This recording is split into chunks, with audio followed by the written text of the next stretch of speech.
Now, how many of you in life already live by a belief system that says, in my life, whatever happens, it happens because I've created it, if not by my physical actions, by my consistent thoughts? How many follow that? Say aye. Then all we're doing is asking you to live by your own beliefs. There's a gentleman I have the privilege to work with, and I've worked with him now for 5 years, who's a financial trader, one of the top on earth. In fact, he made $500 million in one day. Now, you can't live on that, but it's a good start. And there's only one man on earth that I'm aware of that's made more money in a day, and that's a man named George Soros, who's also a financial trader, who made $1 billion in one day. But this gentleman I work with, and I worked with him for 5 years because he made $500 million in a day and then lost money for 3 years. It was like the guys that go to the moon. The astronauts go to the moon, and so they look for it their whole life. They went to the moon, they came back, ticker tape parade, shook the president's hand. Now what? They got depressed because they felt like they had nothing to look forward to after being on the moon. See, if you got to go to the moon to feel a sense of adventure, then you got a problem. When you can find adventure in a smile, then you're rich. So that way you can go to the moon too. But you're not waiting for the moon to have the experience that you want.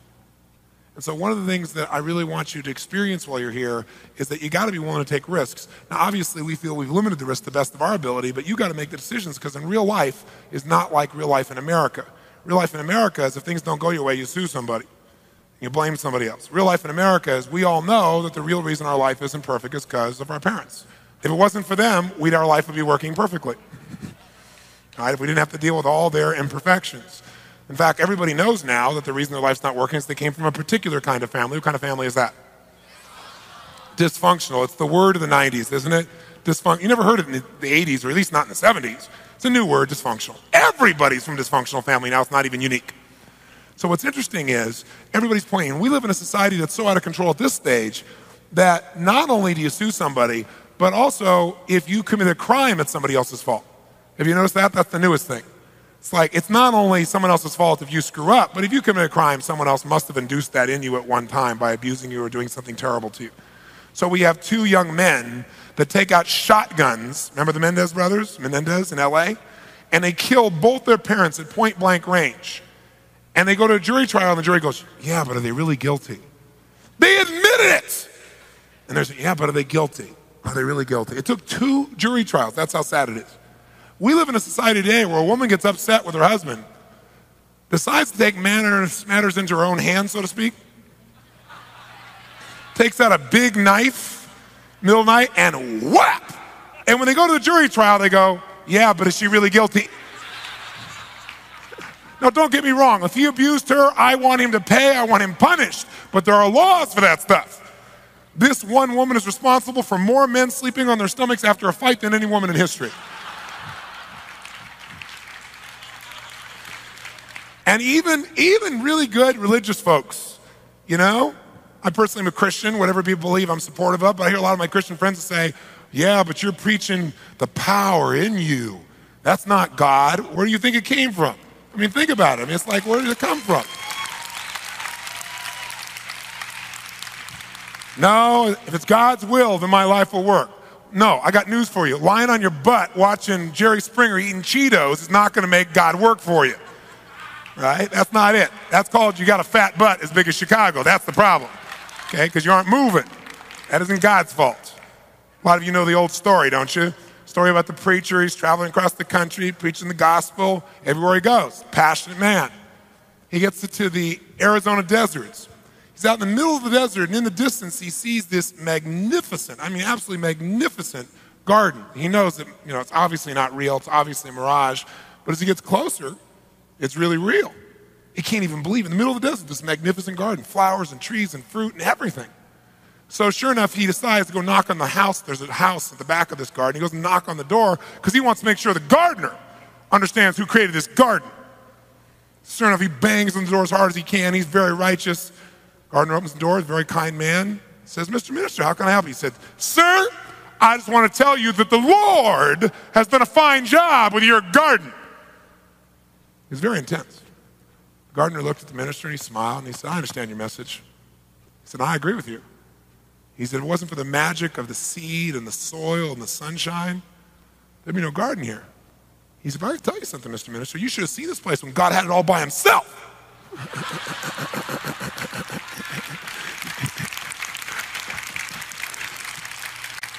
We got to do our part, right? So you can't blame anybody else. Got to be responsible. So tonight, while you want to be responsible, it's not just be responsible for the problem, because you're going to have a great experience. The truth is, most people, when they screw up, most people are good people. They take responsibility. They go, oh, it's my fault. In fact, sometimes they take too much responsibility. Right? Sometimes they pity themselves. That's not the goal. The truth is, you're going to have a great experience tonight. What you don't want to do at the end of the night is go, well, look what he did to me, because I'm not going to do anything to you. What I will do is be a good coach for you. I'll help you steer your rudder a little bit to get you back into open seas, because learning is remembering. Socrates said that. So maybe what we can do is remember what we already know. Maybe I can give you some words, maybe I can give you some tools so you can remember what's already inside you so you can use it. It's not a gift I'm going to give you, it's a gift that's inside of you. But you got to take responsibility to give yourself the credit for it too. You want to make sure you understand you're the one doing it. And by working together, human beings can accomplish more than they do by themselves, because we coach each other. That's the essence that we're talking about here. A lot of people think that their life would be great if, the weather would cooperate, if they had great weather. Does the weather determine how you feel, yes or no? I'm hearing some yeses and nos on that. Okay. Well, some people think their relationship determines how happy or sad they are in their life. Does your relationship determine the quality of your life? Okay. Some people think the amount of money you have determines the quality of your life, yes or no? Some people think politicians determine the quality of life, yes or no? One answer, everybody agrees, no. Now, the truth is, the answer to all of these questions in reality is no. The weather doesn't do it, your relationship doesn't do it, the money doesn't do it. That's the real answer. The honest answer for most of us emotionally is we'd probably say yes to some of those, right? Because we have fallen into the trance of believing that these external environments determine how we feel. Are there people who have people that totally love them, great relationships, but don't feel really happy, yes or no? Yes or no? Are there people with tons of money who are totally unhappy, yes or no? Are there people with tons of money who are happy? Sure. So the money doesn't do either one. Money will magnify whatever you're already doing. If you're a pain, you'll have more to be a pain with. If you're loving, you'll have more to be loving with. It'll just magnify. If you're fearful, you'll be even more fearful when you got more money. Right? If you're centered, you'll be even more centered. All it does is magnify. Money doesn't do it. Relationship doesn't do it. Only one thing determines how you feel: the way you communicate to yourself in that moment. You can have a lot of money, but if you're communicating in a way that makes you feel like there's scarcity, you're going to feel broke. You can have a great relationship but not feel very happy or very loving if you communicate in a way that makes yourself feel unhappy. So it's not the things in our lives, it's our communication. That is the whole ball of wax. Are there people who have been through unbelievable physical, mental, emotional, spiritual, financial, sexual traumas even, or abuse, whose lives have turned out phenomenally well, yes or no? And then you find somebody who's been given all the love, all the education, all the background, all the family support, all the money, all the things they thought they want, and they're a drug addict. Explain the difference. The difference is that it's never the things of your life.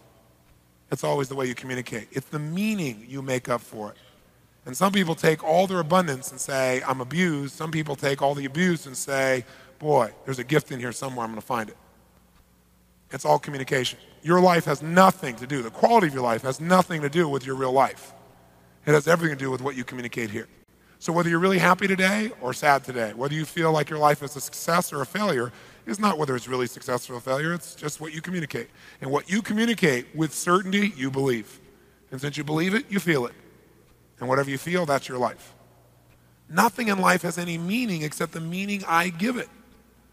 Nothing in life has any meaning except the meaning I give it. What does that mean? It means, well, one person has an experience and they say, what does this mean? They communicate to themselves, this means God hates me and my life is over, because he's obviously punishing me.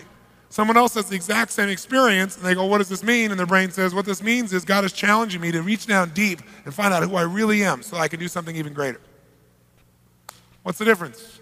The difference is one person is suicidal and the other person is driven and excited. What's the difference? Communication to oneself. There is not a single skill in your lifetime that will be more important for you to master. And there are few people, very few people that really master it. But anyone can. It's just not the primary focus, because we're busy doing other stuff, thinking that if we do enough of this other stuff, we'll finally feel good. But we don't change the way we communicate, so now we reach for a drug to make ourselves feel good because we don't know any other way. Then we get smart and go, that's not going to work. So then a doctor who really cares and means well says, we'll help you feel better. We'll give you another drug. That seems like a natural transition from one drug to another, right? But for some reason, I'm still unhappy because I haven't changed the way I communicate to myself 100%. A large amount, but not 100%. And because I haven't changed that, I still don't have the final change I'm after. The only change that will have an impact is changing your communication.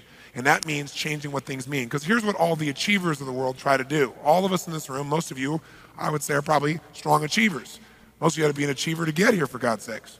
So the bottom line is, most achievers try to control events. And most achievers are pretty good at controlling a lot of events. What's happening around them, their environment, what's going on.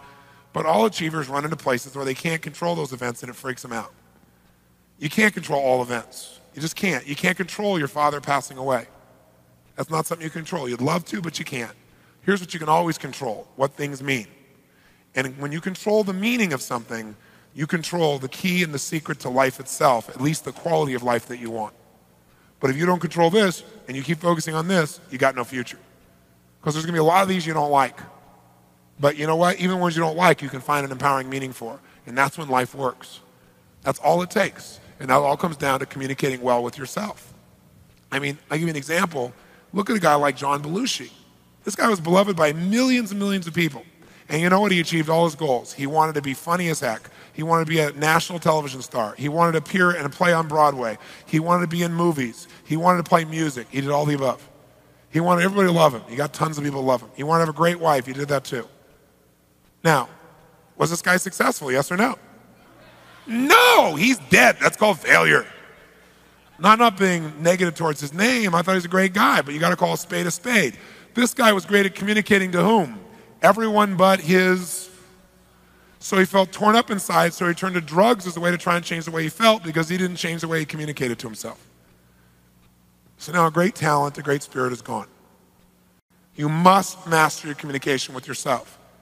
Contrast him, for example, to a friend of mine who got shot down in Vietnam. His name was Jerry Coffey.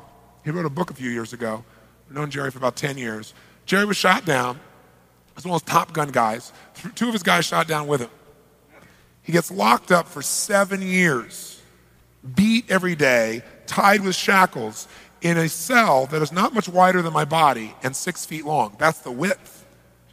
With nothing to take care of his necessities except a little hole in the ground and a metal pan with some water in it. Beat on a regular basis, abused on a regular basis, isolated, 7 years. Now what's interesting is Jerry came out of that and said that's the most powerful experience of his life. He wouldn't trade those 7 years for anything else that could happen to him. You go, the guy's on drugs. No, what he did was become a master of his own communication with himself. Because here's what's interesting. What happened is every day he realized when he first got locked up, he said, you know what, I might be here a while. And he thought for himself, okay, what does this mean? He said, you know what, if I say this means my life's over, then it is. If I say, why'd you do this to me, God? He said, then I'm just going to be, living here in pain. So he said, okay, how can I use this? And that was his question. And by the way you change your communication with yourself is you ask a better quality of question. Questions shape our entire thinking process. In fact, thinking is nothing but the process of asking and answering questions. And the problem is most of us are asking questions of ourselves on a regular basis, but they're unconscious. We don't even notice it. We say things like, how come I always screw this up? We ask that a lot. Well, maybe you don't screw it up, but ask and you shall what? Ask a lousy question, what do you get? So if you say, why do I always screw this up? You don't, but your brain's got to come up with an answer. It says because you're a schmuck. Right? Ask a lousy question, get a lousy answer. So someone says, how come I can never lose weight? Because you're a pig. I mean, that's what your brain will tell you. You ask a lousy question. If you say, how do I lose weight? It says go on a diet. But then you go, I hate that. Diet equals pain, so I don't want to do that. But if you say, how can I lose weight now and enjoy the process? Wow, new question, new answer. You might say, wow, I might like to go horseback riding. Maybe I learn to play polo or do something fun. Wow, in the midst of doing that, I don't even think about losing weight, but I will. If you want a better answer, you got to ask a better question. And most of us have habitual questions that we don't even realize we ask that control our whole thinking. So instead of saying, why did you do this to me, God? He said, how can I use this? Good question. By asking that question, he got some new answers. And what he decided to do was to control his communication with himself. And so each day, he asked himself new questions. And the questions were, okay, let's pick a day out of my life. And he relived all the days of his life.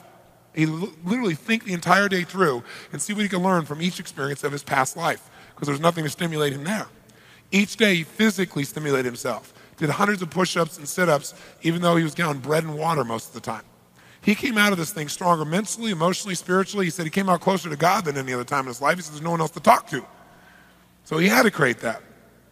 But what's interesting is he was shot down with 2 other people. One guy committed suicide in the prison. The other guy is still, to this day, in a psychotic ward here in the United States, a couple decades later. Now, what's the difference between my friend and his friends? Only one thing. The way he, with who?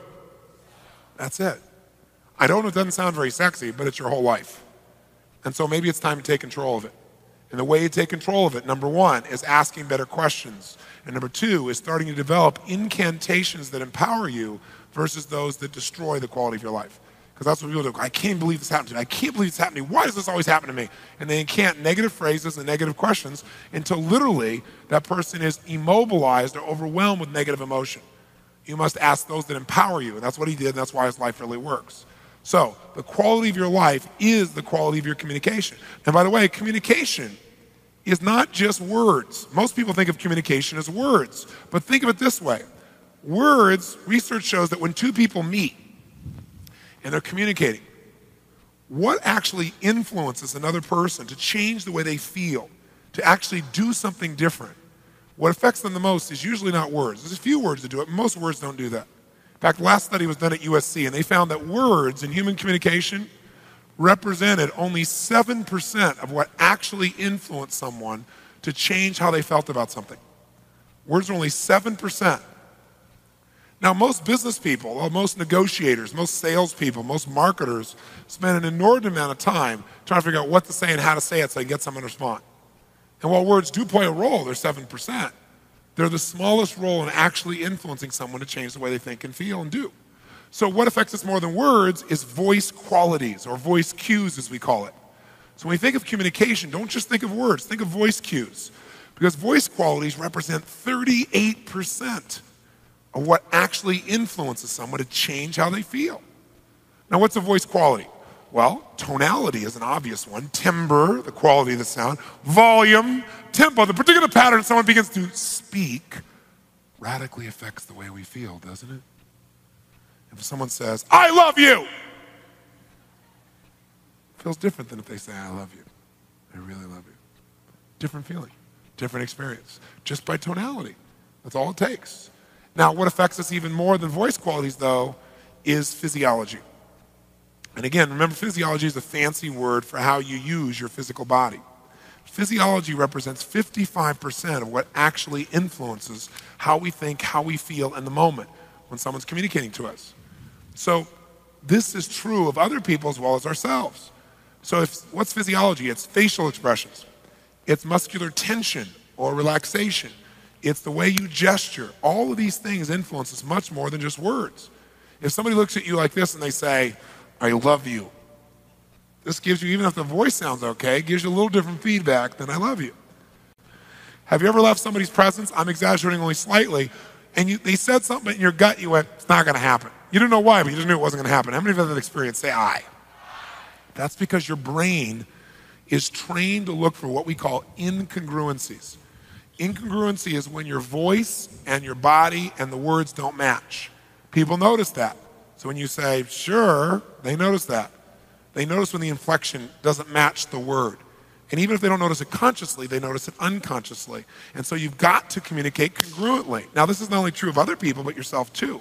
Now, where is this really valuable? Well, it's really valuable when you're communicating to yourself.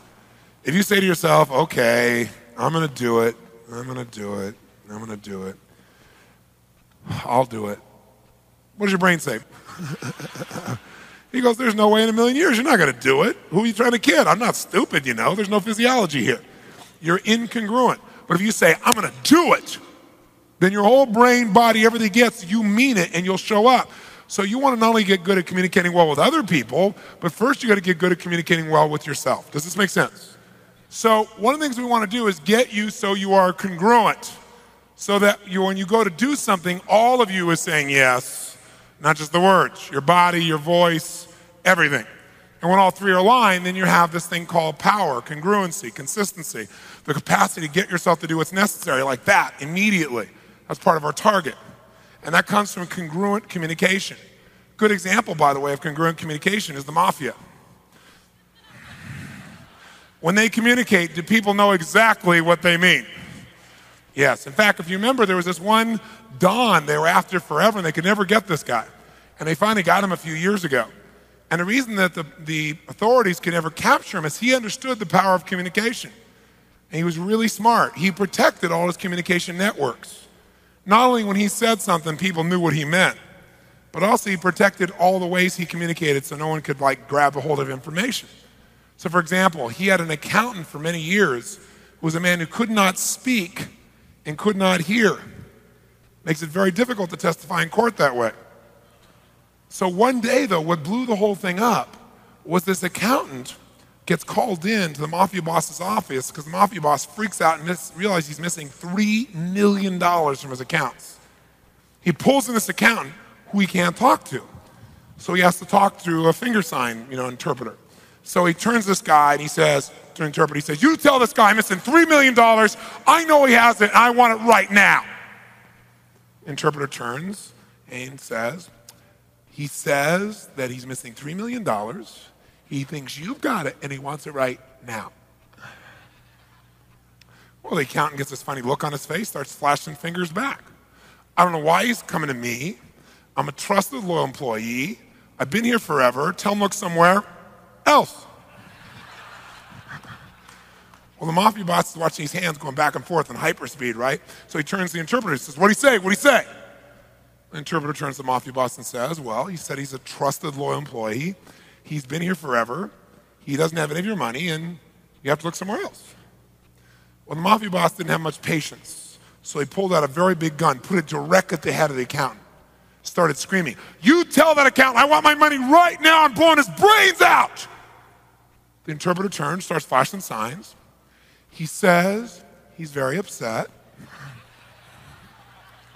He knows you have the money. He wants it right now. He's going to blow your brains out. Right? All of a sudden, this accountant starts flashing signs very, very rapidly. He goes, stop him, stop him, stop him. I'll tell you where the money is. It's in my cabin by the lake under my bed. Well, the mafia boss is watching his hands going back and forth at incredible speed. He turns to the interpreter and says, what'd he say? What'd he say? And the interpreter turns to the mafia boss and says, he says he doesn't think you have enough guts to pull that trigger.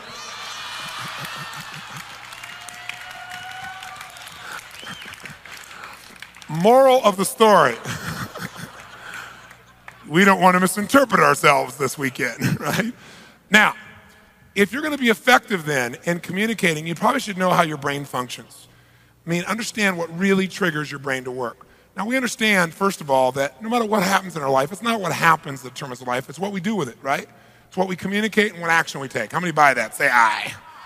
And so what we've got to be able to do then is understand maybe why we do what we do. Now, most of you know at a very basic level why you do what you do. Most of us do anyway. We know that everything we do, ultimately, we do for one of two reasons. We do it either out of our need to avoid what? Or out of our desire to gain. That's the whole game. Now, what's interesting, though, is this. You and I as human beings have a unique ability.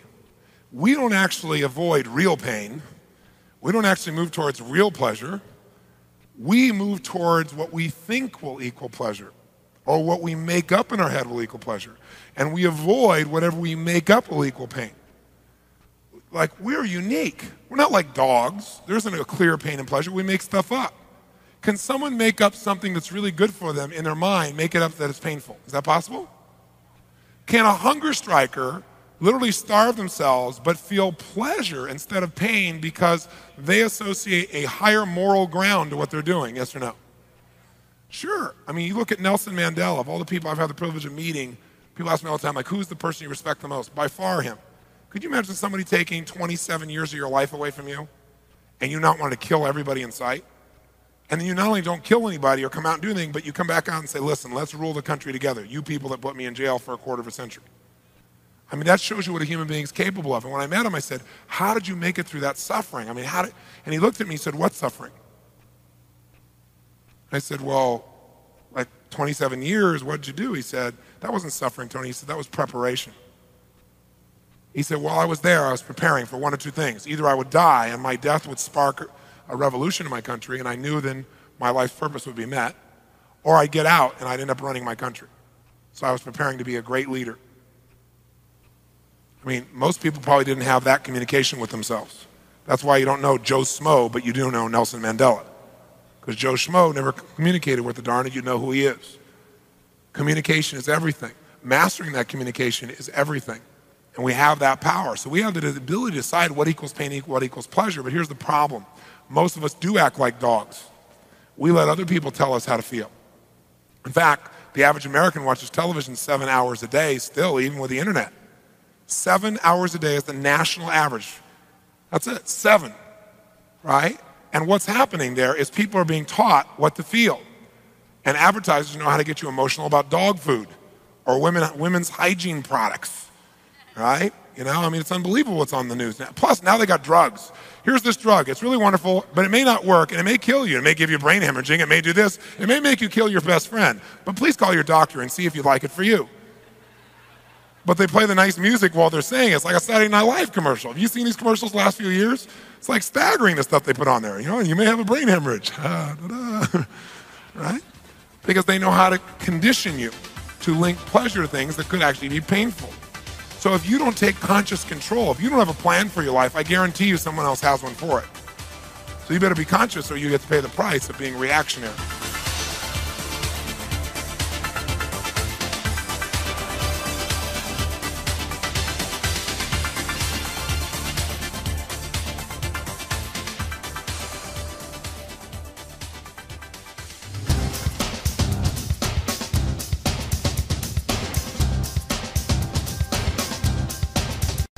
Ultimate success formula. What this is based upon is something very fundamental. And that is that people who succeed in any situation have a pattern of what they do to succeed. And it doesn't matter whether that person is succeeding in a business context or in a relationship context. It doesn't matter what the environment is. The fundamental lessons or laws for succeeding are very, very basic. So if we're looking for the ultimate success formula, the very first thing we have is you'd have to know what you want, which we call know your outcome. If you're going to succeed at anything, it's hard to succeed, hard to hit a target when you don't know what it is. And so it's going to be very, very difficult to achieve what you want when you haven't defined it. But this is going to become a question we're going to want you to ask yourself a lot. What is my outcome in this situation? I even have a time management system that I developed. It's really a life management system, which we call OPA, because the first O stands for what's my outcome. Because you can come up with a question like, what should I do? And you're going to end up with a long list. But as you do all these things, what will happen is you can cross everything off your list and still be unfulfilled and not really achieve anything that matters. So you'll say, what's my outcome first? Then you begin to decide what you need to do to get the outcome. So in this case, we want to say, what's your outcome? You want to make it a habit to ask this question a lot. You're in the middle of a conversation. Stop yourself if it seems to be going nowhere and say, what's my outcome here?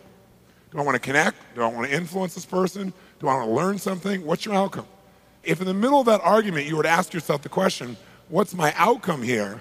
I guarantee you your brain would say, well, my outcome is not to fight. My outcome is to resolve this.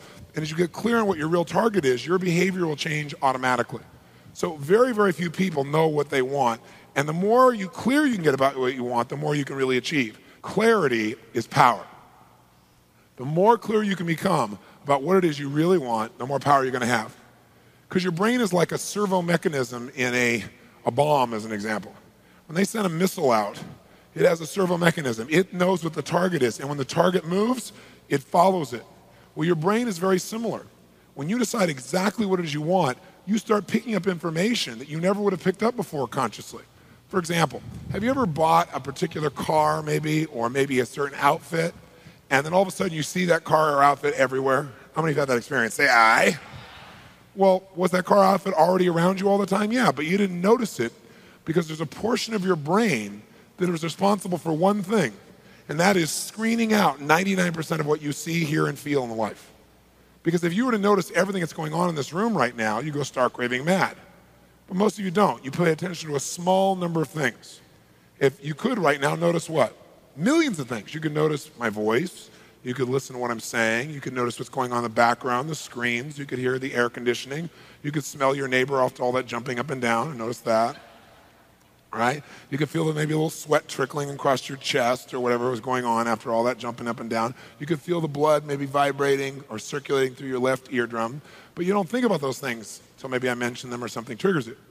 So this part of our brain that's responsible for deleting most of our thoughts and most of the things that are going on around us, that part of our brain, when it knows what you want, it makes you notice those things. You suddenly see that car because it's important.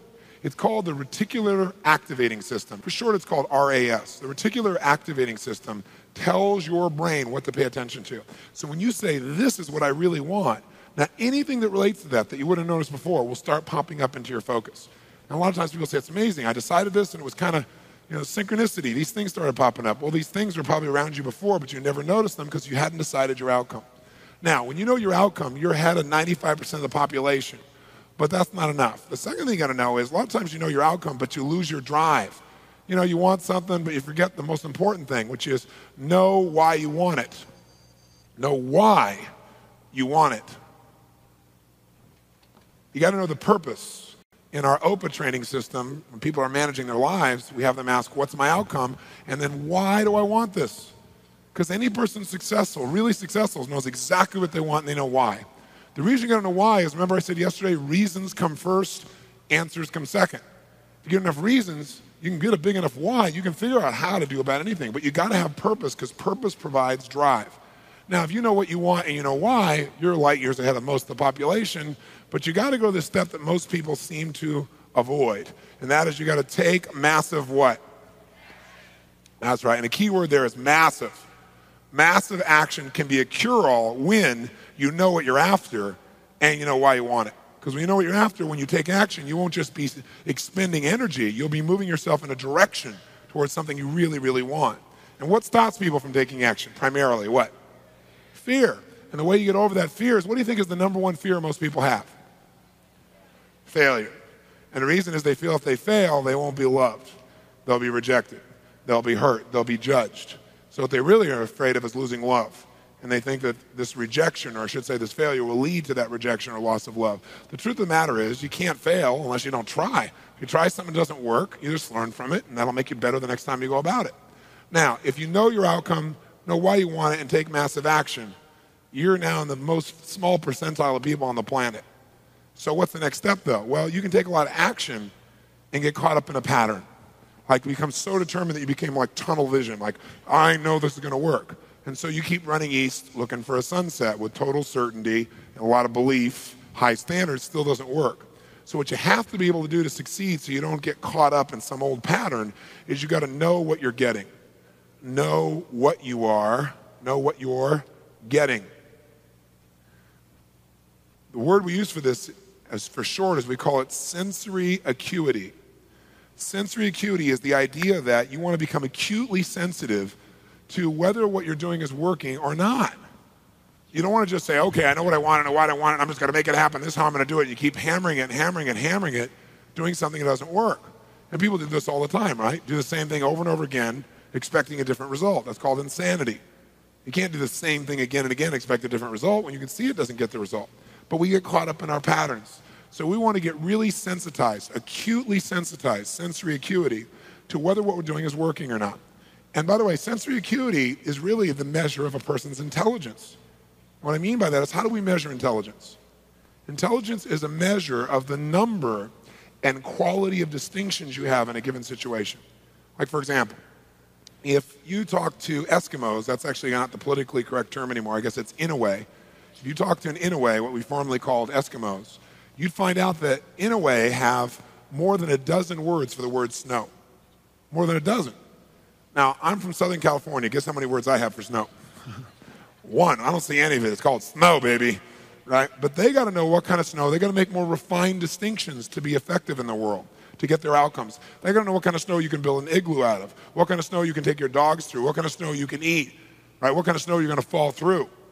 So who has more intelligence, who has more power in that snowy environment? The Eskimo or me? Which one? Eskimo, because they have more sensory acuity. They have more refined distinctions about what each of these elements mean versus I just see it as snow. Now, if you took that Eskimo and you stuck him in my car in Los Angeles, then we'd find out that maybe I have a little more intelligence because he might try to steer the thing using the rearview mirror, right? He just doesn't know. So since he doesn't have that acuity, he doesn't have those distinctions, he wouldn't do terribly well there. See, some people, I could hold this up and I could say, what is this? And they'd say, well, it's a cylinder. Other people say, no, that's a blue, white, and black cylinder. Someone else says, no, that's a blue color marker.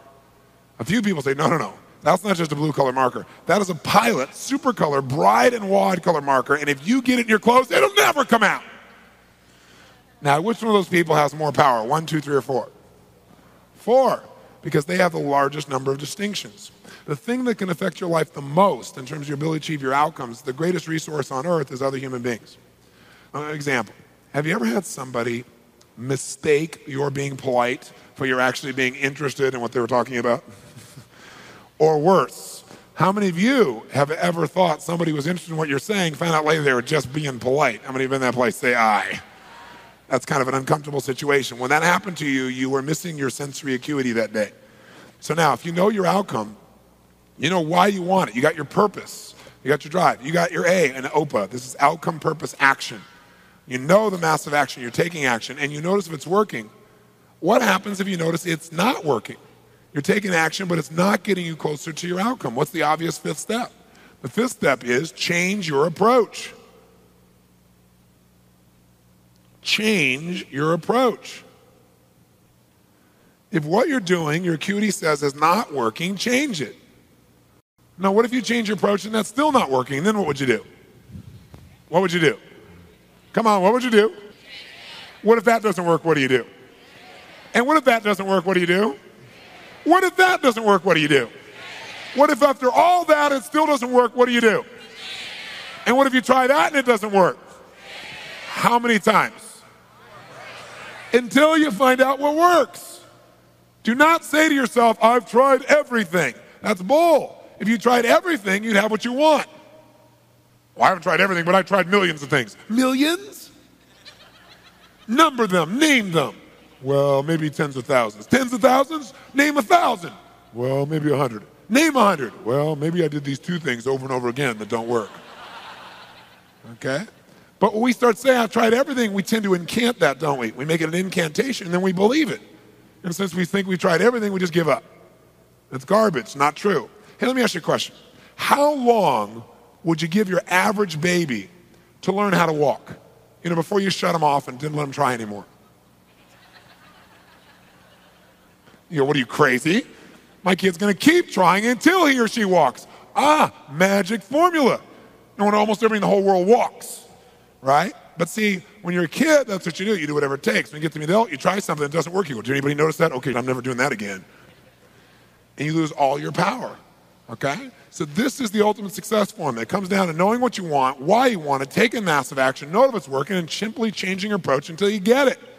That's it. Anyone who succeeds does this. They may not call it Robbins' ultimate success formula, but I guarantee they did it. I mean, corny example, Thomas Edison, these lights in here. Did this guy know his outcome, yes or no? He was absolutely clear. Without knowing the outcome, he couldn't have built that in a million years. It didn't exist before. He had to decide he wanted to create this result without the use of candles. Did he know why he wanted to do it? You bet. You read his writings, this man had a sense of incredible purpose and drive. Did he take massive action, yes or no? Oh, yes. Tens of thousands of experiments. Did he notice when it wasn't working and learn from it, yes or no? And did he keep changing his approach? That's why right now in this room we don't smell candlelight, right? Now, if you know the old story of him, it's written about him in his early days. He says he's got his best friend with him. He's doing this experiment, and as he's doing it, he creates a small explosion, which shakes the room, scares both of them very, very severely. And then at the end of that, he gets up, and his friend is totally shaken, freaked out. He pulls out his journal, and he starts writing. And it's his 9,999th experiment. And his buddy says to him, what's the matter with you? Insane? You almost killed us. So you're going to wait till you have 10,000 failures before you give this stupid idea up? And Edison's response to him was, I didn't have a failure there. He goes, that's your 9,999th failure. He said, no, it's not. He said, I discovered the 9,999th way not to invent the electric light bulb. But I did discover how to create a small explosion, which may be useful in the future somewhere else. Interesting, right? Because he understood what this process was. Hey, did Bruce Springsteen use this? Do you think he just went out and used his gravelly voice and said, hey, baby, born to USA, and everybody went, yeah, you're it, man. You're the boss. You're it. Is that what happened? No. What really happened, if you know his story, was that all the agents and people who went to try and book with said, just play the guitar and keep your mouth shut. Your voice is gross sounding. It's gravelly. It's irritating. No one is going to like the stuff. Keep your mouth shut and play the guitar. But he knew what he wanted. He had all the drive you can imagine, knew why he wanted, took massive action, kept changing his approach until he got what he wanted. How about Sly Stallone, Sylvester Stallone, Rocky? Rocky's story is this even, right? But Sly's is too. Sly's a good friend of mine. And when I first met him years ago, he's listening to my tapes and stuff, and he invited me over for dinner. We started talking. And I said, I've heard your story from other people, but I really love to hear it from the horse's mouth. I don't know how much is mythology, urban myth, and how much is true. So he told me his whole story. He said the essence of it, though, was he said he knew his whole life what he wanted to do since he was very, very young. He wanted to be in the movie business, period. I mean, not just TV, movies. And he said why was, for him, it was a chance to have people not only escape, but to inspire people. And by the way, that drive is what made most of his movies, inspire people to what they're capable of, to overcome unbelievable obstacles, because in his own life, he felt like he did that. When he was born, he was pulled out by the forceps. That's why he looked the way he did. That's why he talked the way he did. And he said, so I really want to do that. And he said, I knew why I wanted to do it, and I wasn't willing to settle for anything else. And he said, what happened was I went out to try and get jobs, and it's not like I went, hey, Adrian. They went, you're a star. It didn't work out real well. They looked at me and said, hey, you're stupid looking. Do something else. What is it talking like this? There's no place for you in that stuff. You're never going to be a star in the movies. You're insane. No one's going to want to listen to somebody who looks dopey and talks out of the side of their mouth, right? And he got no after no after no after no. He said, I was thrown out more than 1,500 times of agents' offices in New York. I said, there aren't 1,500 agents in New York. He said, I know. I've been to them 5, 6, 7, 8, 9 times. He said, remember one guy, I went in there, and I got in there at 4 o'clock, and he wouldn't see me, so I stayed there, and I would not leave. And I stayed overnight. They came back the next morning. I was still sitting there. He said, that's how I got my first job. The guy said, fine, come in here. And he sat down, and he went through this, and he gave me my first movie. I said, oh, really? I thought Rocky was your first movie. He said, no, this other movie, I'd never heard of it. I said, well, what character did you play? He said, well, I was in it for about 20 seconds. I was a thug that somebody beat up. He said, because they made me feel like, people hate your guts. You getting beat up, it'll be a good thing. And he did like 3 movies like that. Never got anything. Kept going out. Rejection, rejection, rejection. So finally he realized it wasn't working. So he changed his approach. He said, I was starving, by the way. He said, I couldn't pay for even to have heat in my apartment. My wife was screaming at me every day to go get a job. I said, well, why didn't you? He said, because I knew that if I got a job, he said, I'd get seduced back and I'd lose my hunger. He said, I knew that the only way I could do this is if it was the only choice, if I burned all other bridges. Because if I did a normal job, pretty soon I'd be caught up in that rhythm and that stuff, and I'd feel okay about my life, and I feel like my dream would just gradually disappear. And he said, I wanted to keep that hunger. That hunger was the only thing I thought was my advantage. He said, but my wife didn't understand that at all. And he said, we'd have these vicious fights, and he said it was freezing. So I was broke, we had no money, and he said, so I finally went to the public library one day because it was warm. He said, I didn't want to read anything. He says, I went in, New York Public Library. He said, I was hanging out there, and I sat down in this chair, and somebody left a book there. And he said, I looked down at this book, and it were the poems of Edgar Allan, stories of Edgar Allan Poe.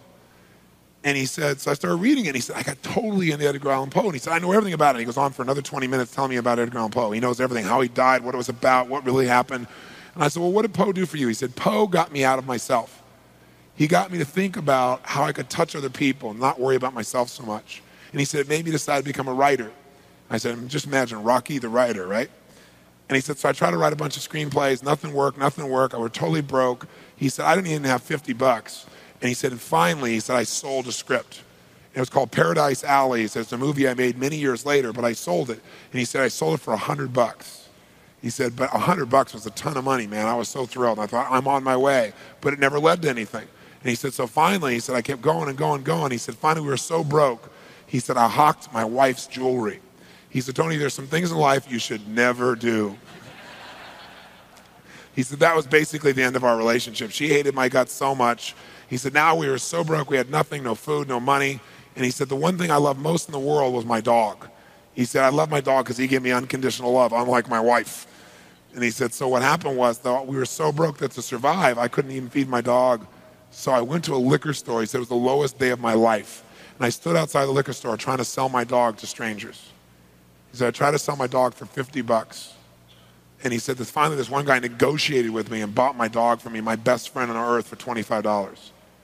He said, I walked away from there and I cried. He said, it was the worst thing that ever happened in my life. He said, 2 weeks later, I'm watching a fight between Muhammad Ali and Wepner, this white guy that's getting bludgeoned but just keeps on coming. And he said, I got an idea. He said, as soon as the fight ended, I started writing. He said, I wrote for 20 straight hours. I did not sleep. I wrote the entire movie in 20 hours straight. Right then. Saw the fight, wrote the movie. Whole thing, done. He said, I was shaking at the end. I was so excited. He said, I really knew, man. I knew what I wanted. I knew why I wanted it. He said, just like you teach that formula. He said, but I said, man, I took the action. Now it's time to deliver. And so he said, I went out and started trying to sell it to agents. And they all would read it and they'd say, this is predictable. This is stupid. This is sappy. He said, I wrote down all the things they said and I read them the night of the Oscars when we won. Right? He said, it was really good, right? The greatest revenge is massive success. And he said, so what happened was, he said, I kept going, trying to sell it, nobody got it, I'm broke, I'm starving. He said, finally, I meet these guys, they read it, and they believe in the script, and they love it.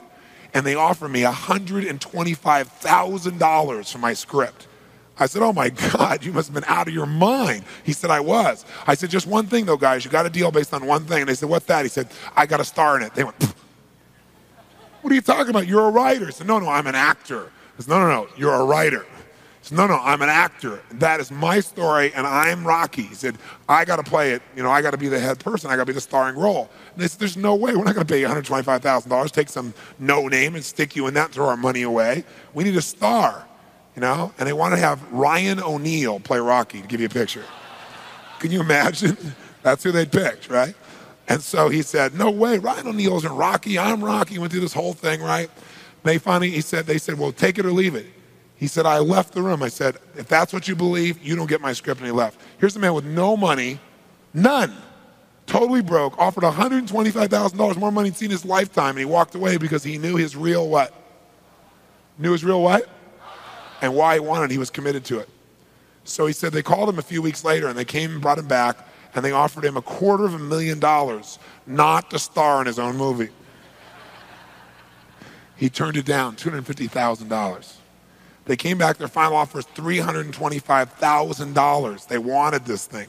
He said, not without me, and they said no. They finally compromised, and they gave him $35,000 and points in the movie, because they said, if this is going to happen, then you're going to take the risk with us. And the bottom line is, we don't think it'll work, but at least we won't spend a bunch of money on you. And then they only spent $1 million to make Rocky, and it grossed $200 million at the time. It was done pretty well. But what's interesting about this is, I said, what'd you do? Even $35,000, it's not $250,000. That's a lot of money when you don't have $25. I said, what's the first thing you did? I figured you went out and partied or something. He said, I went to that liquor store for 3 straight days and hoped that the man who had my dog frequented the store. He said, because I want to buy back my dog. I thought that was so cool, right? That was really cool. I said, what happened? He said, third day I was there, this guy walks by, and I see him, and I can't believe it, and there's my dog. And I looked at him, and I said, sir, remember me? And he said, it had been about a month and a half by the time this had all come about. And he said, remember me? I'm the guy that sold you the dog. And I goes, yeah, I love the dog. He said, well, look. He said, I was so broke, I was starving. He's my best friend. I'm sure you love him too, but I got to have him black. Please, I beg of you. He said, I'll pay you $100 for the dog. I know you paid me $25, but I'll give you $100. And the man said, absolutely not. No way. He's my dog now. You can't buy him back, right? And Sly said, Tony, you say, know your outcome? I said, yeah. He said, I knew it. And he said, I kept changing my approach. So I went, $500 for the dog. The guy said, absolutely no way. He said, $1,000 for my dog. The guy said, no amount of money on earth is ever going to get this dog from you. I said, what'd you do? He said, I knew my outcome, right? Because he listened to these tapes, kept to him. He said, I decided to take massive action. He said, I got my dog. I just kept changing my approach, so I got it. I said, what'd it cost you? $15,000 and a part in Rocky. The guy's in Rocky.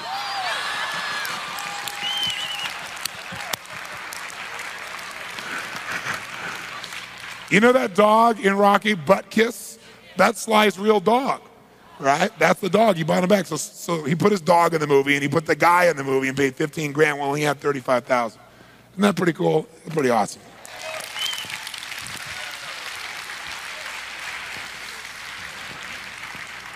So there's always a way, if you're committed, Just got to keep changing your approach. Now, let me offer you, there's going to be so many things we're going to cover and we're going to do that in order for you to be able to really retain it, your brain needs kind of some triggers that will remind you of the basic content of this. So you might want to write these 4 words down. The first word is the word perception. Perception. This is a core principle of life, and that principle is simple. Whatever you perceive is going to be true for you. Whatever you perceive is going to be true for you, so you better control your perceptions. Don't let your perceptions be controlled by others. And we're going to learn lots of ways to change our perceptions and therefore immediately change the way we feel, the way we behave, the way we think. You know, if somebody perceives that the witch doctor has pointed at them and put a hex on them and they're going to die of a heart attack, when a person believes that with certainty, they give an unquestioned command to their body and their heart stops. Happens in all the cultures of the world. That's the power of perception. Perception can make you feel euphoric or it can make you feel depressed about the same thing. It just has to do with how you structure perception. Most of us are running around allowing our perceptions to be shaped by others or shaped by old scripts, old dialogues, old belief structures that we never really consciously designed, and we're paying the price for them. So one of the things we're going to do is show you a variety of ways of changing perception. Another key word for your file cabinet is going to be the word physiology. And when you change your physiology, it changes your perception. So this is huge leverage. It is the great gift your Creator has given you. Most of us have not consciously used our physiology effectively. We want to do that. And you might want to notice right now because you have a lot of old habits. Old habits are you sit in a chair with a notebook and you go into a deep trance. Now one important way to keep your physiology up, besides breathing and being up, is to yell back the answers to what we're talking about because that'll keep you in what we call uptime. Uptime is where your mind is fully active. It's easy to be passive, but if you have to communicate out loud, that's why I ask you to do that, it'll keep you up there. So you want to do that, yes or no? Yes. Outstanding. Third key word is the word rapport. Rapport. Rapport offers you a really simple distinction, and that is anything you want to achieve in your life, anything you want to learn, any skill you want to master, anything you want to see or do or experience or have. There's somebody else out there in the world who can help you do it more rapidly, more effectively, if they wanted to help you, that is. But no one's going to want to help you unless you first help them to get what they really want. You're never going to know what they really want unless you first develop a relationship of rapport, a relationship of total responsiveness with that person. So we're going to show you a variety of ways how to get rapport, all the way down to sitting next to a stranger and, again, feeling what they're feeling without them even talking. And then lastly is the word strategy. Strategy. And a strategy is a consistent way to get a result. Once you know the strategy for something, you get the result again and again and again and again. It's no longer a question, can you get the result? You can do it at will, as often as you want. And there are all kinds of strategies. Most of our strategies are unconscious in nature. For example, if you've ever been feeling really creative and things are flowing through you, if that's happened more than once in your life, you have a strategy for being creative. Here's the problem. You don't know what it is. So hopefully the environment triggers you to feel that creativity. But once you know what the strategy is, you can get yourself creative on call in a millisecond for the rest of your life. In life, you're not competing with everybody. It's so much easier than that. So few people even know that have not even decided that they're going to win the game. And if you don't have enough reasons to follow through on it, nothing else is going to help you. And so this is a good metaphor because games are a reflection of life. The way you play a game very often is how you play life. Not absolutely, but very often what most of you do is you get in the game and you don't decide on what the outcome is and you start playing. Or you get in the game, you know the outcome, but you don't decide to win. Well, it's not that important. Maybe life is. Maybe giving your all is what the important thing is, not whether you win or not. If you decide to win, you're going to have to give your all. Decide just to play, you don't have to. There's a strategy for most things in life. There's a way to really win in your relationships. There's a way to really win financially every time, long term. There's a way to win in any area if you know what the strategy is.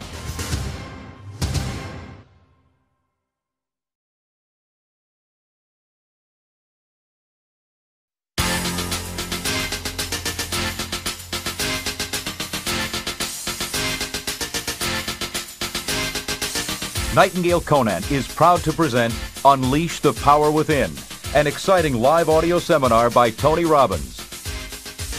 Think of a change in your own life, or maybe someone you know, that was really hard for you to make.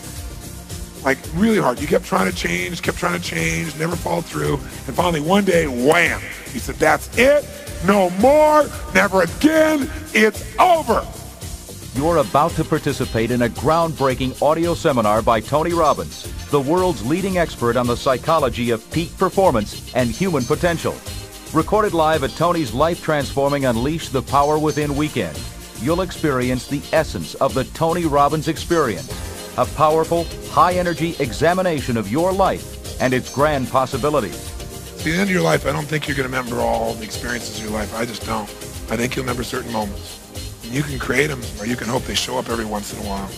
Rarely does the quality of life just happen. It must be created and constructed with conscious thought, caring, and desire. That's what makes a great life. Tony has spent over 20 years sharpening his life-enhancing strategies while coaching people around the world. Unleash the Power Within is the culmination of all he's learned and the tools that you need to make your life extraordinary. His dynamic powerhouse style, combined with his empathic approach to human transformation, have made Tony Robbins America's results coach and a world-class leader of profound sensitivity and insight. So this is the ultimate success formula. It comes down to knowing what you want, why you want it, taking massive action, know if it's working, and that's it. Anyone who succeeds does this. Take a front row seat for Tony Robbins' Unleash the Power Within. You'll learn to immediately break through your self-imposed limitations, create lasting change, and condition your mind for a lifetime of constant and never-ending fulfillment.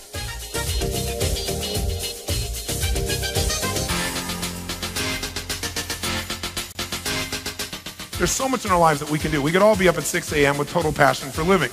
We could all be as fit and healthy and as strong as we can imagine. We all have the capability for that. We could all have the impact on our friends and our kids and our families that we want to have. We could also be happy every single day. We could. It's not impossible. The problem is our belief systems keep us from actually engaging the parts of us that would make that a must and not a should. Because we all got lots of shoulds, right? I should do this, I should do that, I should go on a diet, I should follow through, I should spend more time, I should make that extra call, but we don't actually do it. We just what I call should all over ourselves, basically. And so we want to turn those shoulds into musts, and anybody can do that. How many of you have had an experience where in a moment, something you've been working on for years or struggled with for months, you just like nothing worked and all of a sudden, wham, I mean you just, something happened, you said that is it, never again, no more, and you made the shift in a relationship, in your business, in your career, someplace in life. How many can relate to this? Say I. This is really the beginning of a journey, and it's a journey that I can promise you will be one you won't forget, not because I'm so great, but because you got all these things inside of you. If you came here for me to be your guru, you came to the wrong place, because that's not what I'm about. I'm just a guy. I have some really good solutions to ideas because for 2 decades of my life, 21 years now, it's been my obsession. What makes people what they do, and how do you change it quickly when what they're doing is not what they want? How do you produce results? And I've been now with about 2 million people from 65 countries, so you don't have to be too smart over 2 decades of that many patterns to start seeing there are patterns in human behavior, and they're predictable patterns. And when you know what they are, you can change things in lightning-like speed, just like your mechanic knows how to fix your car, hopefully, or your computer expert pretends that they know the answer to that. Each one of you have your focus. You have an area of your life that you know much more than I do, and you're an expert in that area. So I'm not coming to you this weekend as having all the answers, but I've got some that work just because they work globally, meaning worldwide, no matter what your background is, what your past experience is, your gender, your color, your religious beliefs. There are certain fundamental laws of the human psyche and the human physiology that when you engage them, you will get results, period. In fact, I got a question for you. How many of you in this room have ever gone to an educational experience of any sort, a seminar, university experience, anything? You learned something you really thought was valuable. I mean, you really truly knew was valuable, but then you never actually applied what it is you learned. How many of you have had this experience? Say I. How many of you have had this happen to you more than once in your lifetime? Say I. How many still feel like you're intelligent? Say I. How is it that an intelligent person like you and I could learn something more than once, know it's valuable, and then never use it? Well, the answer is because we've all been taught a big lie. The lie is that information is power. Information is not power. Information is potential power. Only one thing gives you power, and that's action. But I want to tell you right now, I don't believe in positive thinking. Positive thinking says go to your garden and say, there's no weeds, there's no weeds, there's no weeds, there's no weeds. Okay? I got news for you, buddy. There are weeds there and they're going to take your garden. Okay, so I'm not one of those positive thinking people. I want you to be clear about that. I believe in intelligence. Intelligence says this: number one, see it as it is, but don't see it worse than it is, which is what most people do out of fear. Most people are so afraid of being disappointed again that they say they're skeptical or they're pessimistic. When someone says they're skeptical or pessimistic, you can translate that real quickly as I'm fearful. I'm afraid to get hurt. I'm afraid to get my hopes up. I'm afraid to try again. I'm afraid to go through the disappointment. I'm afraid of what other people say if I don't look good and it doesn't work out well. I'm afraid to fail. That's pessimism. That's skepticism. Courage means you got to see it as it is, but you also, step two, got to see it better than it is. You got to know how it really is, but then you got to get a vision for what you want. There's a great book called The Good Book that says, without a vision, people perish. And you know what? We all have to have a compelling vision, a compelling future. How many of you know exactly what you want in your life? How many have no clue? Where are the rest of you people? Kind of in between? Well, I'm not quite sure. On the cusp, are you? Right? So we're going to help you develop what is that compelling future. But you got to see it as, you got to see it better than it is, and then you got to make it the way you see it. And the way I'm going to show you how to do that is really fundamental. It requires three things I've mentioned. Number one, you want to change your life? There's only one way. You've got to raise your standards. And I know that sounds unbelievably stupid and simplistic, but it is the only way in which a person's life changes. What does it mean to change your standards? It means you have to take the shoulds in your life and make them musts. Because as long as it's a should, you'll do it when it's convenient, and convenience does not create consistency. And if you're good at anything, you're consistent. If you've got a great relationship, it's not because once in a while you show up and are passionate and loving. It's consistency that makes a relationship work. It's consistency that will give you financial independence, not being good for a while with your investments or being good for a while in your earnings. It's consistency. And the only way to get that is to have a standard, a must. And people, all of us in this room right now, have exactly what we must have. You say, no, Tony, I'm struggling. I don't have what I must have. Trust me, I must have a better relationship than this. I must have more money than this. I must have less weight on my body than I got right now. Trust me, it's a must. No. Not yet. Unless you're in the process, unless you really are making progress, the answer is no, it's still a should. And so what we got to do is get it to a must. And when it's a must, everything in life changes. Michael Jordan, great example. And one of the things that's neat about Michael is if you ask Michael, you know, what is it that separates you from everybody else? What's made you the best that exists? He's very humble, really warm. And he's, thanks for the comment. And I say, you know, is it talent? Is it ability? Is it God-given gifts? I mean, what is it? And Michael will tell you, he said, Tony, no one has a higher demand on themselves than I have on me. He said, I don't compete with other people. I compete with what my best could possibly be. Because if I competed with other people, then I'm only going to push myself so hard. His standard is really simple. He modeled it from a man named Dr. J. Dr. J in his day was probably the best player of the league. And he had a simple philosophy. Dr. J, somebody came to him when he was in his mid-30s, and they said to him, Dr. J, how come you're so darn good? How come you're so lucky to have all these skills? And Dr. J was a very cool guy, never got upset. But he also got a little heated, and he said, let me tell you why I'm this way. Because every day since I was 7 years old, I've demanded more from myself than anyone else could possibly expect. Now, isn't that interesting? If every day you demanded more from yourself than anyone else could expect of you, if it wasn't the standards of what other people think, but it was the standards of what you were capable of, if that was the must for you, not the should, then would you eat differently today?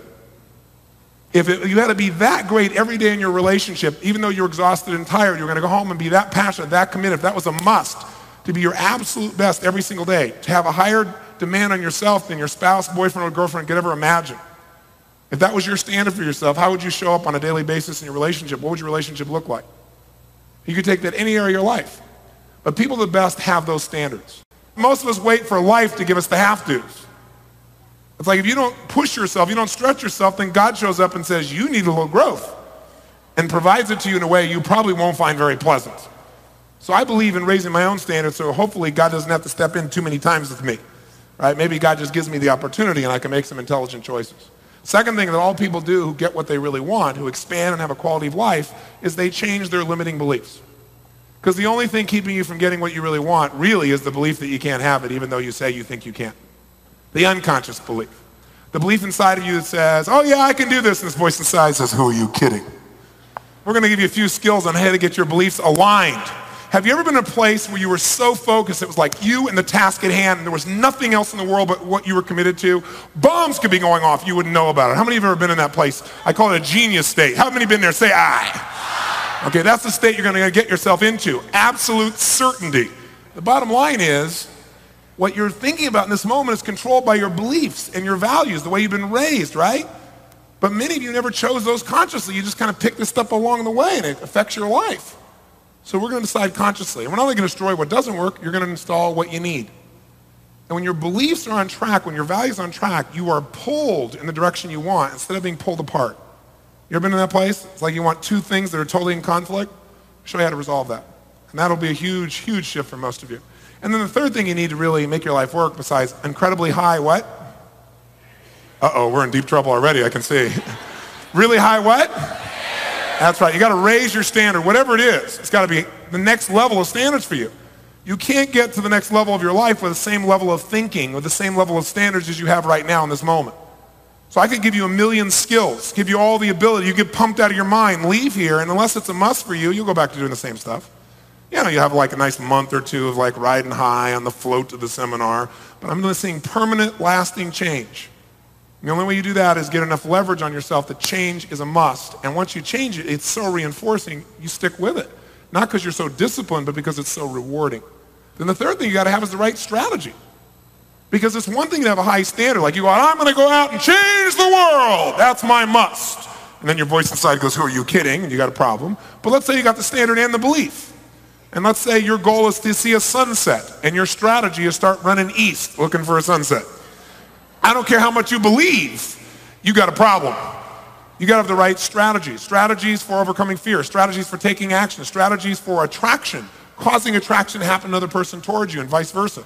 Strategies for feeling love, strategies for making decisions, strategies for creating rapport, things that work. Why do they work? Why is it a strategy? It's proven. Because people of all directions, backgrounds, genders, all can do the same result. It's a strategy when anyone can do it, as long as they do it that way. It's like a recipe. Once you know it, you create the same result as often as you want. But you got to have the right strategy, or you can work real hard and be a really good person and be a real hard worker and still have nothing. And most people have this in lots of areas of their life. Their financial life is an obvious example. 95% of this population ends up dead broke or dead by age 65. Why? They don't have the right strategy, and they have low standards and they don't believe. But some of them even have those two, but they don't have the strategy. So we're going to work on all three of those elements. Does that make sense? Let me offer you a possibility. We know you've learned from the past and not done it. Why? Why is because all this information came at you. But as I said to you, information doesn't change your life. We live in the information age, supposedly. There's too much information. You can't possibly absorb it to you. Where's it coming from? Everywhere, right? Right? It's coming from CD-ROMs and pretty soon DVDs for many of you, and it's on the internet. We are drowning information and we're starving for wisdom. We're starving for those things we can actually use to actually get what we really want. Otherwise, you can spend all your time on the internet reading more information or chatting or buying something and never have any change of life. The internet's not going to make your life better. You have to make your life better by using your resources differently. But here's the deal. We're not in the information age. We're in the entertainment age. Here's what really grabs us, something that moves us emotionally. We don't remember all that information. When something grabs us, man, we remember. Some of you old enough to be around long enough to know this, remember where you were when you heard John F. Kennedy was shot. Right? For some of you, maybe it was John Lennon if he was an associated hero for you. For others of you, it's, you remember everything about Monica Lewinsky. By the way, she's now just Monica. It's like Oprah, right? Michael, right? It's now Monica. Everybody on earth knows who Monica is, right?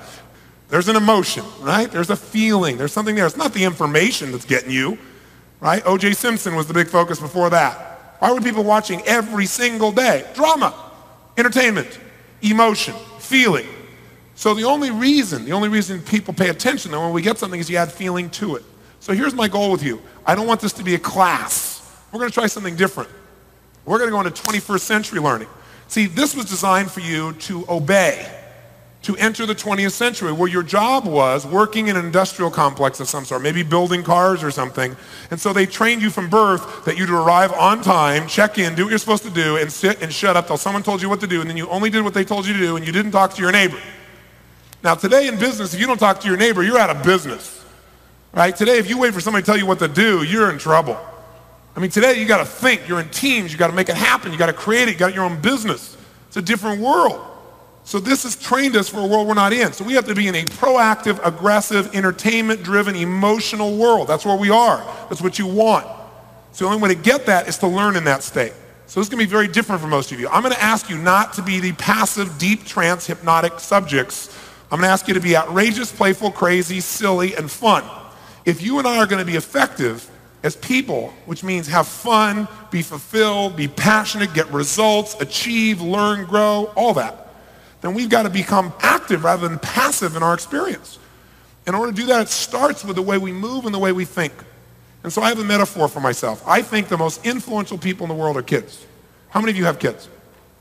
How many of you ever tried to say, no, you can't have an ice cream cone to a kid and saw moves you've never seen in your life before? Right? They don't hear no, it goes right on by. So if we want a quality life, one thing's for sure, we've got to become people of influence. You got to be influenced your kids and your family and yourself. You got to get yourself to do what's necessary. I mean, influence is the base skill for quality life. Influence with integrity. So if you're going to influence yourself, then you might look at kids because they're good at influencing. And they do it a lot of ways. They do it with their energy, don't they? They do it with playfulness. They do it by asking a gazillion questions. They do it because they're having so much fun that even when they annoy you, they make you laugh every bit, right? Somehow they pull it off. And so my view is I'm always going to be a kid, no matter what age I am. Because kid or adult or old person's all a mindset. I know a man who's 84 years old who has just started lifting weights about 6 years ago, now lifts bench presses 450 pounds. I mean, unbelievable. This guy is like pure stud, right? And there's all kinds of research showing now about people starting in their 60s and 70s start lifting weights and get as strong as men and women in their 20s and 30s. And his mind is the best part, though. That's why he does it. I mean, sure, anybody could learn to do that. But most people don't have that as a standard. I mean, come on. We're all in cultural hypnosis. I mean, when you're in your 60s, it's over, baby. Right? You're getting old. Baby boomers start freaking when they hear those kinds of things. Right? They go, wait a second, I'm in my 50s now. I'm in my late 40s. I'm going to defy all that stuff. Right? But most people in their 60s and 70s don't have that as their standard, saying, I'm going to learn to bench press 450 pounds, so they don't. It's a should. It's not even a should. It's a never maybe. They don't have any belief that it's possible, any sense of certainty, and they have no strategy. He had all three. I also know a young man I was talking to recently, he's 21 years old, he's probably the oldest person I've ever met in my life. Because everything is impossible for him, and he's tired all the time, and he can't accomplish anything, and the world is forever terrible. It's a mindset, isn't it? How many want to be a kid for a few days here? Say I. Okay, then if you're willing to do that, here are a couple ways to do it. Number one, when I ask you a question, yell back the answer. Not so we have a rah-rah session here, but because research shows if you sit and listen to me passively, within 4 weeks you'll remember 10% of what I said. If you listen and take some notes, jumps up into the 50 percentiles. If you listen, take notes, but physically are active, like you yell back the answer, your attention is in the 90 to 95 percentiles, because what happens is, like when you yell an answer back, it's like driving the grooves of what you learn deeper inside of you. Plus, you're going to know the answer to anything I ask you. I'm only going to ask you questions you know the answer to because I want to help you to have strong self-esteem. It's easy stuff. But by yelling yes, you'll also keep your energy high. How many want to do this, especially when you don't feel like it, so you build some emotional muscle? Do you agree with me that if you really want an extraordinary quality of life, that one of the things you got to master is your ability to get yourself to take action, to influence yourself, number one? How many agree with that? Say aye. How many agree, number two, you'd have to become good at influencing others with integrity, meaning getting people to do the things they normally won't do for themselves? How many agree with that? Say aye. Outstanding. So if influence is a skill, it starts in the first moments of human communication or connection. So I want you to try something silly. I want you to notice little things. You know, most people think little things don't matter. They want to see the big thing. But I have a different mindset. When someone negotiates a deal that changes planet Earth, like, you know, Gorbachev and Reagan get together, and for the first time in human history you destroy nuclear bombs, I want to know what caused that. And everybody looks at the big thing. But I get together, and I've had the privilege of being with both those guys, and I found out exactly from them what was the little thing. They didn't even notice at the time. Like later on in retrospect, they figured out what actually made them become friends, actually made them make an agreement. Little things change everything. If you're heading this direction, and we make a little 10-degree shift, it looks like nothing, you know, 10 degrees between these two. But if you take that 10-degree shift out a week from now, a month from now, 6 months from now, a year from now, you have a revolution. You have a totally different destination and where your life turns up. Because it's so much easier to change the little things when you're way upstream. It's like I have a simple philosophy. Kill the monster while it's little, when it's a baby. Don't wait till it's eating the city before you kill the monster. Okay? And we all have little monsters inside that we want to handle. We also have some real great things that we want to magnify.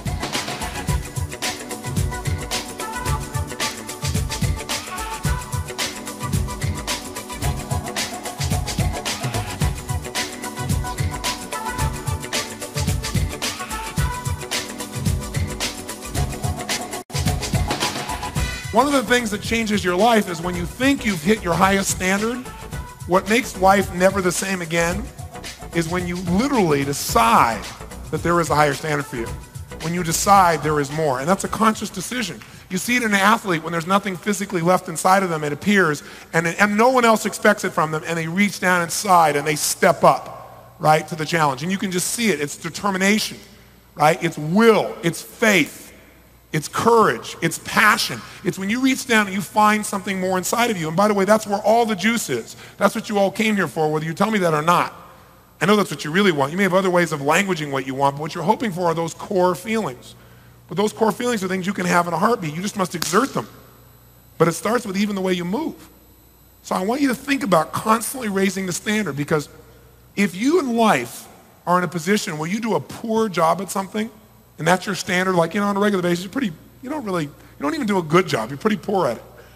In life, you do a poor job. What kind of rewards do you get for a poor job? Poor. That's what I used to think too. I used to think if you did a poor job, you got poor rewards. Seemed to make sense. That's not how life is rigged. You do a poor job, you get no rewards. You do a poor job, you get the door. Poor job too often, you're out of here. You get downsized, right-sized, outsourced. Isn't that true? You do a poor job in a relationship, that person's not going to stick around. You do a poor job with your kids, they end up in jail. Poor equals pain. Poor, there are no rewards for poor. It's not an equal deal. You do a poor job, you get a poor reward. Wrong. Let's say that standard's way down here. Now, the next level of standards would be a huge jump way up here to something called good. Now, when you do a good job at something, what kind of rewards do you get? Some of you say, good. No, I used to think that too. You do a good job, you get good rewards. Wrong. I'll tell you the most scary thing that happens to me every day in my life. I get stopped every single day by at least a dozen people, and they come up and they either tell me incredible stories about their life has changed. They'll say something like, Mr. Robbins, and they're really serious. And you can see there's some pain. They go, I watched you on TV, and I thought, if I ever met you, I might ask you this question. They'll ask me a question something like, I'm really a good man. How come my wife left me? And it's heartbreaking. Or she'll say, I'm really a good wife. How come my husband left me? Or I care about my kids. How come they hate me? How come my kid's on cocaine? And it tears me up inside because I care so much about people, and you can't tell them what the truth is. The truth is you did a good job. And that's the problem. That's the problem. Because when you do a good job, what kind of rewards you get? Poor. So the bottom line is, most people here are really trying to do a good job, and most people are really good. They're really good. I was a good man, and I was fat, and I was overweight, and in the emotional sense, I was broke. Financially, I was broke. Spiritually, I was wiped out, and I was a good guy.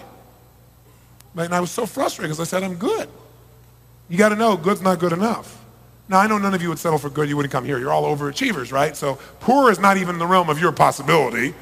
Good, this big jump here, you go, that's for wusses. You guys here are ultimate achievers. You're way up here with a thing called excellence, am I right? That's what I thought. How many here are committed to excellence? Say aye. Outstanding. When you do an excellent job at something, what kind of rewards do you get? Good. And you know what? It really annoys you too, doesn't it? Because most people go, wait a second, have you ever done this? You ever achieved a goal, man? You went for it, you achieved it, man, you made it happen, and then you went, is this all there is? How many been in that place? And it's kind of like a depressing moment, isn't it? Because you worked so hard for it, you achieved the goal, and you're still not happy. That's because you were really excellent. See, excellence is like you're like one of the best. Excellence is you really do, an excellent job. You're not just good, and you're certainly not poor. For God's sakes, you should have bigger rewards emotionally or financially or in your career or in your relationship for being excellent. Nope. You go, oh, I don't have anything left. There's nothing left of me. I've given my all. Nope.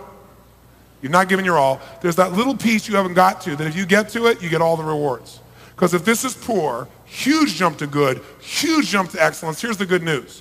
All the rewards are at the next level. And they're disproportionate. They're like way beyond what you can imagine. And the good news is they're about this much higher than excellence. At a level right there, right? Right there. And that level, hallelujah. feels like a sermon at this point, right? That level right here that's just a few inches above is called outstanding. And when you are outstanding, when you stand out from all the rest, in your courage and your commitment and your persistence and your love and your dedication and your skill set and your whatever, you get all the rewards. And it's unfair really because you're only a little bit better than those people that are excellent, but your rewards are like a gazillion amount. It's just being outstanding on a consistent basis instead of being excellent. And that difference, by the way, is not usually really a large skill difference. It's a psychology difference. It's a standard difference. It's what you hold yourself to. I mean, did you watch the opening to the Olympics in Atlanta? When this guy walked out, I don't know if you remember, how many saw the opening to the Olympics? And this little guy walks out, he's 97 years old. He's the oldest living gold medalist. And he walks out into the field, and what happens? 100,000 people in the stadium stand up and clap. The president cried. I mean, why? They don't even know who this guy is. Because they know he was outstanding probably 40, 50, 60 years ago. Unbelievable. Think about it, 70 years ago. That's what we value outstanding in a culture. A good example is Carrie Strug. Now, this little girl, remember what happened? This little girl gets hurt, injured. It's like a movie, right? It's like a Rocky movie all encapsulated. Because you're watching, it's like the Americans finally look like for the first time they're going to be able to finally win, finally beat the Russians. And sure enough, all of a sudden this girl wrecks her leg. And as she does it, everybody's like, oh my God, it's over, it can't happen. There she goes, holds it in. And what happens? She goes away, everybody's there, and all of a sudden the monitor comes in and goes, oh my God, I can't believe it. I can't believe it. She's standing up. She's walking towards the mat. She couldn't. She can't. It couldn't be. She's not going to try it, is she? And the whole place gets really dramatic and quiet, and this little girl with nothing but guts and heart, through the pain, goes and lands. Holds just long enough, pulls that leg up, and everybody goes crazy. They win the gold medal. How many of you cried? Come on, you cried out there, come on. And you don't even know this girl. If you felt the emotion in that moment, if you cried or you felt celebratory, there's only one reason why. Because in that moment, you recognized the part of you. That's what made you feel moved. You know there's a part of you that's outstanding. If you cried, it may have been that you're not fully utilizing that part of you and you realize that. Felt celebratory, maybe you just for a moment remember what it would feel like if you engaged that part of you. But that only happens by a decision because it wasn't skill that made her win, it was heart. And that's something you have total control of. If you'll push yourself beyond anything you thought was available and like lifting a weight, like, I mean, how do you build a bicep? How do you do it? What do you got to do? You got to demand, you got to put a huge demand on it consistently, don't you? You have to take a weight. You can exercise it. If you don't exercise it, it atrophies. But to grow a muscle, like really build it, you got to take on something that's much harder, much more uncomfortable, not what you planned for, not what's comfortable for you. And if you make yourself do it even though it's uncomfortable and you do it again and again, you get growth because as you make a demand, the muscle expands. So it is true with a muscle called passion. The more you demand of it, the more it'll expand. But if you just do what you're already comfortable with, you'll leave here kind of pumped up, feeling good, and you'll say, wasn't that a cool seminar? But your life won't be changed. You'll have had a great weekend that'll last a month or so. That's not why I came by. I really want to see you give yourself the gift of raising the standard. By the way, if I'm going to do 10 curls, which one of those 10 gives me, which one of those 10 do I want to do the least? Probably. Which one? Number 10. Which one gives you all the growth? Number 11.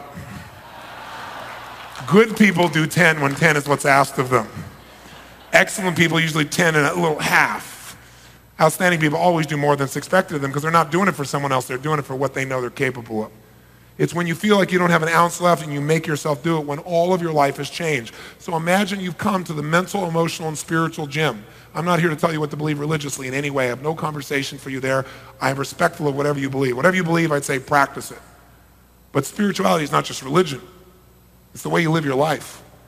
So if you entered the mental, emotional, physical, and spiritual gym, then what you'd be here to do is to push yourself harder than ever before, because if you go in that gym and just kind of hang out, you're going to get exactly what you put into this gym. Now, I won't ask you to do anything. I don't put myself there first. So I will be an example of what's possible in my own way, but you want to be your way. But I'll show you the standard of what can be done here, because I know that if you'll join me in this little part of the journey, you're going to experience more of yourself, because it's just a law of you. It's not me. It's the law of physiology, the law of the mind and the emotion. Does this conversation make any sense? Now, let me tell you a mistake most people make in life. They live by a philosophy of someday I will be able to feel the way I want to feel when. when I meet a certain person, when I achieve a certain income, when I finally get that position in my business, when I finally turn things around, when I'm finally physically fit. Someday when? And that someday never shows up, because then you meet the person and go, yeah, but did I really make the right choice? That really empowers the relationship, right? Or you make the money and then people worry they're going to lose it. Or they achieve the job and then they worry someone else is going to get that position. So someday never comes. So one of the things you've got to do is learn to train your nervous system to feel good. How many find that when you feel good, you're not just happy, but you actually perform better, and you also are better in the way you treat other people as well? How many find that to be true? Say, I. Then I want us to train ourselves like a muscle to feel good, to drill that into our nervous system, because feeling good is a physiology. It's a way of moving. It's a way of breathing, because the way you feel is totally related to the way that you move. Emotion, ladies and gentlemen, is created by motion, right? Emotion is created by motion. The more you move, the more you're going to feel. And people have very limited emotion and have very limited motion in their face and their body, and they're kind of holding everything back. So what you want to do is loosen up and be a little crazy. So one way to do that is not to wait to have the good feelings you want. Because, see, you think when something happens, then you're going to feel good. But who's going to make you feel good when that thing happens? You are. You go, well, when I finally make that money, then I'll feel good. Oh, yeah? How do you know? Well, because I'll decide to feel good at that point. Ha ha. Why not decide now, feel good while you're on the way to doing that? Do both. Why wait, right? Or, you know, another, it's like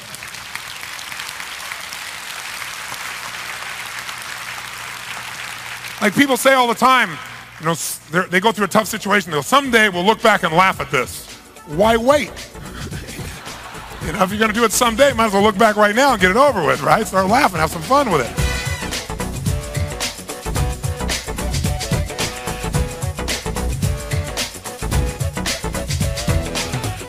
Most of us do not have the privilege of an environment that is surrounded with only outstanding people. And if you were to ask me, Tony, before you tell me anything else, what would be the most important tool to influencing the quality of my life forever above all else? My first hands-down answer was the ability to manage your state, the state of your mind and body during tough times. The capacity to do that is the number one skill that will basically determine your destiny. Because the state you are in will determine your decisions about what to believe and what to feel and what to do. And what you do will create the results of your life known as your destiny, at least the one on earth.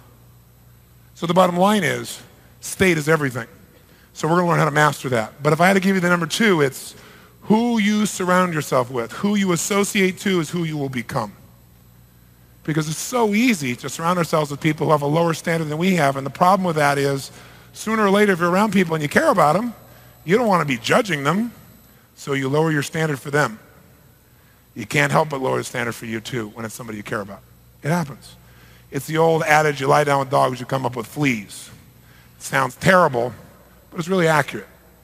I was speaking for the Marines recently, and I'm talking to them, and it was an interesting thing. I went out to Camp Pendleton. There's only 2 places the Marines train.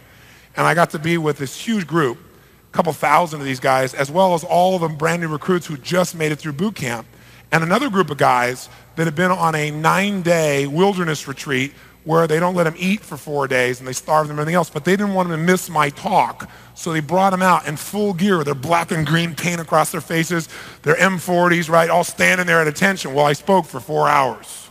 But I was talking to them about standards, because the Marines have helped all of those men and women to raise their standards, and they have a different quality of life within the context of being a Marine. Now, whether that's the quality of life you want is a whole other thing, but that's what they have. They have a higher physical standard, that's for sure. Mental standard, discipline standard than they ever had in their lives before. And a lot of that had to do with being in that environment. I talked to them about how they have to take that environment wherever they go and have a higher standard than the Marines have. They have to have a higher standard when they leave the Marines. And I was talking later on to one of the generals there, and he was talking to me, and he's saying, Tony, you know, what you said was so on the mark. These men have developed pride in themselves because they've made themselves do things that they normally wouldn't have done. But he said, it's definitely been influenced by this environment. And many of them, when they leave this environment, this will have been the peak of their life in terms of how proud they were of themselves and what they accomplished in their life. Many of them will never do. They'll never translate this standard to their daily life when they leave here. And he said, why do you think that is? Do you think it's because people don't care, or people are basically lazy, or you have to supervise people, or, you know, he went through all these things. And I said, no. I said, I really think it's that most people's lives are a direct reflection of the expectations of their peer group. What does that mean? Well, your peer group, first of all, is anybody around you that you respect and you give them emotional power, meaning what they think or what they feel affects you. They're your friend, you want them to like you. So at some level, whether you're aware of it consciously or not, it affects you. Maybe it's your family members. I don't know who your peer group is. Maybe it's people at work. But it's the people that you care what they think or feel. Even if you say you don't, we all care at some level, right? Who are those people for you? That's your peer group. And your life will be a direct reflection of the expectations of your peer group. And here's the challenge. What if you have a higher expectation for your life than the people you surround yourself with? Higher expectation for what you want from your life, in terms of your passion or joy or love. Higher expectation of what you want to accomplish. Higher expectation of what you want to feel or spirituality or whatever it is. Well, now you have a conflict. Because now what will happen is if you have a higher expectation than your peer group who really does care about you will pull you down. Not because they're trying to pull you down, because they don't want to lose you. So they'll say, hey, come on, don't be so serious. Don't be working at that all the time. Come on, relax. Geez, what's the matter with you? And they will find ways to undermine what's going on. Not because they don't love you, because they do love you. Because unconsciously they sense, oh my God, you might change, grow, or expand. What would that mean to me? I could get left behind. And most of us want love so much at an unconscious level, if not at a conscious level. We want acceptance so much that through time, gradually, over the years, we lose what our dreams are. We lose our expectations. And what we once thought was a must is kind of a, well, interesting. We don't even think about it anymore. It's not even a should. Or maybe it's a should someday if all comes together. And so I would say to you that you have an opportunity to get a fresh look at your life. This is a crash course in transforming every area of your life that you want to. The value is we're going to create an environmental standard here that's quite extraordinary. We're going to create it together. Mark my words. Whoever you spend time with, you will become. So you better choose real well. Am I saying get rid of your friends? No. Here's the other way you can do it. You can lead. You can have such a high standard that no matter how low the standard is above you or how nice it is, you can take it from good to excellent to outstanding for your friends if they have the desire and if they have enough caring to be with you. But you're going to have to make those choices. It's not the kind of conversation that you hear in a positive thinking kind of environment. I'm not saying go surround yourself with positive people. I'm saying you got to make sure that wherever you are, you at least have some core friends that have a standard that is so high that both of you will grow. It's like if you want to play tennis, you don't play against somebody who's worse than you are on a regular basis and expect to get better. It just doesn't happen. If you got the guts, you play somebody who's better than you are and you work like crazy so you can move up. And maybe you have some people that play at your level too, but you got to play at that game.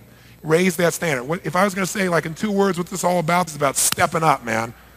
And you got to decide to step up or pull back. So you got to take a look and say, okay, what is it that I really want? And I got to make some really conscious choices. And if you make those, you can have more fun than you've ever had before. It's not like living a life that's totally disciplined, because discipline never lasts. Because discipline is just painful and you do it anyway. You got to do it anyway in the beginning, but after a while, it becomes natural for you because it's so rewarding to play at this level called outstanding. You won't want to go back. It won't be, I got to discipline myself. It'll be, this is who I am. And that's when things really shift.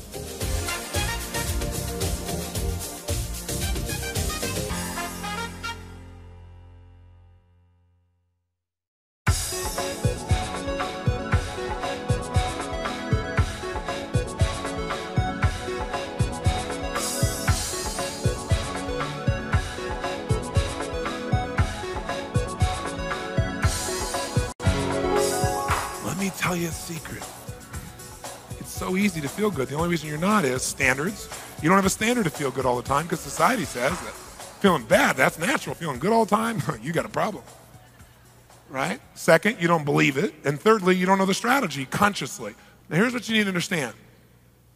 Any emotion you're feeling is just a pattern. It's a pattern of how you use your body. It's a pattern of how you use language. And it's a pattern of what you tend to focus on and believe about it. Those 3 patterns make up all your emotions. If you're upset, you're using your body in a certain way. You're saying certain things outside and inside your head in a certain way. And I don't mean this self-talk positive thinking. I mean certain words trigger you. Like if I say, Michael, you're mistaken. That feels different than if I say, Michael, you are wrong. That feels different than if I say, Michael, you are lying. Right? How many can feel the difference between those 3? If someone's saying to you, say I. So there are certain words, we're not like being positive, certain words that will fire off your emotion in different ways, different levels. And your belief, what you're certain is going to happen, affects you. So people get in habits again and again, and then they think they're not doing it. They think it just happens because something environment happens and they start doing it. It's just a pattern you learned a long time ago, and you've done it so long, it's ingrained. So there are 3 patterns, I call it the triad, that everything that you feel are created out of, and whether you do something or not is based on how you feel. For example, faith, determination are triads. They are nothing but a big word, a generalization for 3 things you're doing when you're determined. Use your body in a certain way when you're determined. You do certain things in your head, what you say to yourself or out loud, and you picture or focus on certain things and believe certain things. When you're fearful, you do something different with your body, something different with your language, something different with what you focus on and believe. How many follow the general thought of this? Say, I. So you don't get depressed, you do depression. See, most people think if they take antidepressants, they won't get depressed. Bull. I do it all the time. Some people take in maximum dosages, 6, 7, 8 pills at a time, still get depressed. Because your body will override all of that. Because depression comes from a triad. Some people get depressed because they think they're getting older. Some people get depressed because they think they're going to lose their relationship. Some people go depressed. We all come up with reasons. Whenever you think your future is uncertain, when you feel like you have no future, when you feel completely overwhelmed, like you can't figure it out, then people feel depressed. Doesn't matter how many drugs you take. So the challenge is not that you're not capable of not being depressed. The challenge is that she believes she needs to be depressed. Now, that's a pretty ugly thing to say, but it's true. Because we live in a culture that if you weren't really sad when you lose somebody, then obviously you don't care. But are there cultures, I'm just curious, where someone dies, where their belief is death is the beginning and not the end, that death is graduation, and where they not only believe that, like intellectually believe it, but they know it in their soul, and since they believe that and know it, they also believe that to be sad is blasphemy or a form of selfishness, because it means you don't really want them to have it. You're thinking about yourself and not their better good. I'm not suggesting that's all true, but are there cultures that believe that and where people never really feel depressed, yes or no? So what we feel is based upon 3 patterns, I said. One of those patterns I should tell you right now is a pattern of physiology, which is a fancy word for the way we use our physical body. Now, very often people come to me and they say things like, Mr. Robbins, I don't know what it is, but I feel down all the time. And other people, I don't know what it is, I feel so up. Why do you think I feel so up all the time?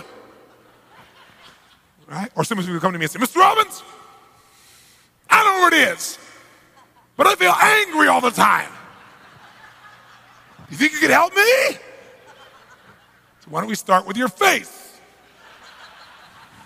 Okay? I mean, think about it. You don't feel an emotion, you do an emotion. I want you to get this. Now, I know you react, most of you, to some trigger in the environment, but can someone else have the same trigger and react differently, yes or no? That's called wisdom, it's called intelligence, that's called using the gifts God gave you instead of just reacting like an animal. And we all are going to react at times, but you don't want to stay there for months and months and months and months, or years, or days, or even hours. You want to raise the standard. So it doesn't mean you don't feel feelings. I mean, I have sad feelings, I have hurt feelings, I have frustration feelings, don't get me wrong, but I don't live there. And sometimes it's good to feel those for a short burst, just enough to get you to do something, to make something better, or to appreciate something. But to live there, see, some people do it so much, over and over and over again, until pretty soon, this is all they do, continuously. It's conditioned. And then they go, I can't help it. Right? I can't, I'm telling you. Yes, you can. Start talking like a human. Because you behave differently in a different state, and you're totally in control of your state. Your state is not controlled by what someone else says, or what someone else does, or what you see in the environment. You have one unbelievable gift from your Creator that we all cannot deny, and that is the capacity, in a moment's notice, in a heartbeat, to change your state. Every hero does it. When the going gets tough, somehow they get outside their own fear, their own pain, and they step up. All it is a state change. A hero is a state of mind. Sometimes it's time to be your own hero instead of waiting for someone else to rescue you. So physiology is the first part. Second pattern is a pattern of language. Now, language is an interesting thing. There are 2 distinctions here. One distinction I call TV. TV stands for transformational vocabulary.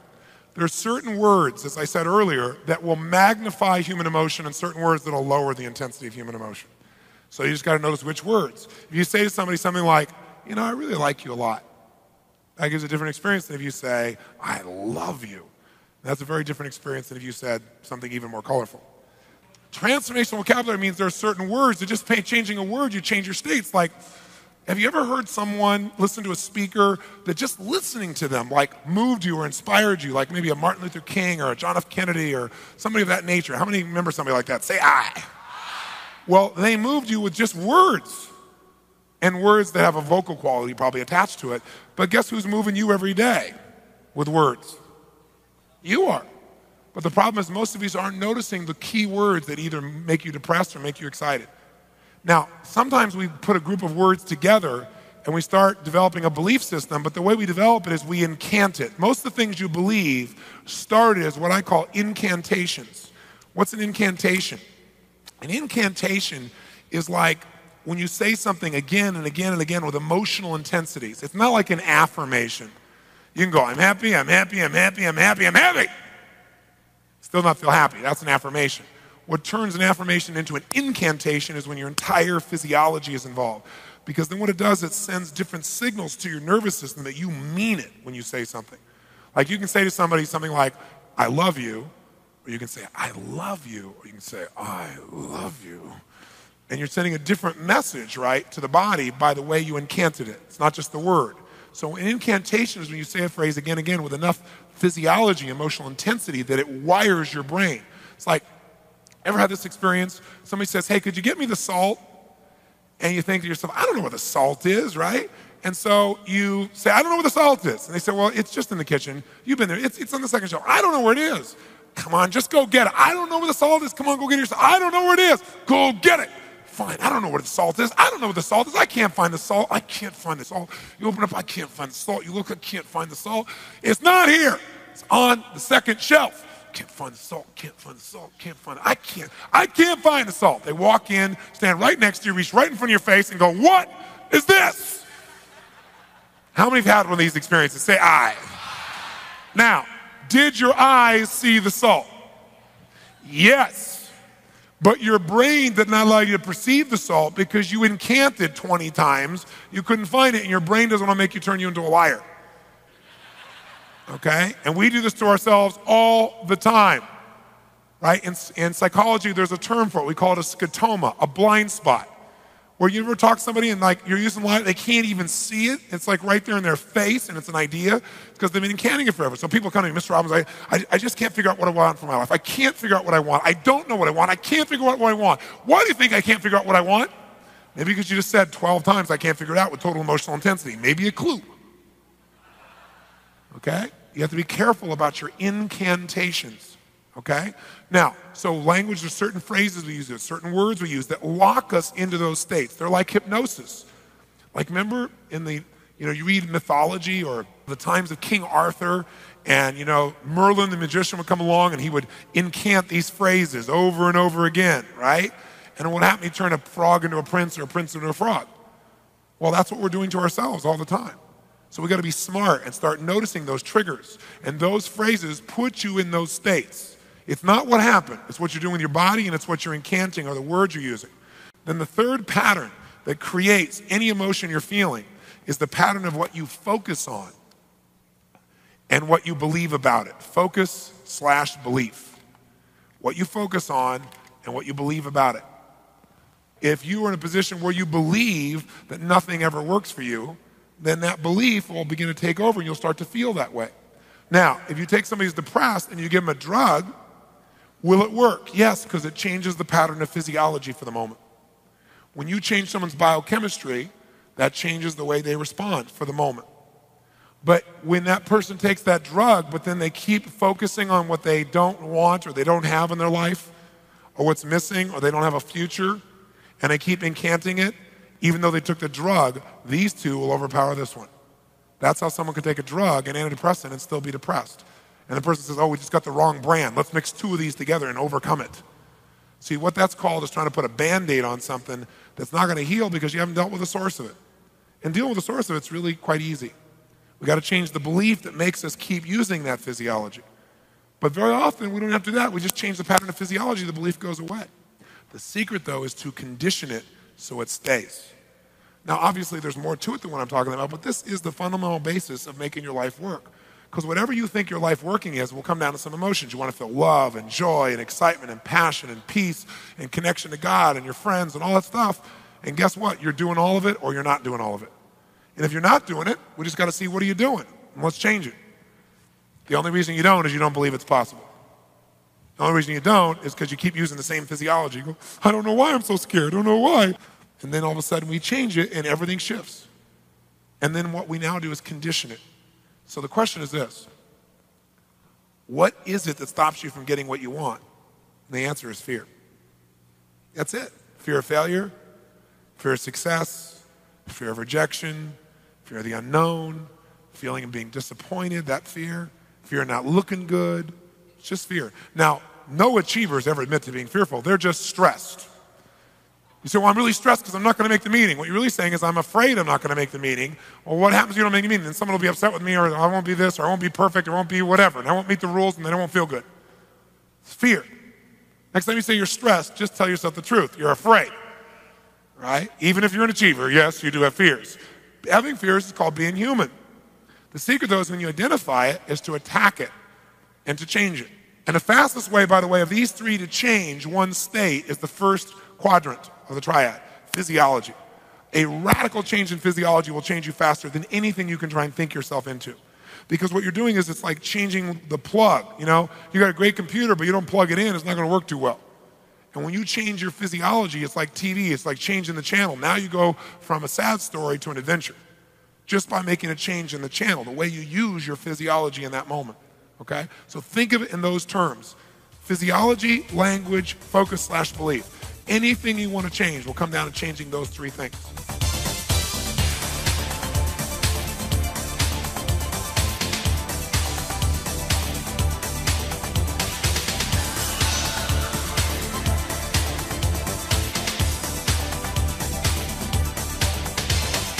I got a phone call, found out there's a lady, some of you remember, an entertainer named Carly Simon. Carly Simon couldn't get on stage. And I heard she couldn't get on stage, and somebody was talking to me, and I wasn't able to come help her because I just wasn't available. But I did find out from the friend what her symptoms were. Here's what she would do. She would do something very similar to what I had seen as a pattern with someone else. In fact, let me give you someone else first. I meet Bruce Springsteen for the first time. Meet Bruce, and I'm a big fan. I'm like really excited to meet him, like he's my hero, right? And so I go up to talk to him and everything else, and as I'm talking to him, he's really nice, and I said, tell me something. What's it like for you to go on stage? Do you still get juiced? Is it still like, does your body get going? Does your mind get going? Or are you just really relaxed? Like, what's it like for you? I'm curious after all these years. He said, are you kidding me? He said, every single time I go out there, he said, I feel a certain thing happen in my body. I want you to hear these parallels. Here's what Carly Simon says. Here's what he says about going on stage.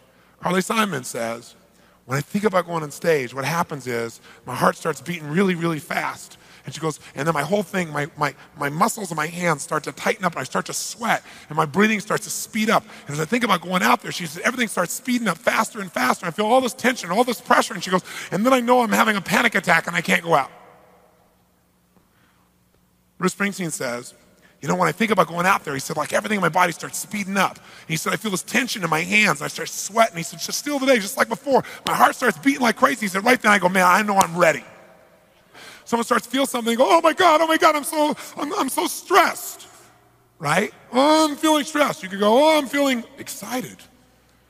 Because stressed and excited are very close, aren't they? And what happens is a subtle change, and usually when you put the language on it, it shifts it. You may have been on the verge, you could go from either one.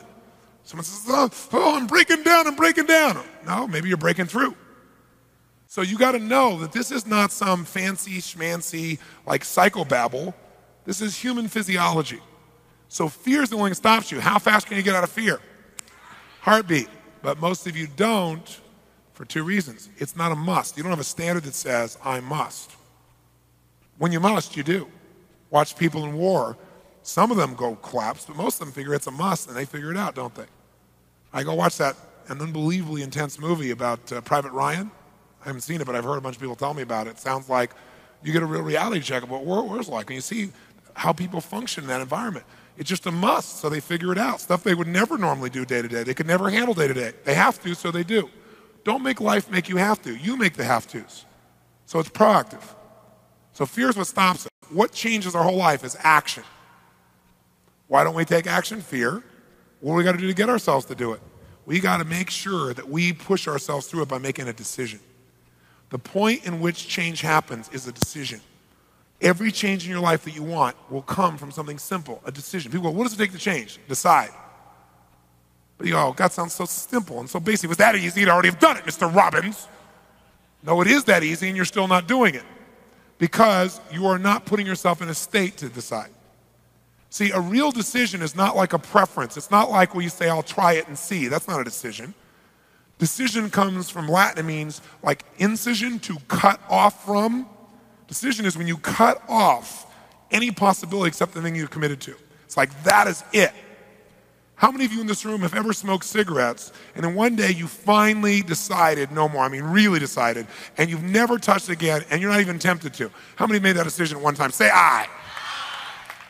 You know what a real decision is. If I came to you today and I said, would you like a cigarette? Would you go, what brand is it? No, you'd probably say to me, no, I'm not I want you to hear that. You'd not only say, I don't smoke. You'd say, I'm not even that kind of person. You literally divorce yourself from even that kind of person. So it's no effort. When you really decide, it's not an effort. Once you've cut it off, it doesn't take effort. Deciding takes effort, but once you've decided, it's over. You don't think about it anymore. It's like it's easier to fast than it is to diet. Because when you're fasting, somebody offers you something, you don't even think about it. You go, no, I'm not eating. Right? When you're dieting, you're like, well, maybe we could have a little more. This is a little piece of cake. Not that many calories.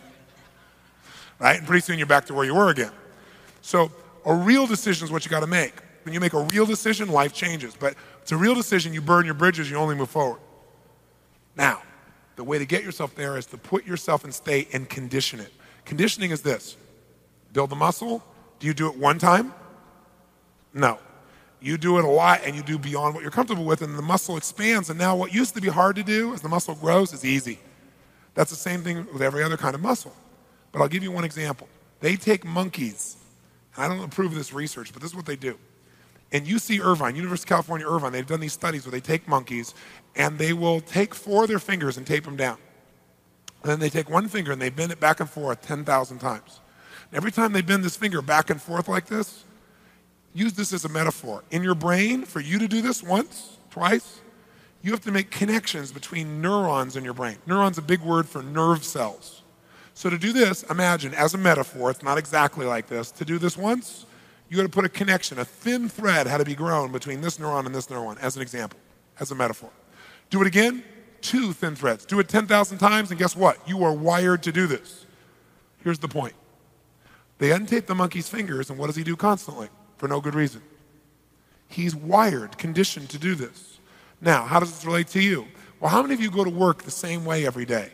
You drive on the same on-ramp, go the same direction, get off on the same on-ramp. How many got a pattern like that? Say, I.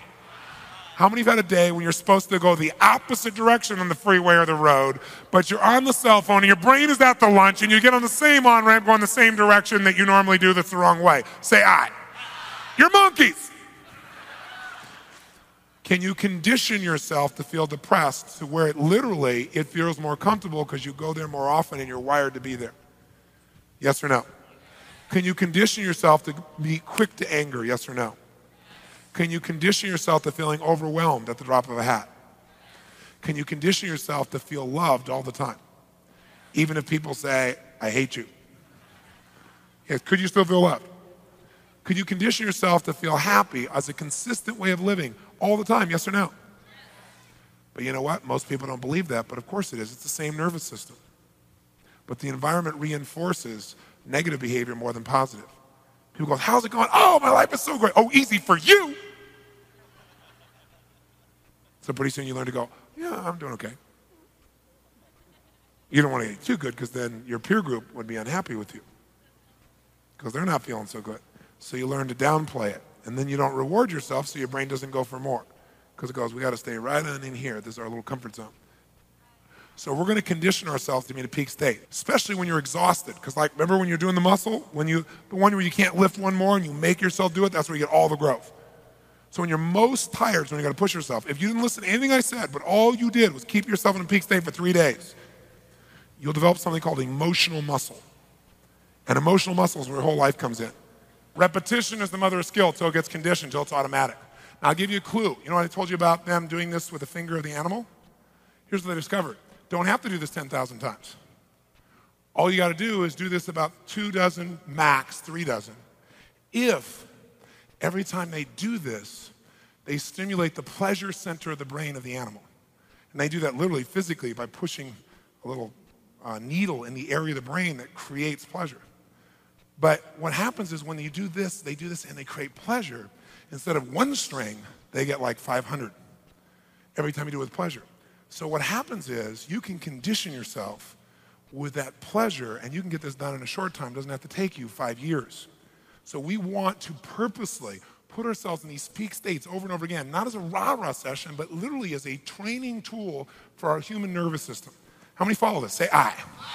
And the secret is when you don't feel like doing it, that's when you got to do it the most, because that's when you'll get the real conditioning. But don't just do it like, all right, yes, yes, yes, yes. Okay? You gotta smile and make yourself feel good while you're doing it and make it better each time.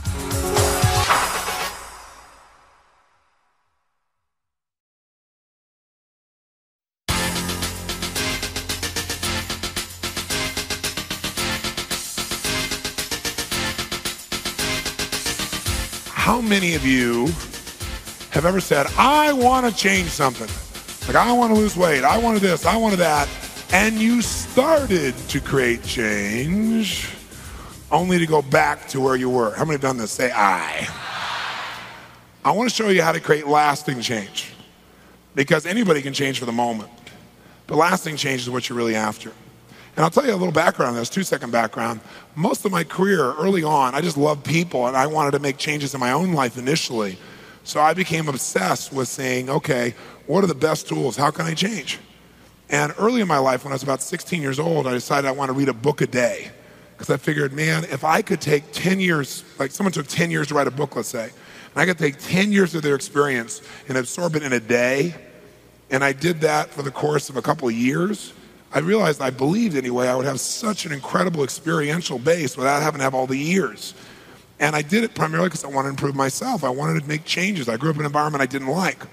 Well, I didn't quite do that, but I read about 700 books over the period of about 7 or 8 years, 7.5 years, all in the area of human development, psychology, physiology, anything I thought could really make a difference for people.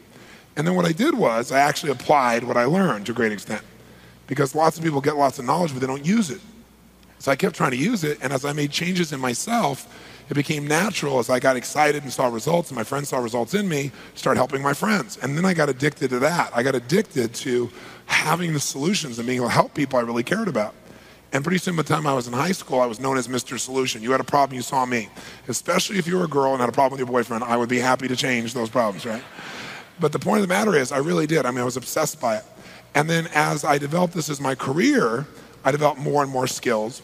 And then gradually, by the time I was 20 years old, 19, 20 years old, I became exposed to a series of what at that time were the cutting edge tools in creating change, like really rapid fire change. Not lying on your back, freely associating and analyzing what's wrong with your life, but really making the change happen now. And in those days, the tools were things like neuro-linguistic programming, which you probably have heard of by now, which I wouldn't honestly say is cutting edge anymore, but there's some great tools in there that I still use, some of which I'll share with you this weekend. They're just great, fundamental tools. And Gestalt, which is really antiquated now, but there's still some useful tools in it, or Ericksonian patterns. And I went out and I learned this stuff, and I learned how you could like wipe out a person's lifetime phobia in 10, 20, 30, 40 minutes as opposed to 4, 5, 6, or 7 years. And my advantage was I didn't know what I couldn't do, because I didn't have years of being a therapist and having to spend years with a customer or a client trying to help them turn around. And so when I went to these classes, I convinced the owner to let me, or I should say the founder of these technologies, and at least in NLP, his name was John Grinder, to let me in these classes, because in those days it was always marriage and family counselors, psychologists, and psychiatrists. I had no such degrees, but that was my advantage. And I talked my way in these classes just by pure persistence. And I sat in the classes, and after 3 or 4 days, we'd learn like how to wipe out a phobia. in a short period of time. And I remember turning to these, it was a 6-month course, and I turned to these other therapists in the class, and they said, hey guys, let's go find some phobics and cure them. And they all looked at me like, you're crazy, you're insane, it's obvious you're not an educated man. I said, what do you mean? They go, well, this is a 6-month training program. You got to go through all 6 months.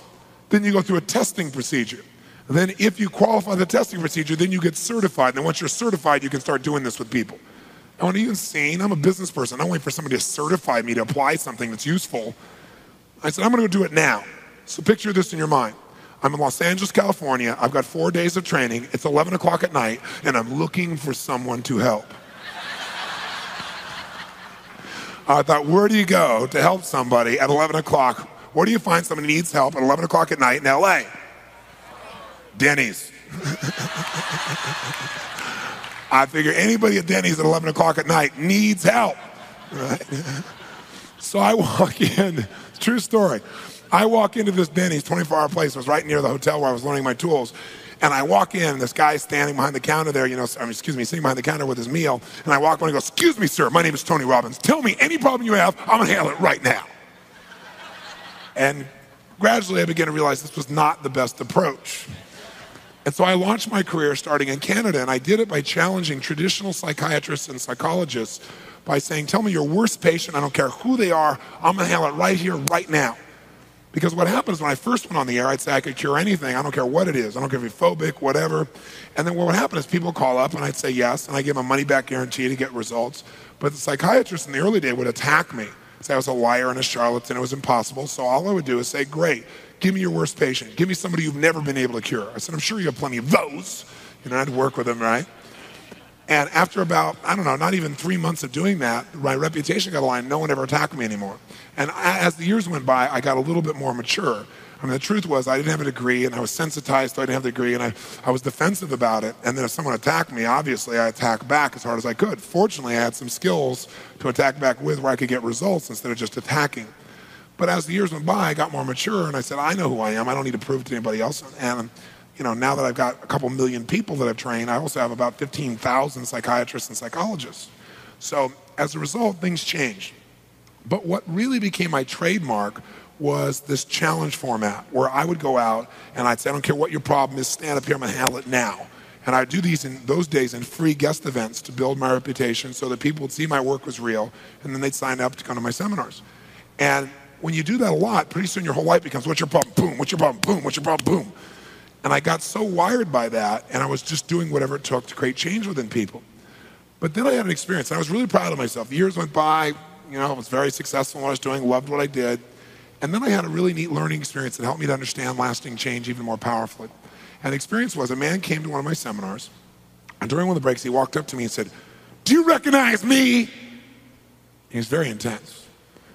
And I said, I don't remember your name, but I do recognize you. I said, I meet about 10,000 people a month, but I recognize your face. I never forget a face. I said, let me think for a second.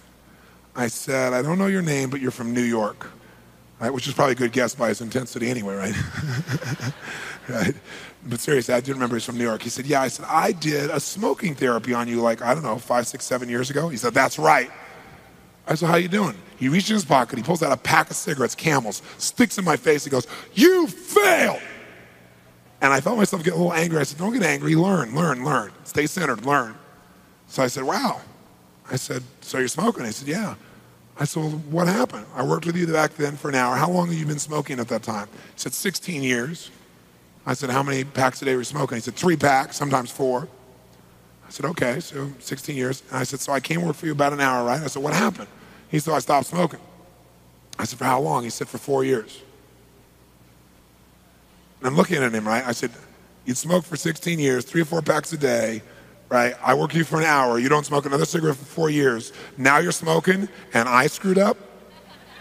He said, that's right, because you didn't program me properly, or I wouldn't have gone back to it. And when he said that, I went, something to think about. I went, wow, neurolinguistic programming, which was what I was teaching in those days, gives you this illusion that someone else is going to program you, and then everything will be fine. But see, my life doesn't work because I programmed myself 20 years ago and everything's perfect. My life works because I've conditioned myself. There's a difference.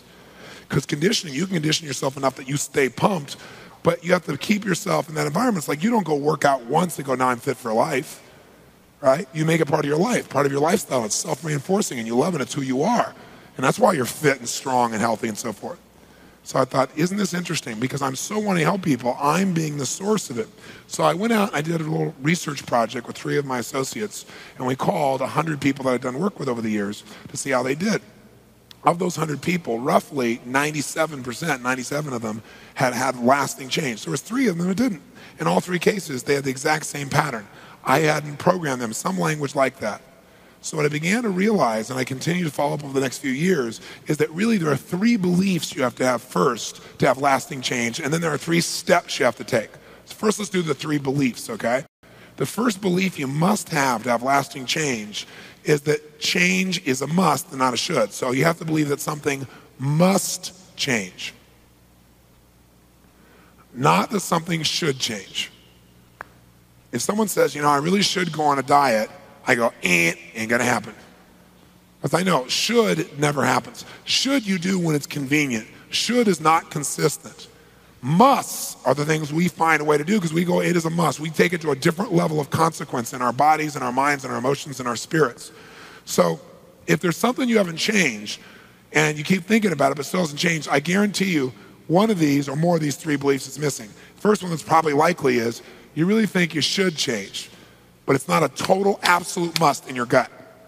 Now some people really is. They think, well, this weight must come off, but then I'm going to run to Jenny Craig or someone else to do it for me. Now, there's nothing wrong with Jenny Craig. She's great as a coach. But if Jenny Craig's the one doing it for you or Tony Robbins the one doing it for you, then I get the muscle and you don't. So I'll be stronger and healthier and you'll be okay for a while until you get off on some uncomfortable thing. Then you can blame me or Jenny Craig or someone else why it didn't work. But if you know you're the source, then there's only one place to look, which is in the mirror.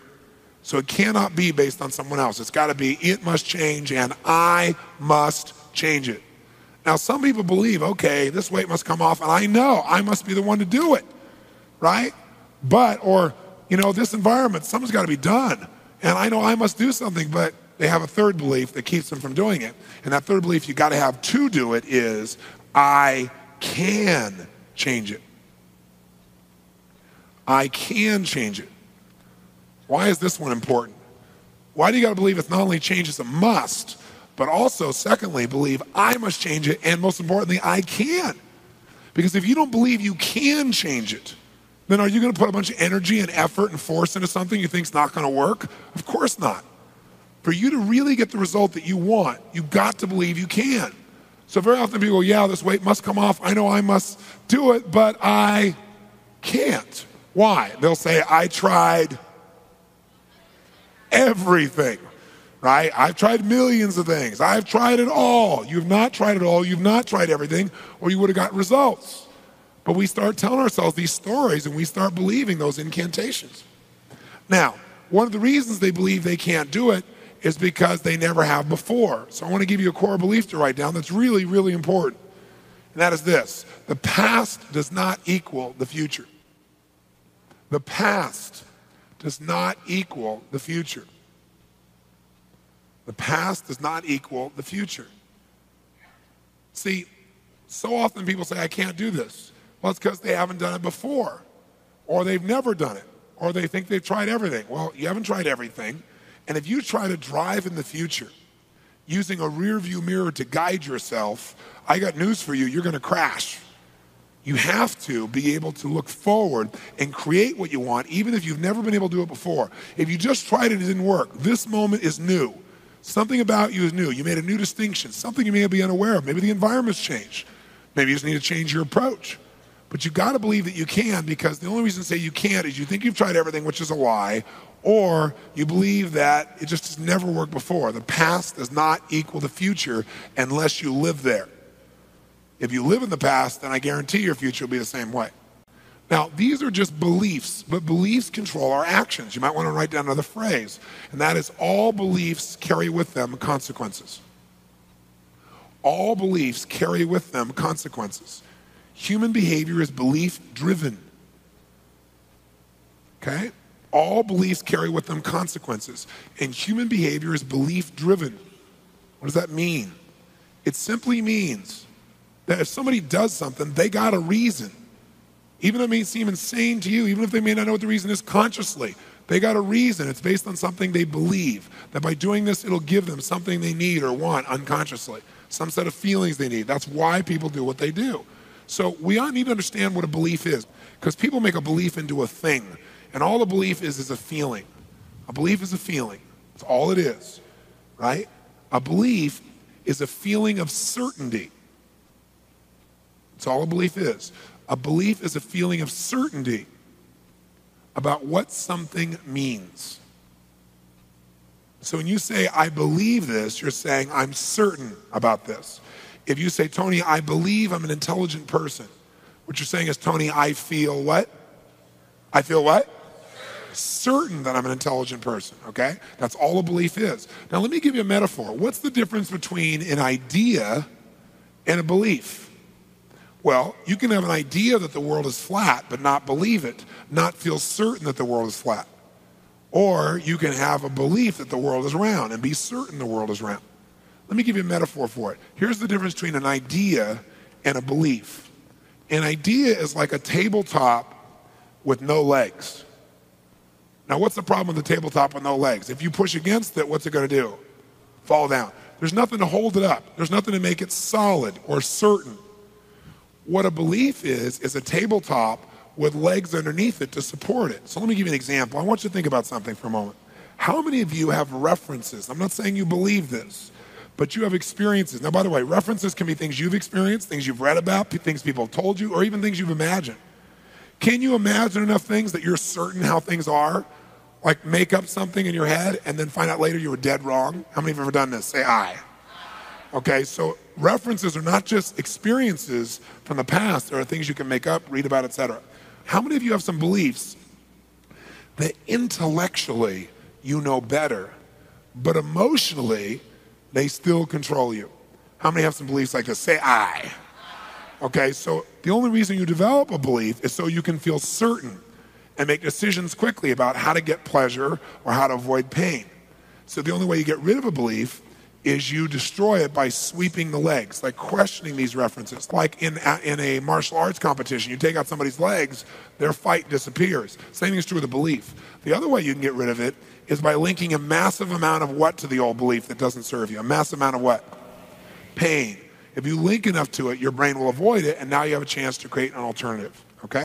So now, let's talk about what are the 3 steps. These are the 3 beliefs.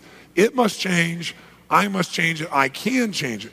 What are the actual 3 steps to creating change? Here's the first step. You want to create lasting change in yourself or someone else. This is always step 1. If you tried and failed to create change, this is the thing you didn't have enough of, and it's called leverage. Leverage. What is leverage? Well, leverage is when a person in their mind, in their body, in their emotion, in their nervous system, when they link up, that not changing, like failing to change right now, will mean unbearable, immediate, devastating levels of pain. I guarantee you they'll find a way to change. Like what if you said, I'm really depressed, and I put a gun to your head and said, get happy quick or I'm going to blow your brains out? How many think you might be able to find a way to get happy rapidly? Let me see your hands. Whereas for years you were sitting on a therapist's couch and you couldn't handle it. The only difference is I brought more what to the table? Leverage, greater consequence. The reason we don't change is, on the one hand, we want to change because we're not thoroughly happy. But on the other hand, we're afraid changing itself might be painful, or we might go through that whole process and it still might not work, and then we'd be disappointed and that feel even worse. So the reason we don't change is we think change equals pain. The reason we do change is when we see not changing is more painful than anything else. So to get leverage, you want to accomplish 2 things. You want to get the person you're wanting to change, whether it be yourself or someone else, to associate. Associate means not just intellectualize. It's like intellectually you may know chocolate's not good for you, but that's not going to change your behavior until we mix it with tuna casserole in your nervous system. When it's in your gut, now your body will respond. When it's in your head, it's intellectual. So when I say associate, think about association means something you feel in your nervous system rather than something you understand intellectually. How many follow that? Say aye. So to get leverage, you want someone to associate, feel in their gut that not changing not changing equals massive, here's the other key word, immediate, unbearable levels of pain. So, to get someone to change, if you've tried everything and it doesn't work, you need more leverage. Get yourself or that person you're working with, whoever you're trying to create change with, to associate that if I don't change, it's going to mean massive, immediate, unbearable levels of pain. Some key words there, massive. Another key word, immediate. You might say, you know what, if I keep smoking, I'll probably get cancer. You know what the problem with that is? It's not immediate. It's way off in the future, in the distance. So when you put it further away, almost didn't have much effect, did it? Well, when something is thought of as to be way off in the future, even if it's bad, it doesn't give us enough leverage to change. When it's immediate, that's when it gets us to change. Now, people don't want to change just for painful reasons, so the other form of leverage is this. You want to get this person to associate, which means in their gut, not in their intellect, that changing now, to change now, equals massive, extraordinary, and immediate levels of what, guys? Pleasure. See, when you link up in your brain, changing is pleasurable and not changing is ultimate pain, the person will find the way. Write this in your notes somewhere. Change is never a matter of ability. Change is never a matter of ability. It's always a matter of motivation. Another word for that is leverage. When someone has enough reasons, they will flat change, period. But you got to get enough leverage. And I'll tell you how we keep ourselves from getting leverage. We use words that soften what we're doing. Like we say, well, I'm a bit overweight, or I'm a little bit, robust, or, I'm round, in big places and stuff. No, you're fat is what you are, okay? Okay? And you got to call a spade. Because as long as you say, well, I'm kind of, a little smidge overweight, you're never going to do it. Now, don't get me wrong. I don't care if you're overweight. I don't judge you. I care about you. I don't want your heart to be working 20 times harder than it needs to be and have you die a young death. I don't care about how you look. That's your business. But if you're overweight, the reason you're overweight is you don't give yourself enough pain for it. You do softeners because you don't want to feel bad about yourself because you think you've tried everything. So I've tried everything, nothing's worked, so I just got to adjust to this. So I want you to get it. You got to tell yourself the truth. I'm telling you this as a friend. I'm not telling you this from judgment. And by the way, do we all do this at different levels, yes or no? And by the way, this isn't just fat. We do this with finances, right? We do this with drugs. We do this with relationships that don't serve us. You got to blindly tell yourself the truth. And that's painful, but that pain will serve you because it will move you. It's like Stallone. If he'd gone off and made himself feel good, he would have lost his hunger and drive. So that's why he didn't take on another job. He stayed there in the pain so he'd have to be driven forward. How many follow that? Say aye. But you know what most of us do? The minute we get a little pain, we want to immediately get rid of it. So we drink something, we eat something, we smoke something, we watch something to take away the pain of the moment. But when you take away the pain, you take away the drive to change. And so now change is not a must, it's a should. And so you keep on feeling bad about yourself, never getting what you really deserve. Whether it be the mind, the body, the spirit, the emotion that you deserve. So you got to be honest with yourself. How many follow this? Say aye. You got to not only be honest, you got to pour it on a little bit and get enough drive. It's uncomfortable. But that discomfort will give you the leverage to really finally do something that is lasting. Okay? Really, really, really, really critical here. By the way, think of a change in your own life, or maybe someone you know, that was really hard for you to make. Like, really hard. You kept trying to change, never followed through. And finally, one day, wham, you said, that's it, no more, never again, it's over. How many have had one of those experiences where you finally got so mad, you got so much pain, you finally changed forever? How many have had one of those? Say aye. That's the day you got enough leverage. Now, you don't want to wait for life to have to do that to you. You want to be conscious about it. You want to be direct about it so you get what you deserve. That's what you really have to do. How many have ever done this in a relationship? You're in a relationship, it's a terrible relationship, but you keep rationalizing it. Well, it used to be good, it'll be good again. Because see, if the present is painful, you can always escape to the past. If the past is painful, you can always make up a future that's better. Because no one really knows about the future, so you can make stuff up. And as you make it up, it's a reference that makes you more certain it'll be okay, and you kind of stay where you are.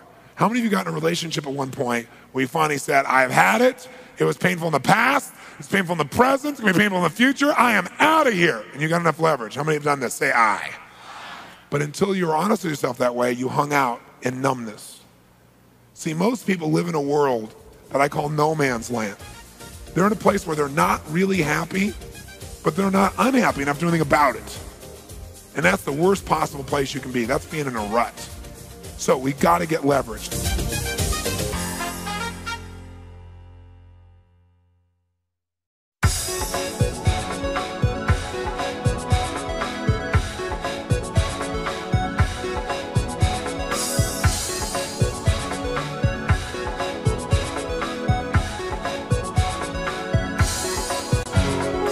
If you get leverage, now change is a must, isn't it? Isn't that really what this does? Change is a must. But along with the must, sometimes you do something so much, it gets literally built into your nervous system, like the little finger example I gave you yesterday. So now you don't even think about it, you're just doing it. So let's say now it's a must to make this change, and then you will notice you're doing it. So the second step to creating lasting change is you must interrupt the limiting pattern or the disempowering pattern. You must interrupt it. You must scramble it. If you break a pattern enough, again and again and again and again and again, pretty soon your body can't get back into it anymore. It's like, have you ever had somebody who you're really upset and you try to tell them you're upset with them, and then they crack a joke and they make you laugh and you want to still stay upset because you want to resolve it? And then you try to do it again and they make you laugh again, and after 4 or 5 times, pretty soon you can't get mad anymore. How many of you have had this kind of experience? Say I. What did that person do? They interrupted your pattern enough times you couldn't get back into it. Think of it this way. Think of it as being like, how many of you listen to your music on compact discs, on CDs? Say I. So when you listen to a CD, how come every time you listen to that CD, you hear the same music? Well, the answer is because even though you can't see it, on that disc is cut a pattern. It's cut right into it. So when the laser goes across it, it's the same pattern, plays the same music. Well, what if you're listening to a CD in your head, mentally? You have this set of beliefs you have already. A CD you're already listening to as a metaphor. And I take a new belief, a new CD, and try and jam it on top of the one that's already playing. So the only way to create lasting change is to interrupt the pattern. I got to take out the CD you got. I got to take out a needle and go back and forth, back and forth, back and forth, back and forth, back and forth across that thing till I break the pattern so much, I scramble it up so much, it'll never play the same way again. Now you try to put it in there, it doesn't feel good. So now you're open to something new, and now I can give you a new pattern. So to create lasting change, you've got to get leverage, but you've also got to first interrupt the old pattern before you can create a new pattern. And I'll give you a simple example you've probably experienced in your life. You ever been in a conversation that's really important to you? You're really into it. You're talking along with somebody, and somebody over here asks you some stupid question that has nothing whatsoever to do with what you're talking about. You say, what? What are you talking about? And they tell you, and you go, oh, and you answer their question, and now you come back to what you're talking about, and what happened? Come on, what happened? It's gone. How many have had this happen? Say aye. How many have had your pattern broken so strongly that even though this thing was important, you never figured out what it was and got back to it again? How many have had that happen? Say aye. So pattern interrupts are powerful. I'll give you an example. I used to bite my fingernails down to the quick when I was a kid. I mean, down to where they'd bleed. And I hated it, but I'd still do it. It was like something I was just trained to do with my body. And so I kept trying to change it. Trying, ought to tell you, it was a should. Right? I try. Try doesn't happen. So finally one day, I'm a young man, I'm in business, and I'm marketing this product or service to this particular woman who's the head of this company. And as I'm talking to her, I'm hoping to make a larger sale because this lady is magnificent. I'm thinking this could be a really important business relationship, right? And so we're developing a really great rapport, and she seems to really like me, and I really like her, and the relationship's starting to get fun and playful, and everything's great. And now we're coming back to the end, and we're going to close the deal, the business part of the deal, and I'm hoping to close an additional deal later on. And so as we put this thing across, and I hand her the paper to sign, as I do it, she suddenly grabs my hand. And I look at her, and she grabs my hand, and she goes, what is this? And she looks at my fingers, and they're all like red on the end, you know, from blood, where they bled and stuff and dried up, and it's really gross looking, right? She goes, what is this? What happened to you? I said, well, I bite my fingernails. She took my hand, and she just shoved it aside, and she goes, I can't do business with you. I said, what? She goes, I can't do business with somebody who doesn't even have enough self-discipline not to bite their own fingernails. She goes, I'm out of here, and she got up and left. I was like, hey. What a low life, what an unfeeling person. But then after a while, I started thinking, God, she's right. And that provided me with enough what? Physical pain didn't do it. Loss of love, that'll do it. Embarrassment, that'll do it. That gave me leverage. But then, after I did it, I did something called a swish pattern. Some of you are familiar with, I've written about in my books. Very effective pattern. And it's a conditioning pattern. So I did that, but I remember 2 days later, I'm in a movie, and as I'm in the movie, I'm sitting there, and as I do, I found my fingers in my mouth. Now, the good news is I noticed they're in my mouth. So instead of going, oh my God, this doesn't work, it's a failure, I went, oh cool, I realized that I caught it. So I did about 25 more swish patterns right there in the movie, and I've never touched my fingernails since. But the secret is I had to interrupt the pattern, right? So that process is what we're talking about here. Let me give you an example. I remember working with a man one time, and he told me, he always smoked cigarettes, and I knew him really well, and I said, listen, I can help you with that. And he goes, I don't want to change. I said, okay, well, I'm not going to make you change. One day he comes back, and he's not smoking anymore. And I said, what happened? He said, it's amazing, Tony. He said, I'll never smoke again as long as I live. He said he was sitting here in his library, reading the newspaper, and smoking a cigarette. And as he's reading the newspaper, smoking the cigarette, in walks waddles in his 5-year-old daughter, who's just totally precious. And he loves her more than anything. And she's crying hysterically. He goes, honey, what's the matter? He puts the paper down, still holding the cigarette. He says, honey, what's the matter? And she goes, Daddy, I don't want you to die. He goes, honey, I'm not going to die. What are you talking about? Yes, you are, Daddy. He goes, no, I'm not going to die. What do you mean? She points at the cigarette. And he looks at the cigarette, and he looks at her, and he says, oh, honey, I'm not going to die. That's nothing to worry about. She goes, yes, you are, Daddy. And I don't want you to, because I wanted you to be there when I got married. She starts crying hysterically.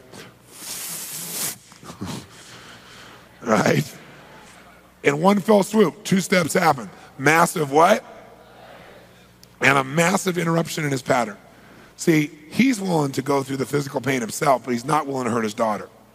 Many of us will do more for others we care about than we'll even do for ourselves. For many, that'll be greater leverage than just you. But if you do something that creates leverage and interrupts the pattern, you got something that's really, really effective. Or I'll give you a different example.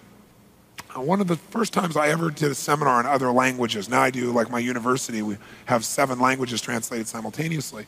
But the first time I went to a foreign country was local. I went up to Canada, and I went up to Montreal, and I was sponsored there by a company in the area. And I didn't know what it was like to talk to a group like that, so I worked really hard, because if you've been to Montreal, you know they're quite sensitive about the French language and against the English language. So I don't know any French, so I worked hard the night before and memorized a paragraph in French to introduce myself in. They all got headsets on, about 2/3 of the audience. I get up, and I say my name in French. Then I get up, and I start speaking in French, which blew them away for about, 3 or 4 minutes. Then I said, that's all the French I know, went on. So we had a great time, a couple thousand people, great seminar.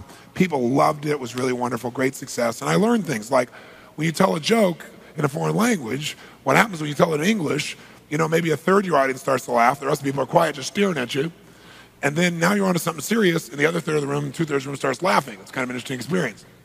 So at the end of this event, I felt like it was a great success.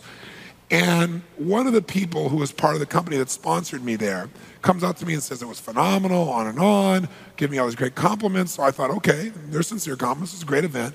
And then the person looks at me and says, Mr. Robbins, I'm wondering if you'd be willing to have dinner with us tonight.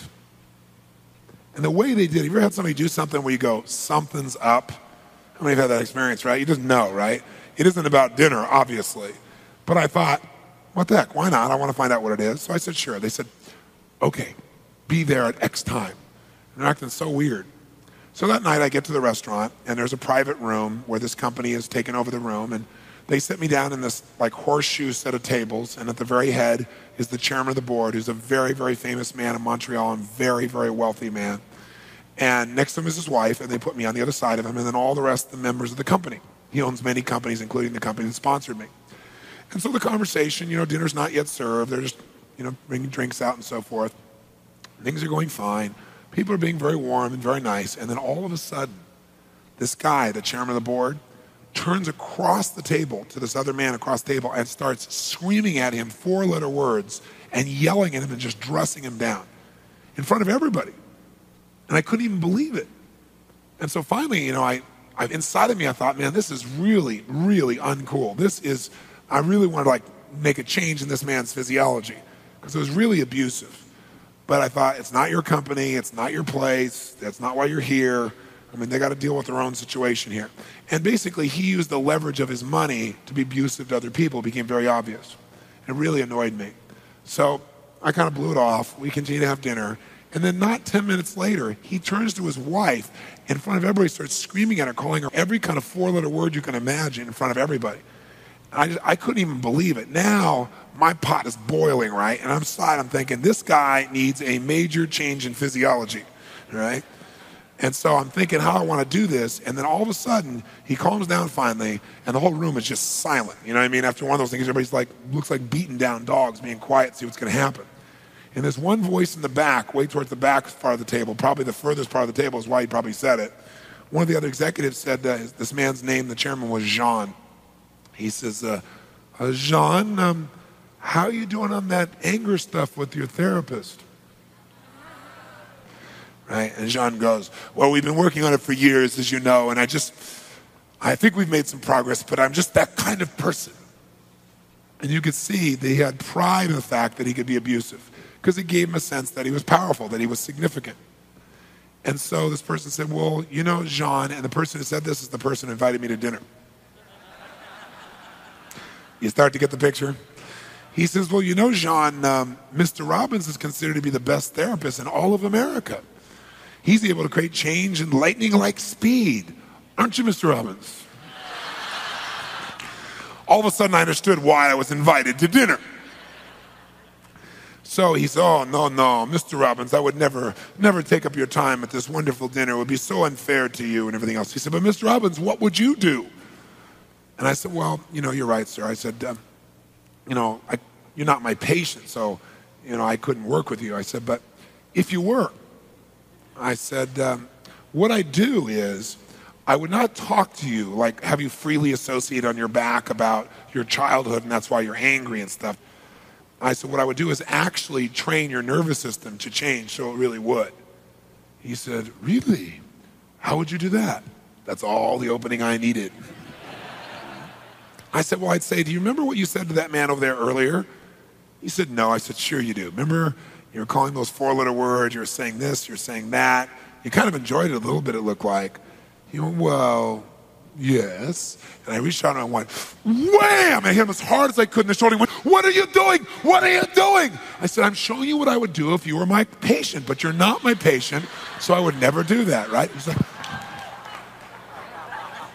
and the people at the table like, right? And I'm looking at him smiling. And as I do this, he doesn't know how to process it because I'm not looking mean. I'm just going, that's what I do if you're my patient, but you're not, so I'd never do that. He's like, do you ever see people when they're totally confused and they like search every quadrant of their brain? Right? So now what have I done? Massively interrupted his pattern and gotten major what? Leverage. See, you can talk to your blue in the face. That's not going to change this guy.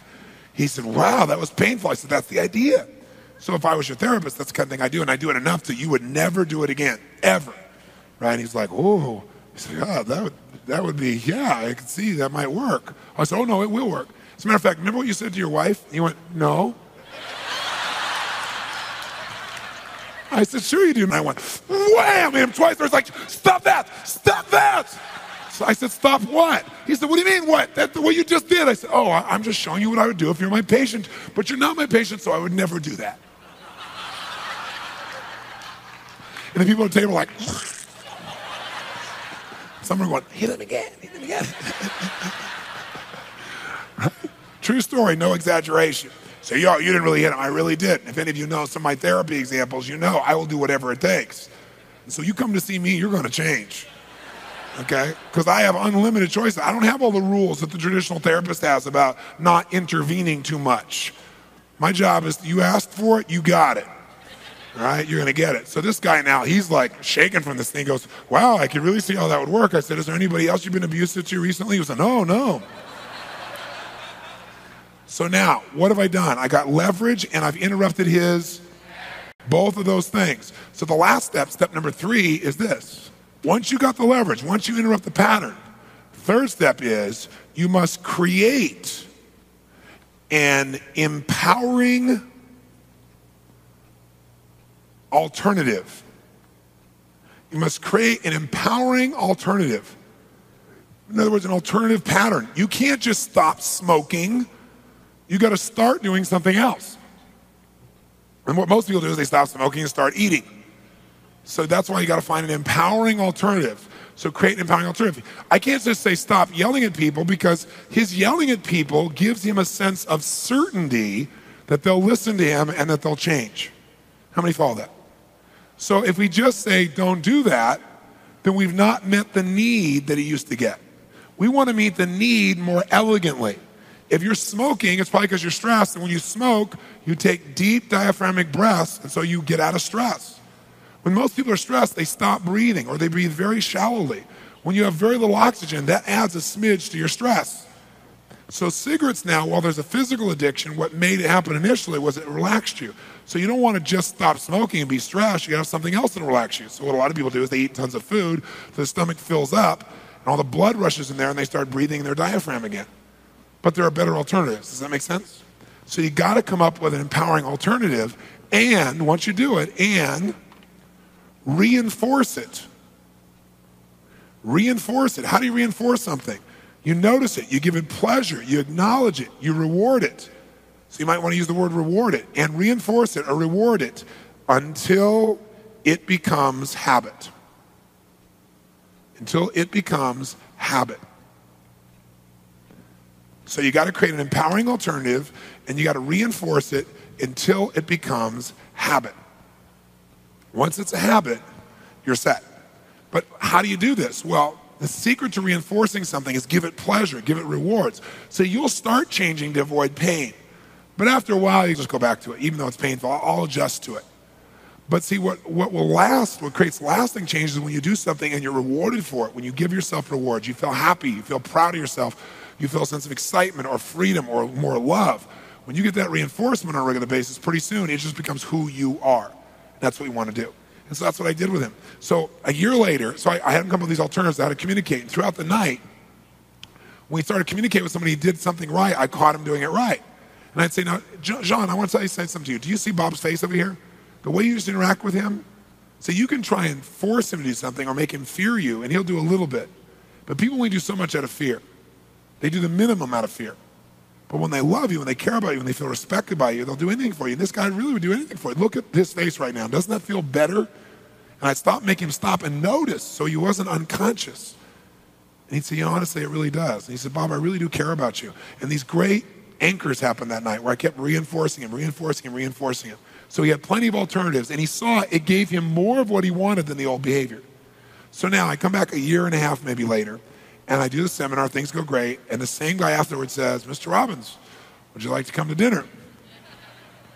And I look at him, and I can't tell if he's, got something or not. So I said, sure.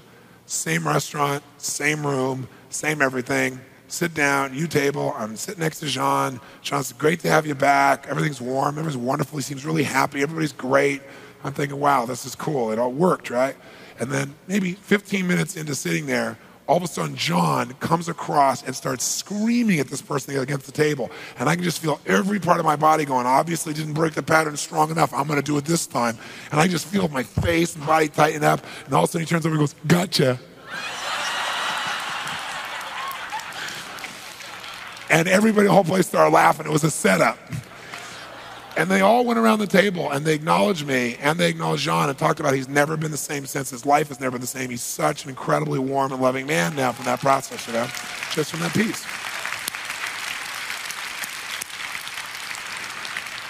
Now, whether you're trying to change someone from being mean to nice, or whether you're trying to get rid of addiction, it's the same steps.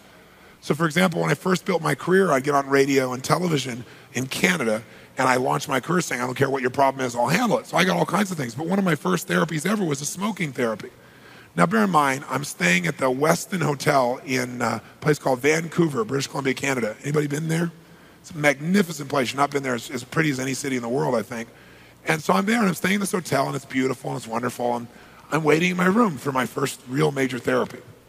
And it's a smoking therapy. And I look at my watch, and the guy doesn't show up, and I look, and he doesn't show up, look, doesn't show up. So then I think, well, no one knew my face in those days or even knew my name. So maybe he forgot my name, and he's at the hotel. So I figure I'll go downstairs to see if he's in the lobby. So as I go out to exit my door of my room, right outside the door is this guy sitting puffing like crazy. So I said, "Are you Bob?" He said, "Yeah." I said, "Bob, what are you doing out here?" He goes, "I'm having my last cigarette." Now, what does that tell me? That tells me he links pain to stopping smoking, not pain to smoking. As long as he thinks stopping smoking is going to be painful, it's not going to work. We have to change that, what we call neuroassociation. It's a big word. It means what he associates in his nervous system, in his gut, right? Not what he has in his head. In his head, he knows better. But in his gut, his neuroassociations are rigged that stopping smoking is painful. That's why he's never done it before. So he wants me to do this painful thing to him. That won't work. So I think in a moment's notice, I come up with an idea. And I said, "Come with me." And we don't go to my room. We start walking in the hall. He goes, "Where are we going?" I said, "Downstairs." He goes, "I want to do this in private." I said, "We will. Follow me." We get on the elevator, go downstairs, and I haven't been there in about 2 or 3 years. But even 2 or 3 years ago, in this day and age where very few people seem to smoke in public, at the Westin Hotel, they still have a tobacco shop there. And so we go down to this tobacco shop, and as you go in, the smells are everywhere, right? So when people smell the smells, they go into state, right? So this guy's in state, right? He's got his cigarettes back. He's one happy camper. So I said, "What brand do you smoke?" So he tells me. I said, "Great. Give me 12 cartons. And the guy looks at me and goes, 12 cartons? I said, "Yeah, 12 cartons. The guy goes, looks at him, 12 cartons? I said, "Yeah, pay the man." He's like, "Pay the man." So he pays him. So now I said, "Pick him up." So he's got 6 cartons here, 6 cartons here. We're walking down the hall. I'll never forget his face. We get on the elevator, the door closes. He's holding all these cartons of cigarettes. He looks at me and says, "You're not going to make me smoke these, are you?" I said, "Now we're making progress." Now he's linking pain to smoking already. How many follow this? Say aye. So we go sit in the room, and a lot of times when you're trying to change, helping someone make a change, the problem is you're changing a part of them that doesn't need to change, like the part of them that's really great. You need to get them in their smoking state and change that part of them. So I said, "Go ahead and open all the cartons, pull out all the cigarettes, and unwrap every one and put one cigarette so it's accessible, so you can just grab it real easily. And while you're doing that, tell me why you started smoking." And so he goes, "Okay." He starts undoing the cartons. As he does, he kind of gets in state. He smells the cigarettes and starts undoing it, and he goes into state, right? And he starts telling me, "Well, when I started out, I really didn't want to smoke, but all my friends did, and it was like the cool thing to do." And he's going into state, right? And so I said, "Okay, well, light one up." He looked at me and he went, "What do you mean light one up? I came here to stop." I said, "I know, but you really want one, so light one up." He went, "Well, no, I don't want one. I want to stop." I said, "Light one up! Light one up right now!" And I started acting crazy. "Right now, you understand me?" He's like, now he's smoking like this. And he's freaked out. Now imagine, these are the feelings. Tuna casserole mixing with smoking. You get the idea? Right? I don't like this. I don't like this. I said, "That feel cool?" "No, it doesn't feel cool." "No." I said, "Does that feel? No, it doesn't feel good. I don't like." "What don't you like?" I don't like this." "What don't you like?" "I don't want to smoke." As soon as he said that, I like transformed. Acted insane. He's freaking out. He's locked in a room with this insane man, right? So as soon as he says, "I don't want to do this," I'd say, "You don't want to smoke?" And I'd act really calm again. And he'd go, "No." I said, "Well, then do whatever you want to do." He goes, "Well, I want to put it out." I said, "Well, do whatever you want to do." He said, "Really?" I said, "Sure." He goes and starts putting it out. I said, "Light up 2 more." He said, "No, I really don't want to." "Light up 2 more right now! Now! No, you light them up now!" Oh, gee. He's freaking out of his mind. And he's screaming, "Is that cool? Does that feel cool?" "No, no." Finally, eventually, he'd go like, "I don't like this, I don't like it." "You don't like what?" "I don't want to smoke." "What's that?" "I don't want to smoke." I said, "Oh, well then, do whatever you want to do." He's like, "Well, I want to put them out." I said, "Go ahead." "Really?" "Sure." He puts them out. You can just see he's afraid, right? Puts them, I said, light up 6 more. He's like, I light up 6 more now. And I go 10 times crazy. And he said, put it between his fingers. Come on, suck on every one of them. Suck on them. How's that feel? Finally, we get to the point, I'd say, light up 5 more. And I had a whole ashtray filled with half-smoked cigarettes, put it on his nose. He's breathing, it's smoke in his face, hating it, right? So how's that feel? I hate it, right? I'd say, light up another one. He said, no. I said, you light up another one right now. No, you can't make me smoke.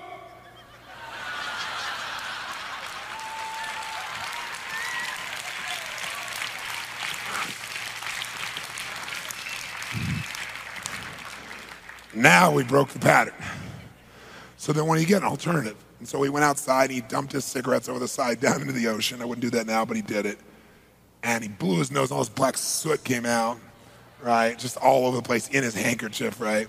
Kept blowing his nose, you know. And I did too, because I was in the room taking it all in also. It's a terrible way to do stuff. It's one of the reasons I stopped doing them, eventually came up with a different technique, right? Because I was going to have cancer doing all these therapies on these people, right? And so he goes out there, now he's breathing fresh air, and the fresh air feels so good. And then he comes up with the alternative and condition it. It works. Now, you got to vary your technique for various things, because once I found something to work, you know, you tend to do it a lot because it works.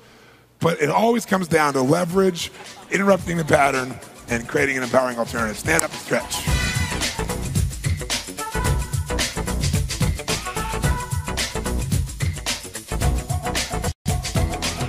The next thing we're going to talk about is momentum.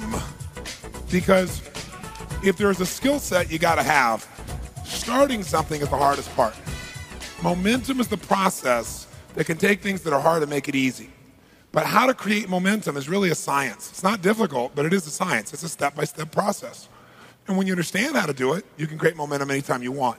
Momentum in your business, momentum in your emotions, momentum in your career, momentum in your relationships, doesn't matter what area of your life. What's the source of power within you or your organization that can turn around virtually anything in a matter of moments? And the answer to that, of course, is momentum. Now, when you think about what does it take to succeed, there's so many things you can talk about what it takes to succeed in any situation. But one thing that is universal to succeeding in any situation is you must take the first step. And that's the one that most people don't do. They study it, they think about it, they fret about it, they complain about it, but rarely do they take the first step. In order to do that, I want to make sure that if you never heard another word I said for the rest of your life, and you want to improve anything, you'd know what to do first. Because if you do the first thing, you'll likely come up with the second, third, and fourth thing. It's just a natural part of momentum will help to create that happening. So what is that first step? Well, for me, if I'm going to work with an athlete or a business person or a financial trader or a politician, doesn't matter what the context is, their game is not where they want it to be, or their game's going well and they want to make it better. There's one place I go first always, and that is I put them in a peak what? The reason is because until you put somebody in a peak state, everything you're going to get is going to be less than who they are and what they're capable of. So I want to get them that peak state. So for example, when I met Andre Agassi for the first time years ago, he was like 50th in the world or something like that. And what happened was, Andre has a certain mindset, and he came in and he had kind of an attitude with me. And I said, look, Andre, I said, the bottom line is, you give me 15 minutes of your total attention. If in those 15 minutes you do what I asked you to do, you don't feel an immediate radical change, then blow me off and let's move on. Let's not waste any time. So what I did basically was I gave him examples from videos that I'd seen of him, and I'd say, okay, here's where you won Wimbledon. That was when he was at his best. Now here's a guy that's been as good as anybody in the game. And you watch him, right? And I show him, and this guy's walking out on the court, and it's before he cut his hair, and he walks out like this, right? And he looks across the court like this at the guy on the other side of the court. And I said, what were you thinking at that moment? And he said, I remember what I was thinking. I said, what were you thinking? He said, I was thinking of this guy. Why did you even show up? Right? Now, is that a certain state? Now, in that state, you don't think about, okay, is my backhand going to be okay? Right? Because what happens is when you're in your best, you don't think about how to do it. You just do it, don't you? It just flows. That's a peak state. So I said, okay, here's the French Open. He walks out like Don Knotts. He looks over at the other guy and says, look in his face. What are you thinking then? He said, I remember the last time he beat me. So what I do is I changed the state, anchored it, showed him a couple ways to trigger it. It was very fundamental. And in less than 6 months, he was #1 in the world. Now, Andre's gone back down and up again after he got injured recently. And I was talking to Brooke about it, and she goes, his pride says he's got to do it himself this time again, which I'm sure he has the ability to do. But sometimes people just don't manage that state. They don't go there first. They work on their game instead of working on their state. So I don't know anything about the game, but I know everything about human psychology, what affects every game. That's the power. That's the linkage.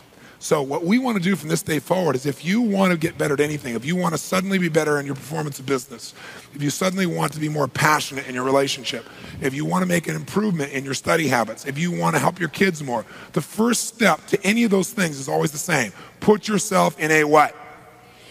In a peak state. It's going to be step number one no matter what we do. Now here's the good news. There's basically two things you'll change to change your state in the moment. You'll change either your what? And what kind of change in the physiology? What kind? Radical change. Or you will change your, or both, right? And you know how to do it. So let's very quickly first see that. I'll walk you through the whole thing first. So once you get yourself in a peak state, that's kind of like priming the pump. Ever got yourself in a peak state like wham?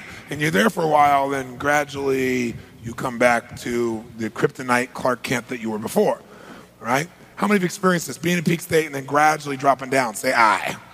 The reason you drop down is you didn't keep momentum going by going to the second element. And that is you must find your passion. And what does that mean? It means you got to discover, what do you love? What do you really love? What excites you? What juices you? What do you hate? Because I got news for you. People are driven not only by what they want, but also what they don't want. Very often people come to me and they'll say, but I don't know what I want to do for my career. I'll say, well, describe to me the ideal job. I don't know what it is. I'll say, okay, great. Describe to me the job you would hate. Describe to me right now a job. Describe the environment you would hate to be in, the people you'd hate to be around, the kind of work you would hate to do, right? The kind of money you'd hate to make. You go through the whole thing. And when they're all done, they have no problem describing what they hate, and they get passionate about what they hate. Oh, I hate this and I hate that. All this energy is coming out of them. Then I say, okay, great. Look at that. You hate that? Yeah. Now write the opposite of it, and you have the job for heaven. You have your ideal. So you can get to a person's drive through what they love, through what they hate, through what excites them, through what drives them. And very often I'll ask people, well, what do you want? And they go, I don't know. If I knew that, I could get it all worked out. I really don't know. And the reason they don't know is because they're asking in this state. See, it's like trying to walk in this state. It's not going to happen. So the reason you're not getting the answer is you are not putting yourself in a state of total certainty. So by putting yourself in a peak state, people often say, I don't know what I want. I say, stand tall, breathe strong. Now, if you knew what you want, what would you say it was? They tell you immediately. Because all you've done is put in a state where the answers really are there. That's all you got to do. Third part, once you're in state, that's like priming the pump, right? Remember in the old days, if you want to get out of the well, the water, you had to feed it something first. So putting yourself in state feeds it. But to get to the well, you find your passion. And the well of passion is never ending. Things you love, things you excite you, things you hate. But once you find that passion, that'll go for a long time. But you eventually, to keep momentum going, you have to take that passion and do something with it. So step 3 is you must decide, commit, and resolve what you're going to do with it. And that's what keeps the momentum going. Otherwise, you're just passionate for a long time, and then gradually that'll dissipate. And by the way, those are 3 different experiences: decision, committing, and resolving. They are different emotions, and they're all 3 critical if you're going to actually follow through on your decision. Step 4 for momentum is you must get yourself to take massive what? That's right. Because the only way a decision is real is if you act upon it. If you don't act upon it, you make a decision, you'll lose momentum. And then finally, when you start taking action, you'll start getting results, and now you want to be smart. And SMART is an acronym for you want to make sure your strategy is really working. Remember, you want to have sensory acuity. Is it working or not? You want to measure it. You want to assess, is it giving you what you want? And if it is, you want to reinforce it and take new action. And that keeps the momentum going.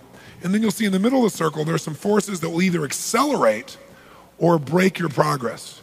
And that is emotion. Certain emotions will speed it up, more passion, right? More intensity. Certain emotions like fear will slow it down. It'll break your progress of momentum. Same thing is true with focusing your power. When you concentrate all your focus on something, it accelerates it if it's something good. If you focus on your greatest fear, it's going to slow everything down. Same thing as modeling. If I want to speed up my momentum, well, then I can learn by someone else's experience. When I had no money, I mean none, I couldn't pay my own bills, I couldn't pay my rent, I would take my money and go to a seminar or take somebody to lunch who was brilliant and pick their brain. Because I realized I'm always not going to have money for rent until I make a radical change in my understanding, skill, and psychology. And I don't want to wait forever, I got to get it now. So I would stretch to get the resources of someone else when I couldn't possibly do it, because I understood that. A big part of my life came about from saying, I want to compress decades into days. The only way to do that is get those resources, and that sped up my momentum. It gave me the power of modeling. Another one there is synergy. How through synergy you can speed things up. And lastly, the power of environment. I don't care how fast the sprinter you are. If we put you in mud, you're going to be faster than anybody else, but you're not going to tap into your real power. So what that means is you've got to make sure the environment accelerates you.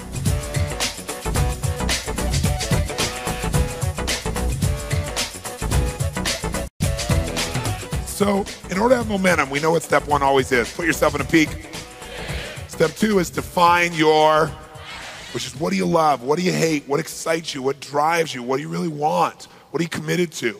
Now, once you've got those emotions brewing, it's a lot easier to do what all change comes from, which is to make a real what?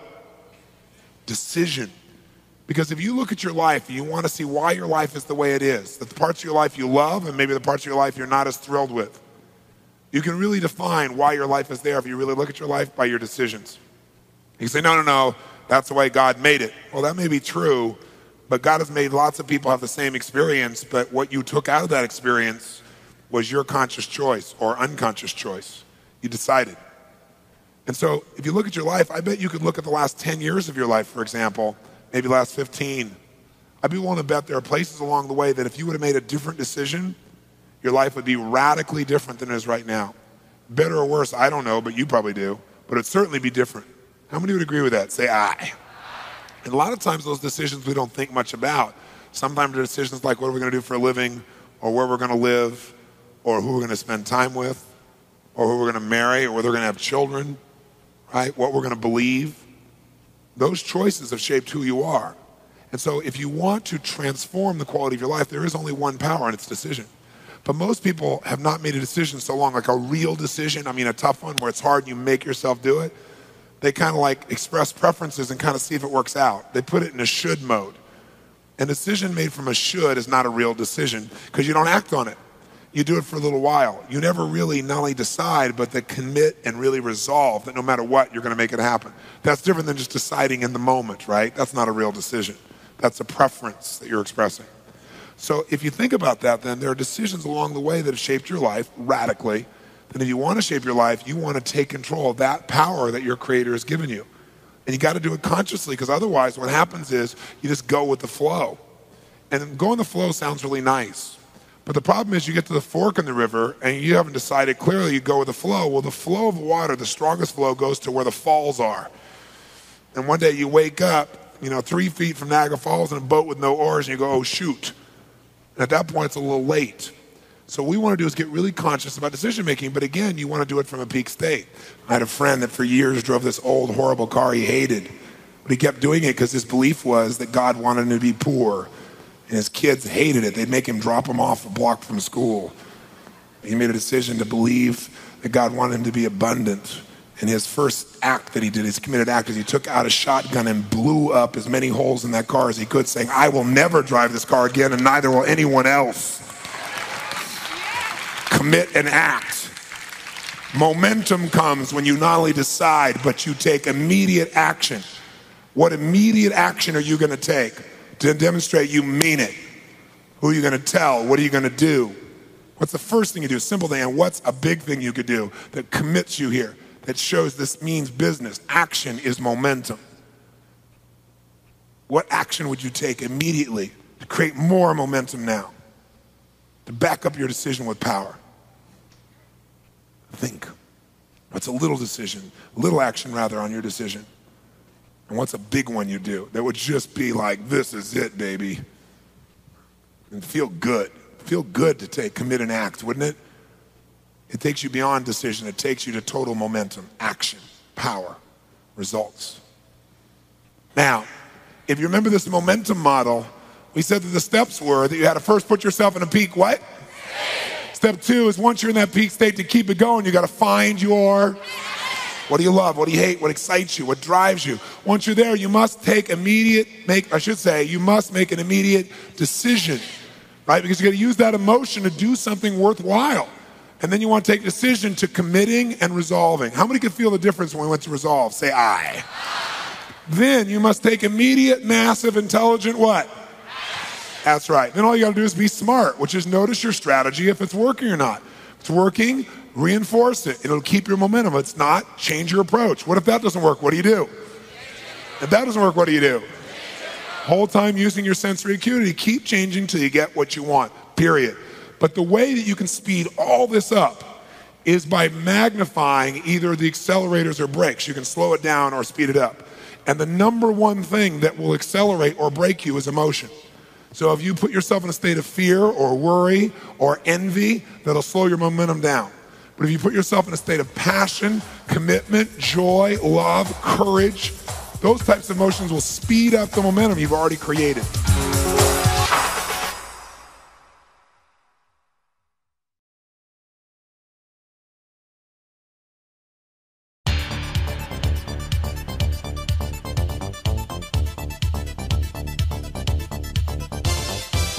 People will stop me all the time, ask me these different questions, but most people have a question like, what does it take to get rich and happy instantly with no effort? Some version of that question. And I'll usually look at them and say, do you really want to know or are you just asking? But I really want to tell you what I really believe it takes to be rich and happy. Now, most people think rich is just money. But I know a lot of people have a lot of money and they're broke. And I know a lot of people have a lot of money and they're very rich. That richness is a sense of fulfillment. See, a lot of people have, quote, succeeded supposedly on the outside, but they're not fulfilled. And I'm here to tell you that success without fulfillment is failure. So how do you make sure you're really fulfilled? I mean, because it seems such an elusive thing for most people. Most people, they think, okay, if I succeed, then I'll be fulfilled. And they succeed, and they're still not fulfilled. Or finally, if I have a kid, then I'll be fulfilled. And they have the child, and it's great for a while, and they're still not fulfilled. People are always looking for something more. And I will say to you that there's only two things that will give you fulfillment long term. We all have 6 needs that must be met. All human beings have them. We all have different goals, different desires, different ways of trying to make ourselves feel good, but we have the same needs. And the first need that everybody has is the need for certainty. We all have a need for absolute certainty because certainty is a survival mechanism. We have to have a certain amount of certainty to even function. Like right now, if you weren't certain these lamps, these lights up here were going to hold up, or the roof was going to hold on, then you probably wouldn't be listening to me a whole lot right now. Because without a base level of certainty, the floor is going to hold you up, you can't function. And how many of you have been in the place, by the way, where you had so much uncertainty in your life that it just freaked you out, like uncertainty about your job or your career, or about a relationship, and it made you crazy inside? How many have been in that place where you had so much uncertainty it made you nuts? Say aye. So everyone needs a base level of certainty. Now, we all try to get that certainty in different ways. So we have the same need worldwide. It doesn't matter who you go to, what country, what culture, what language a person speaks, what their socioeconomic background is. Everybody needs certainty. It is a human need, not a desire, a need. It's built into the human nervous system. But we all go about getting it differently. Like some people try to get certainty by having a routine that's the same every day so then they can be certain how it's going to be. Some people try to get certainty by, surrounding themselves with people that they're smarter than. So they feel like they're always in control of the situation, or by trying to control everyone. Some people get certainty by faith. There's no certainty, so they get it by having trust that they're guided. Everyone has different ways. Some people get certainty that they can be comfortable. That's the basic level of certainty, is that you can avoid pain and you can have some pleasure. Base certainty is just that certainty you can be comfortable. Most people get that by smoking or drinking or something like that. So everyone's going to find a way to meet their need. You've already found ways to get a certain amount of certainty in your life or you wouldn't be listening to me right now. But the question is the way you're doing it, the way you're getting the need met, is it empowering you or disempowering you, or is it kind of neutral? If you're using drugs or alcohol to get certainty you can be comfortable, it obviously has many, many negative side effects. If you're using faith, it's a different one. If you're using your sense of identity, like, boy, I'm certain, not because everything around me is perfect, but I'm certain because I've always found a way. So my identity is I find a way, and that gives me certainty. So some ways will empower you. So now here's the interesting thing though. When you get absolutely, totally certain about something, when you know what's going to happen, when it's going to happen, how it's going to happen. Let's say in a relationship. You know what's going to happen, what they're going to say, when they're going to say it, how they're going to say it, what's going to occur. When you finally have this ultimate goal of certainty, this need, where you really feel like you're satiating it, you're fully meeting it, then what happens? You feel what? Bored, right? So all of a sudden this thing you wanted so bad, and this is funny because people go out and they work so hard to get what they want, then they get it and they're unhappy because now they're bored.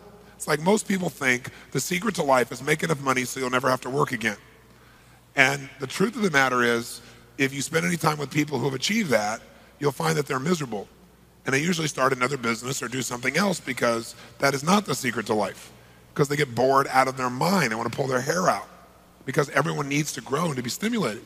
So while we want certainty, when we get absolute certainty, we go nuts. And that's because God has a sense of humor and gave us a second need, the need for uncertainty, just to really screw you up a good. Right? Just to see if you were paying attention. We have a need for certainty, but we simultaneously have a need for uncertainty. We have a need for variety. We have a need for surprise. We have a need to have things that we're not expecting happening. It creates excitement for us. That's what adventure is. If you know what's going to happen, when it's going to happen, how it's going to happen, it feels good for a while, then you're bored. You got to have surprises in your life. You got to have those things that make you grow. When you know what it is, it doesn't require growth. You can predict it. But when you're not sure, now you have to grow to deal with the uncertainty. And that growth is what makes us feel happy as human beings inside. Now, you can get variety by doing drugs also. Change your state. You can get variety by going to a movie. You know, why do people go to movies? Because it gives them certainty and uncertainty. They're certain they're not going to die, even if the guy in the movie does. Right? And yet they have variety. They can vicariously experience all this adventure and surprise and so forth inside that film. How many of you have ever rented a video of a movie you've already seen? How many have ever done this? Say aye. Now, why would you rent a movie you've already seen? Answer, because you're certain it's good and you're hoping you forgot enough that there'll be some variety. Right?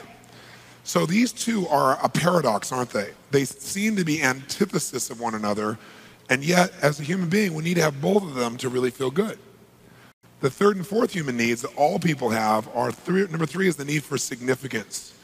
Need for a feeling like your life is significant, it's important, it's unique in some way, it's special, that your life has some kind of purpose.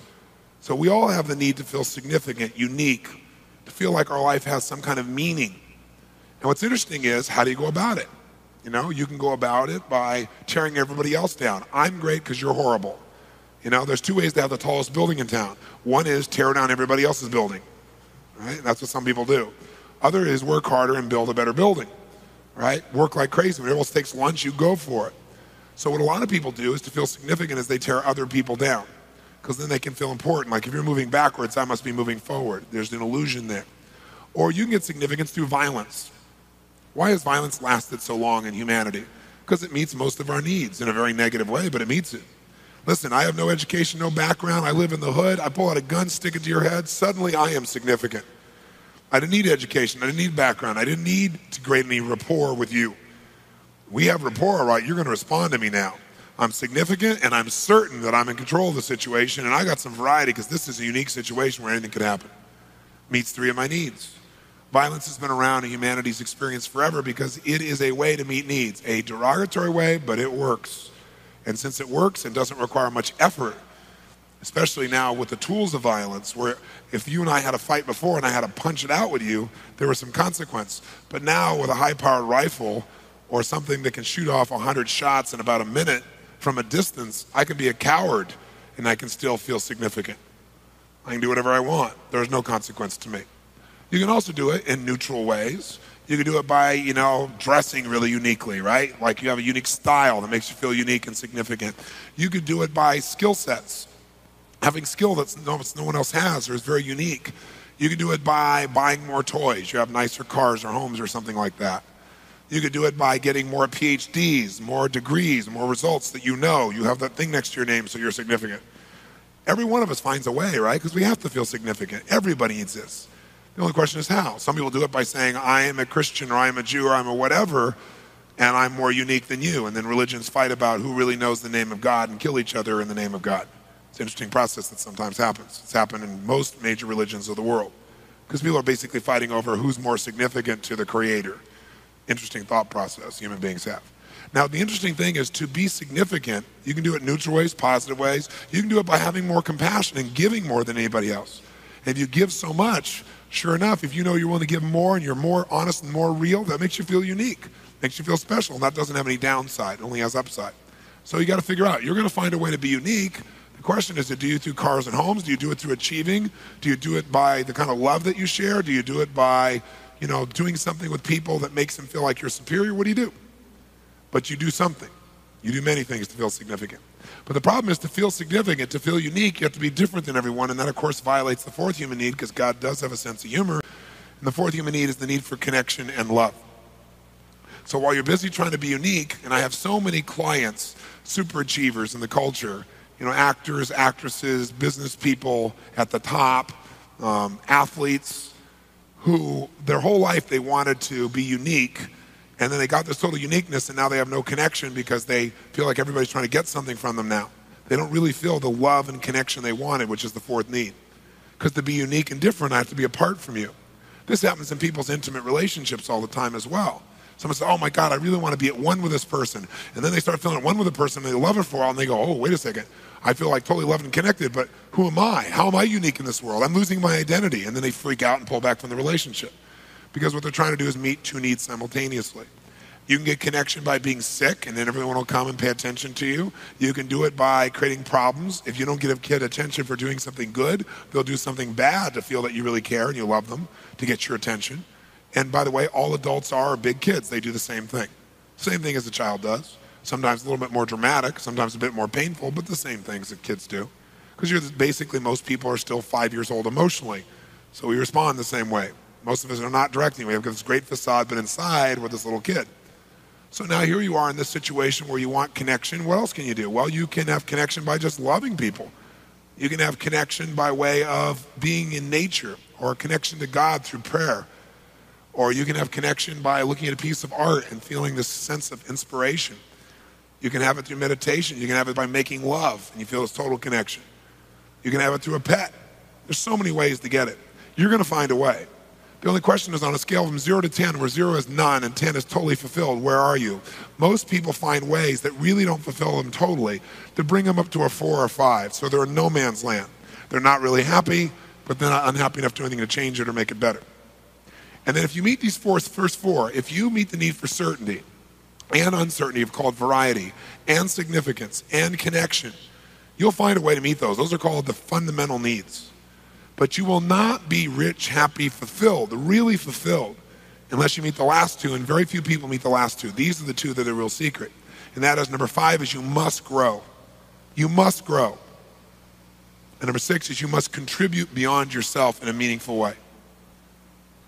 See, you can get certainty by controlling everybody. You can get variety by doing drugs. You can get significance by tearing other people down. You have connection by having a problem all the time that people have to fix. And so they pay attention and you feel loved by that. None of those make you a better person. The only way you're going to be fulfilled is if you pick a different set of vehicles. And those vehicles, or those ways of meeting your needs, must cause you to grow. Because no matter how much you earn, how many people think you're great, or what's wonderful in your life, if you don't feel like you're growing, you'll feel like you're dying inside. And anybody you've ever seen who has committed suicide, you thought, how could they do that? I mean, they have the world by the tail. It's because they didn't feel like they're growing. And or, even if they were contributing, they didn't feel like their life had any meaning, that they were contributing beyond themselves.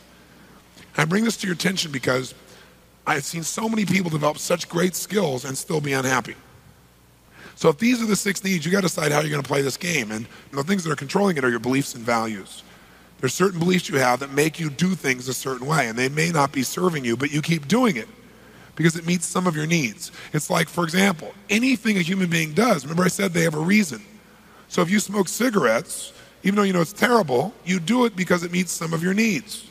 Maybe initially you did it to be significant or to feel connected to some friends. Or maybe you're so stressed, you're certain when you smoke, you can relax. So now we stop you from smoking. Well, you're going to go for something else because you got to still feel that comfort, or you got to still feel significant. So unless we understand what our brain is doing, most of us in life have no idea how to win the game of life.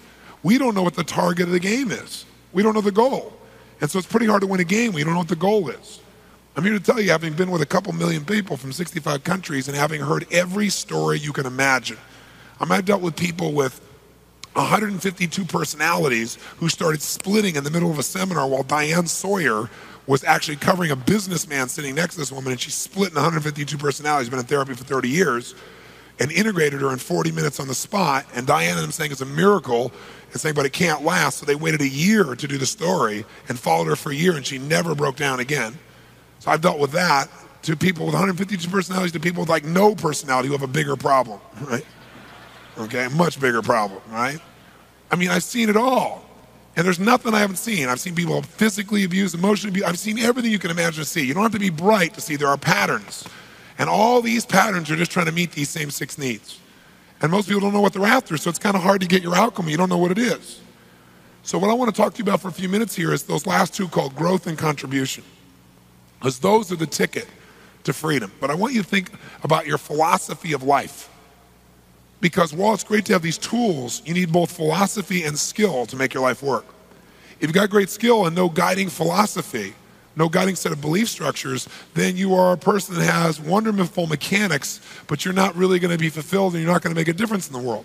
If you got this wonderful philosophy and you got no skills, no muscle, then you're going to live and be able to philosophize forever and you know it's right, but you don't do anything.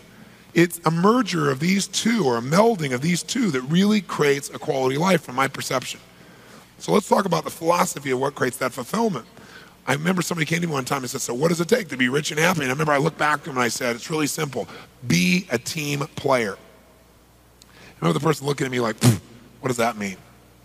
But let me tell you, that's the secret to wealth and happiness. Become a team player. What does that mean?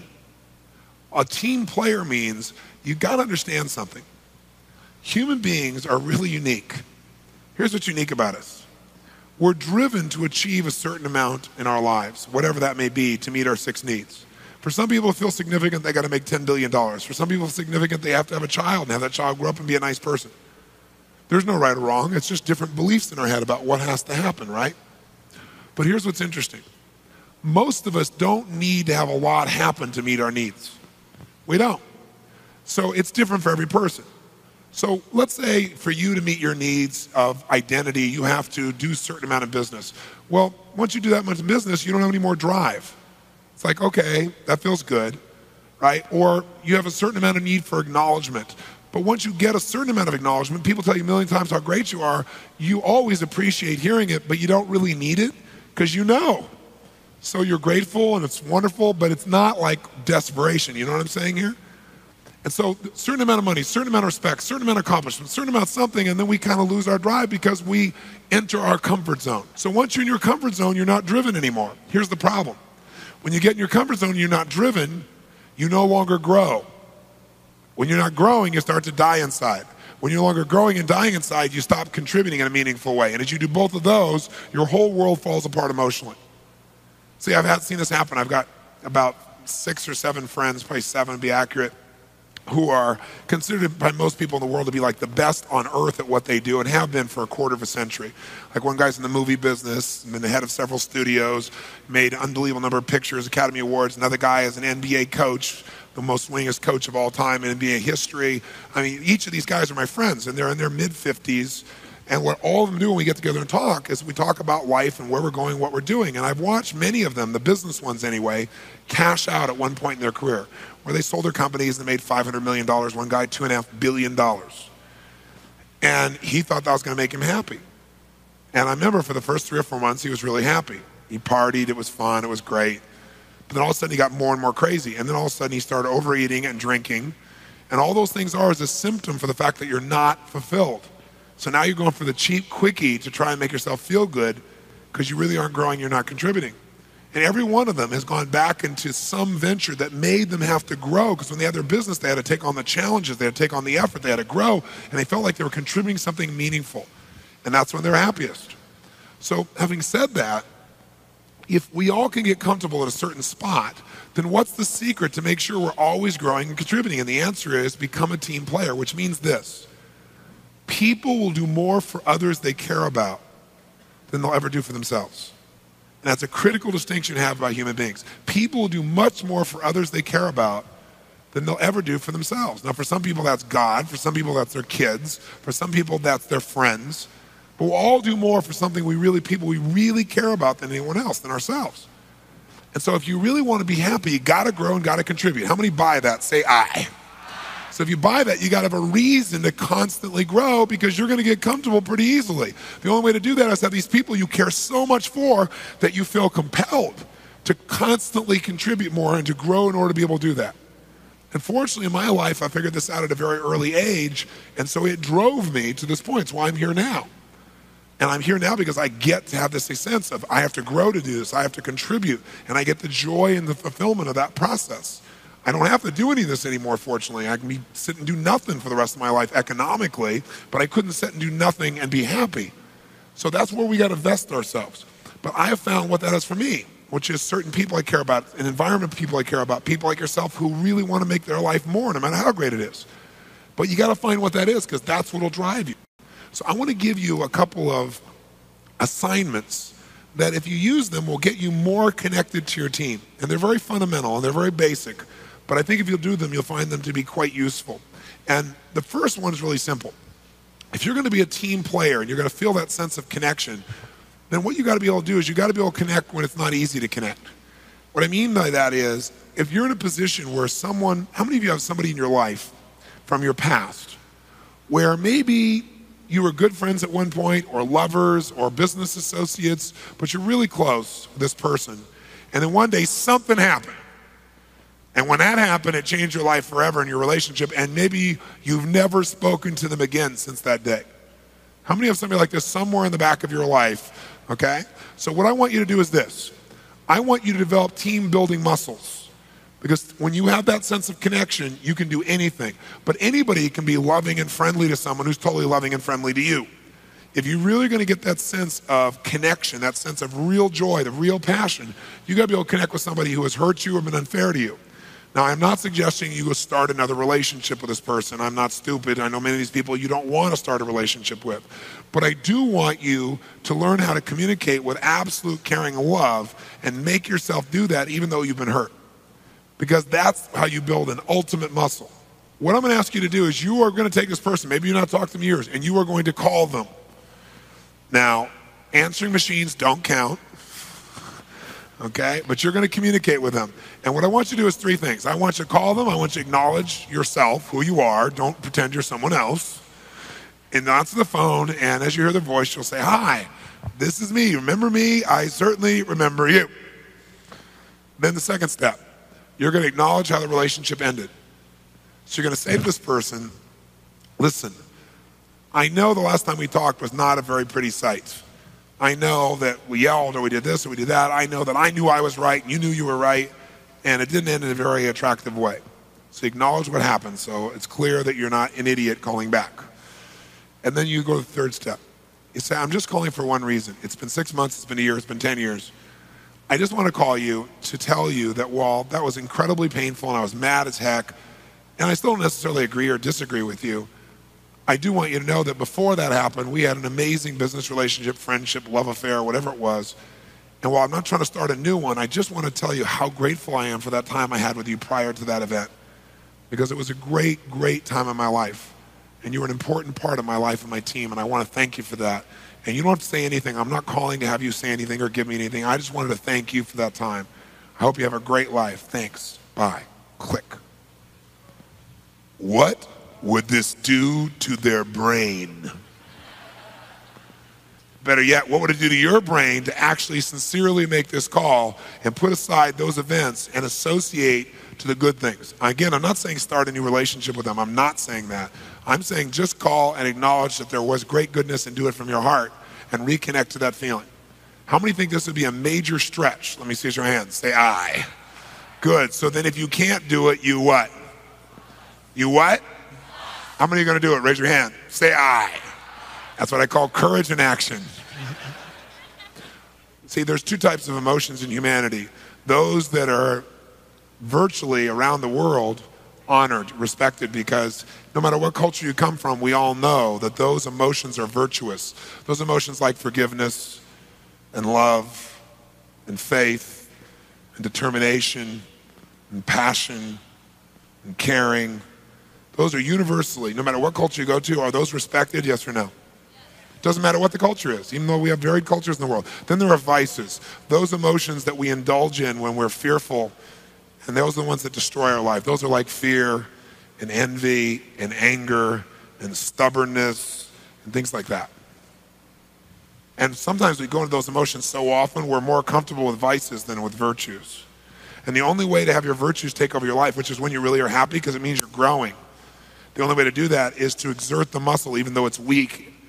Even though the vice muscle has got more pull, you're going to have to push with the virtue muscle.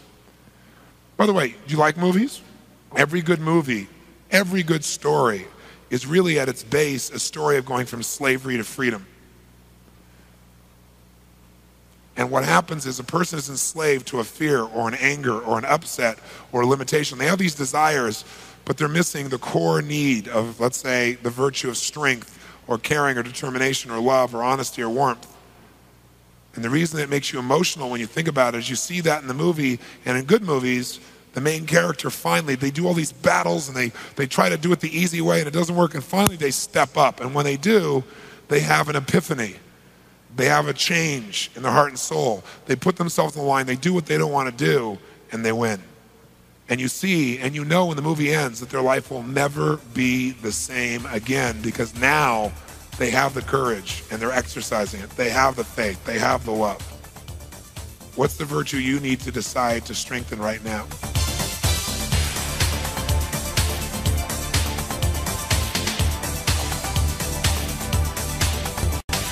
All pain comes from feeling like one or more of your 6 needs is not being met. I'll give you a clue in a relationship. When a person feels like they're less important than anything else, the relationship has challenges. More important, if work's more important than that person, it's going to have challenges. If another human being seems more important, then you got some real challenges. Because human beings totally understand that you can love more than one person at one time, right? So we human beings, out of our need for significance, want that oneness, and if something starts to affect that, then we feel an amazing sense of pain and loss. Well, let me tell you a little story for a second. I have a good friend, and he decided he was going to move his mom and dad, who had been living in the same home for 50 years, as a surprise. They'd been on vacation, and while on vacation, he bought them a home and decided he and his sister were going to move them as a surprise. Okay? It's coming from a very loving place, right? So he didn't realize how much you can collect in 50 years. And he rented a huge U-Haul truck. And when he took that U-Haul truck, he went out, and he and his sister started filling it up, and it took them almost a day, and by the end of the day, a snowstorm came into Washington, D.C. while they're loading it up. So now he's freaking. The roads are going to be slick. He's driving a giant U-Haul. Worse, the U-Haul, as big as it was, wouldn't take everything. So he and his sister had to go get a connector, you know, those trailers that connects to a U-Haul on top of it. And it's snowing, and they're loading all the stuff up, and their parents don't even know they're moving, right? And so now he's freaked out. He's wondering if they're going to be upset about moving. This was a great idea, but now everything's loaded up and it's time to go. And he's worried about the wedding. He's worried about so many things. So he says to his sister, he's already stressed. He's in a stress state. Listen, go back to the back of the trailer. I'm going to go over here. I'm going to push on the brakes. Make sure the extension trailer, because that's what people will see, that those lights show I'm braking. Because can you imagine? If the big trailer lights come on, but the extension trailer doesn't, someone will slam right in the back of him. So he said, okay. She says, okay. She goes back there. He goes, okay, I'm pushing. She says, it's working. It's working. It's working. He said, great. He goes, okay, now I'm going to do the turn signals. She says, it's working. Oh, now it's not. Oh, it's working. Now it's not. It's working. Now it's not. He comes back to her and says, what is the matter with you? That's the turn signal. That's how you know when it's working, when it's not. When it goes on and off, that's how you know it's working.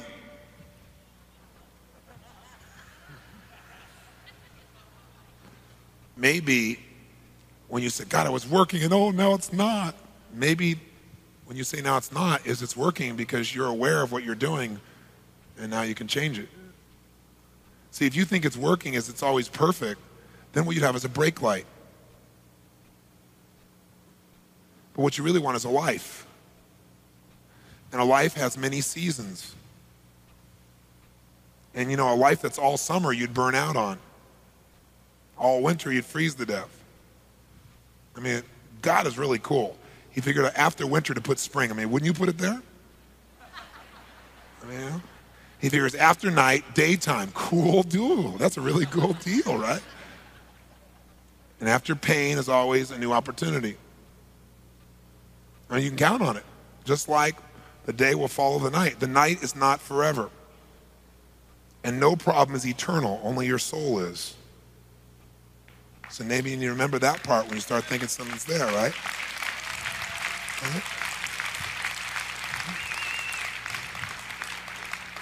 And maybe God's denials are not really denials at all. Maybe they're just God's delays.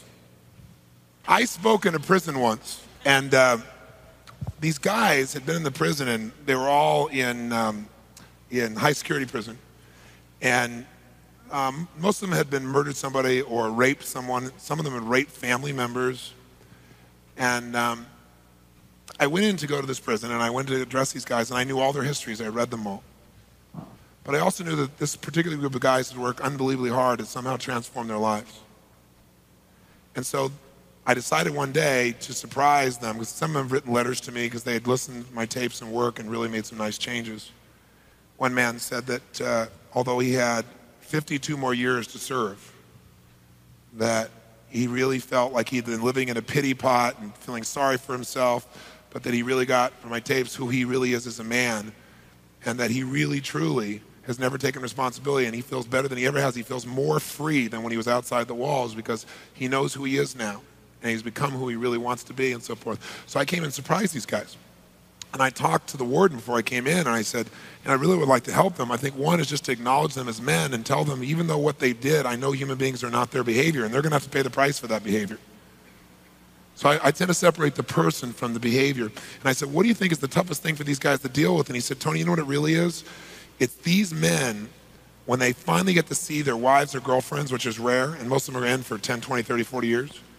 He said the humiliation they go through because they're strip searched and cavity searched, without going through any details there, I think you get the picture, before they get to go in to see their families and again coming out. And the sense of absolute horror, the sense of violation, the sense of humiliation they feel shows up when they then sit down with their family, and what happens is very often they have fights. The one time they're with their girlfriend or family members, and they come back and they do it even more. He said, could you help them with that? And I was like, okay, how do you do this, right? So I went in to talk to him, and I talked to him, and when I walked in, I knew them all by name, and when I walked in, they thought they were going to hear a martial arts speaker, and I walked in, and they were really blown away. And I called him in, and I talked to him, and I said, I come by to see you, man. I said, because I want you to know, I know that you're a rapist, I know that you've murdered, but I also know that's not who you are now in your life. I know you're going to have to pay that price.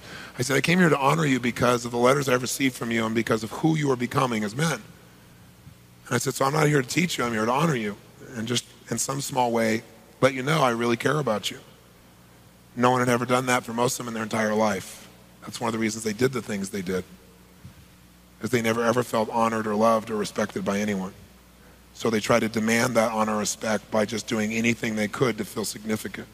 And most of them picked a really bad way. And so I said, and while I'm here, I thought maybe I could help you with a few things. I said, some of you right now are more free than people outside here, because I know people, what you guys deal with is so intense. I know people, man, they freak out when, they go to Jack in the Box and they forget their damn pickles on the thing. They just think their life is really a mess. And I said, I know you have bigger challenges when you go to see your sisters and brothers and kids and wives. And the whole room tightened up. And I said, I know many of you feel humiliated and you feel all these feelings. And I said, you know what, though? I said, if I were you, I wouldn't feel that. I mean, you know what you really got to do? You got to feel bad for the guy that's got to search the cavity. You should go, yeah, bud, check it out.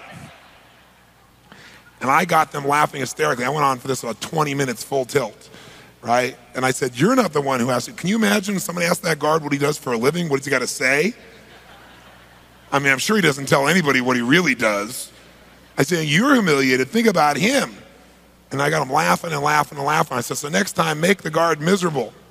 So that was the next stage to go from being able to handle it. So now they're thinking they're going to have fun with it. But then the next final stage for those people that keep raising their standards and move to their virtues instead of their vices, is I said, now look around, some of the guards in the room. And they kind of laughed when I was talking about it, and some were there. And they were, so look at these guys. I said, people just like you. I don't think they look forward to that. I said, maybe the next time you can do is maybe feel bad for them. Maybe care about how they feel. And you watch this shift happen. Most people live in hypnosis. I'm a de-hypnotist. Most people are hypnotized into thinking that life is one way. They've locked it in their mind. you tell them a story, people go into a trance as they listen to the story, and their brain begins to make new associations. So that's how you get the shift to occur. So how many are going to make this call? Say aye. Here's the second call I want you to make. The second call is not painful. You'll want to make this call. How many of you out there have had an experience where there was somebody who you're really close to, somebody you really appreciated, really enjoyed, really loved, and you didn't have an argument, you didn't have something negative happen, you just got so busy, and they got so busy, and you're like in different places, and you didn't call for a while, and the more you didn't call, the weirder it felt not to call. And then, since you didn't call for so long, it really felt weird not to call, and now you haven't called forever, and you kind of, like the commercial says, kind of drifted away. And it wasn't because you're upset with them at all. How many of you have someone like that somewhere in your life? Raise your hand, say aye. That's your second call. What are you going to do? Call them up, acknowledge who you are, do the same thing, acknowledge what happened. Tell them the truth. Say, listen, I'm calling. I'm sure you don't have any time to talk right now. We don't need to. I'm just calling to tell you one thing. And that is that I think about you a lot. That, I haven't talked to you in so long that after a while, I'm telling the truth. I didn't call for a while, you didn't call, I was busy, you were busy, and then it felt weird to call. So the reason I'm calling is so it doesn't feel weird to call in the future, right? I'm just calling to tell you I love you, and I'm so thrilled that you're part of my team. And even if we don't talk for 2 years, I always care about you. And if you ever want to talk, I'm always here.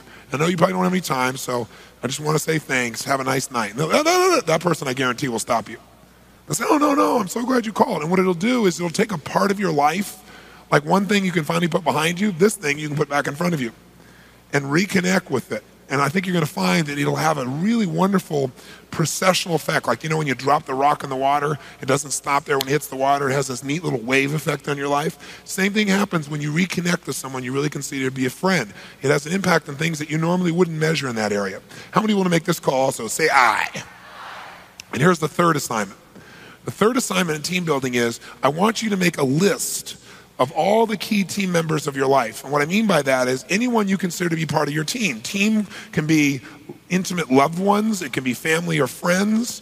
Team can be those people you work with who you really, really care about. But I'm talking about your close inner team of people. The people that you care about. The people who have their feelings about you as influence over you. The people that you would be driven to give to and to serve. And therefore would need to grow and contribute in some way. And what I'm going to ask you to do is I want you to write next to each person's name some unique way you're going to let them know you care about them in the next 30 to 45 days. Some unique way. Because what we all assume is that everybody knows we love them, but we don't. People don't. They forget. Or if they haven't experienced it in a certain way, they don't know. So I want you to do it unique way.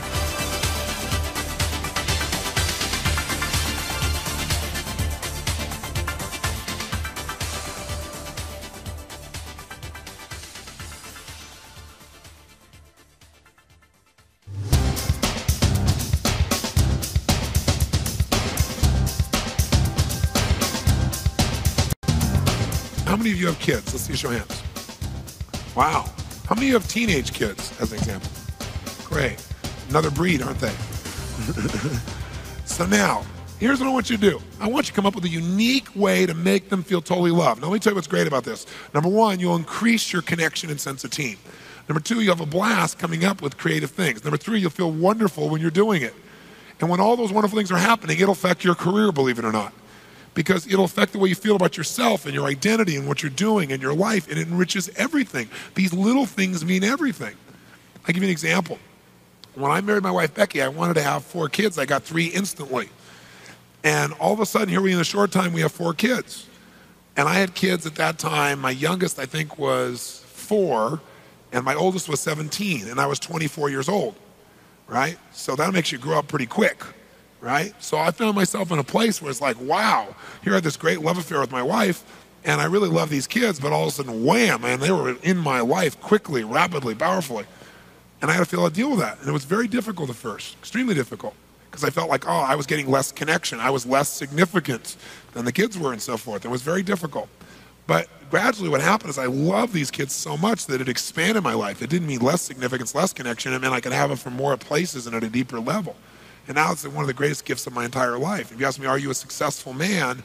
I would say yes, and my number one criteria is what incredible kids I have, who they are as people, which I think they've done on their own, but I think I've certainly helped to shape some of their core value structures and belief structures, which is the only thing you can shape. You can't control behavior, but you can certainly shape a good deal of what somebody values and believes by your example and your caring.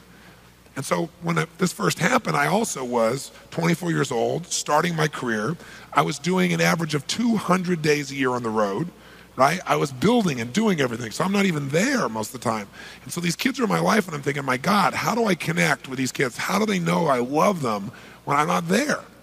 And the only solution I could come up with was, okay, I gotta be there, number one, and number two, I gotta really be there when I'm there. You know, I had 4 fathers myself. And the one who I consider to be my real father is not my birth father. You know, he's not my father genetically, but the one I mentioned who passed away was the one I was closest to. And I had the least amount of time with him. But I really had what I call magic moments with him. Just moments I'd never forget as long as I live. And they helped to shape a good part of who I am and what I believe and value. And so I thought, that's what I gotta do. I gotta create magic moments with these kids. But I decided to do it the way I'm asking you to do it, strategically. Not like just, okay, I'll figure a way, to really put focus into it. And so I looked at each kid, because each kid has different needs to know they're loved. So as I looked at that, I was able to do it, and I thought about, I don't wanna just do this with my kids, I wanna do this with the whole world. So I'll give you an example. I've been on the road, and I've been going forever, and I came home, and I was really exhausted, I wanna be with my family.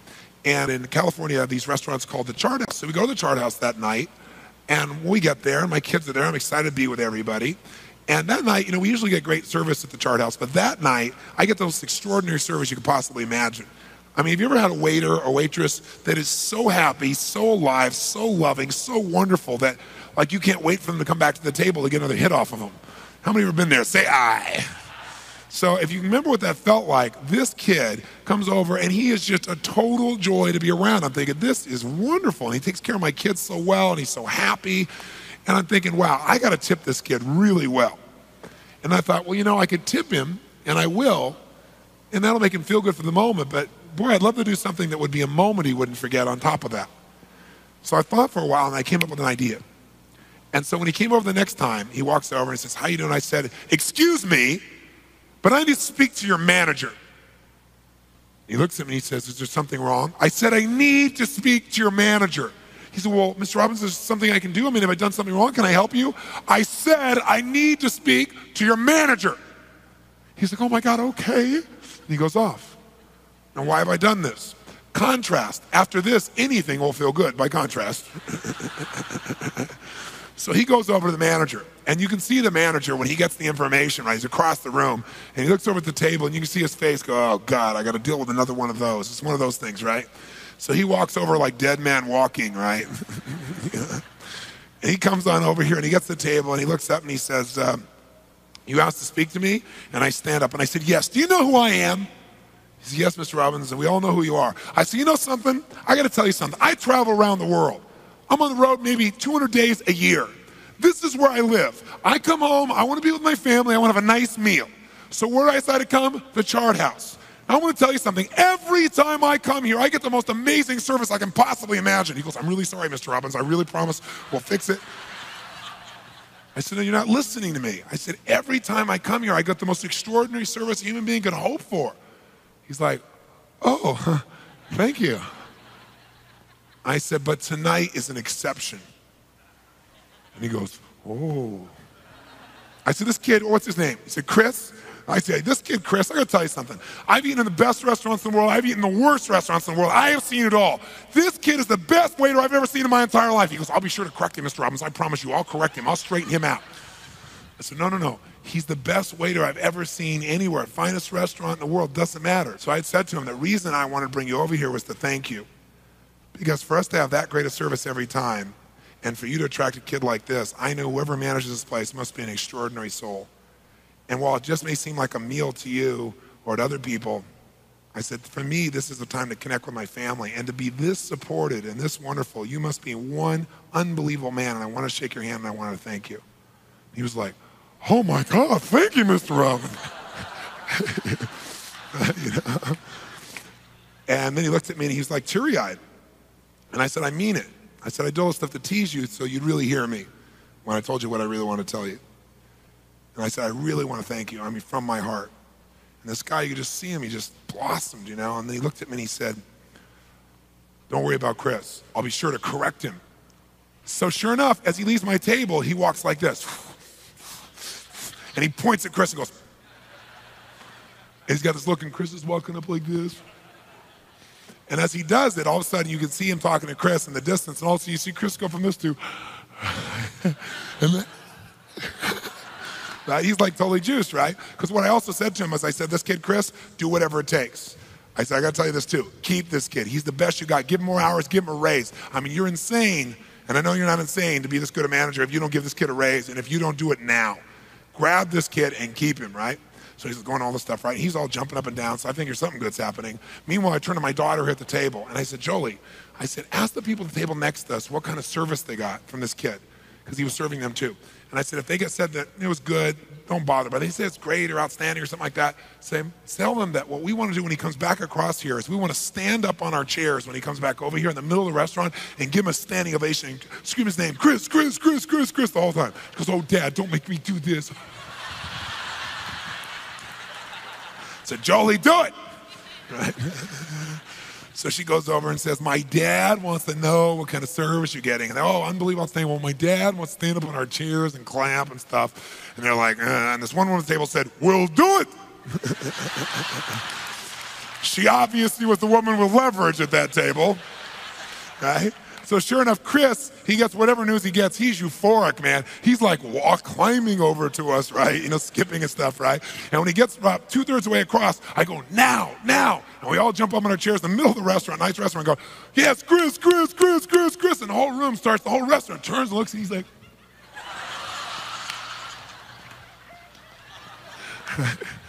so by the time he comes over and his mouth's hanging open.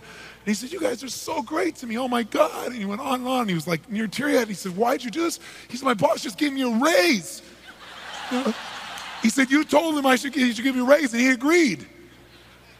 And he said, why'd you do this? Why'd you do this? And he was like, both like happy, but also kind of emotional, you know? And then he got really teary-eyed. He said, man, why would you do this? And I just looked at him. Everything was quiet. And I said, why would we not? I said, you're part of our team. I said, you treat us like team members. You treat us like we're a family. I said, we noticed that, so we are. And we did for you what we would do for any family member. I said, so I'm really glad you deserve this. I said, we really love you. And he started to cry. And then my daughter started to cry. And I got a little teary-eyed, right? And he came over and gave us this big hug, you know. And it was really wonderful. And we left that night, and we didn't just have a meal. We created a moment. See, at the end of your life, I don't think you're going to remember all the experiences of your life. I just don't. I think you'll remember certain moments. And you can create them, or you can hope they show up every once in a while. Rarely does a good idea interrupt you. Rarely does a quality of life just happen. It must be created and constructed with conscious thought, caring, and desire. That's what makes a great life. It'll be a great story if it ended there, but it didn't. Because, I don't know, 3 or 4 weeks later, I came back into town. I really wanted to go to the restaurant. We get to the restaurant. It's a very popular place, and there's an hour-and-a-half wait, and I hate waiting, so I was like, we're out of here. As we're about to leave, I hear, oh, Mr. Robbins, Mr. Robbins. And it's Chris. He goes, oh, it's Mr. Robbins. We have a table for you, Mr. Robbins. Come here. And I'm like, yes. You know? I'm like, yeah. What you put out comes back. And it didn't end there. About 2 or 3 months later, we rented the big room they have right on the ocean, and we had, 50, 60 people over on a business meeting, you know, and we had a big meal with everybody, and it was wonderful. Great food, great service, great everything. You know, I knew the bill would be sizable, but it was what I expected, obviously. Bill came, it was sizable, you know? But then it had a big red X through it, and it said, no charge for family. Thanks, Mr. Robbins. Isn't that cool? The Chart House, what a classy group of people. Isn't that neat?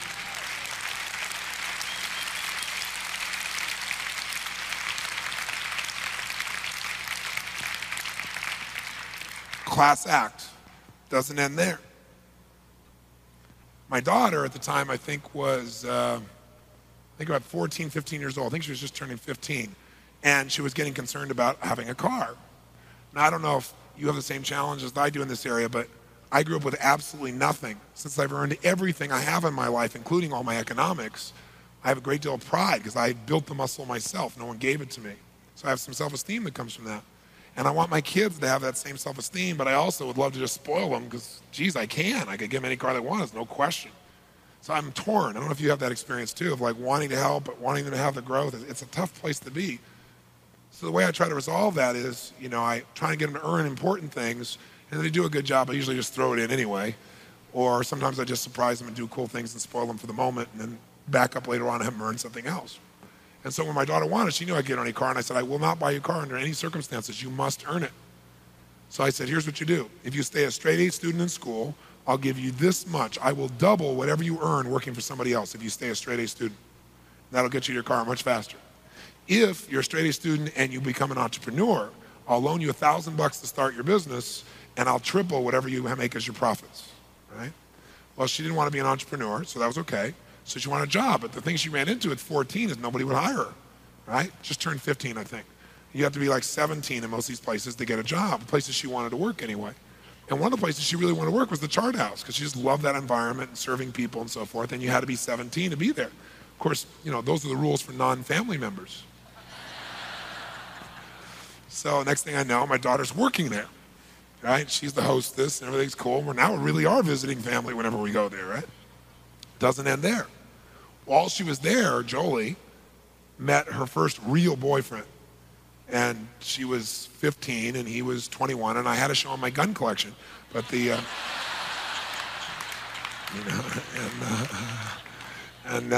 but he's a great kid, really great kid. He had a really great heart, and he understood that that's what he needed to exercise most. And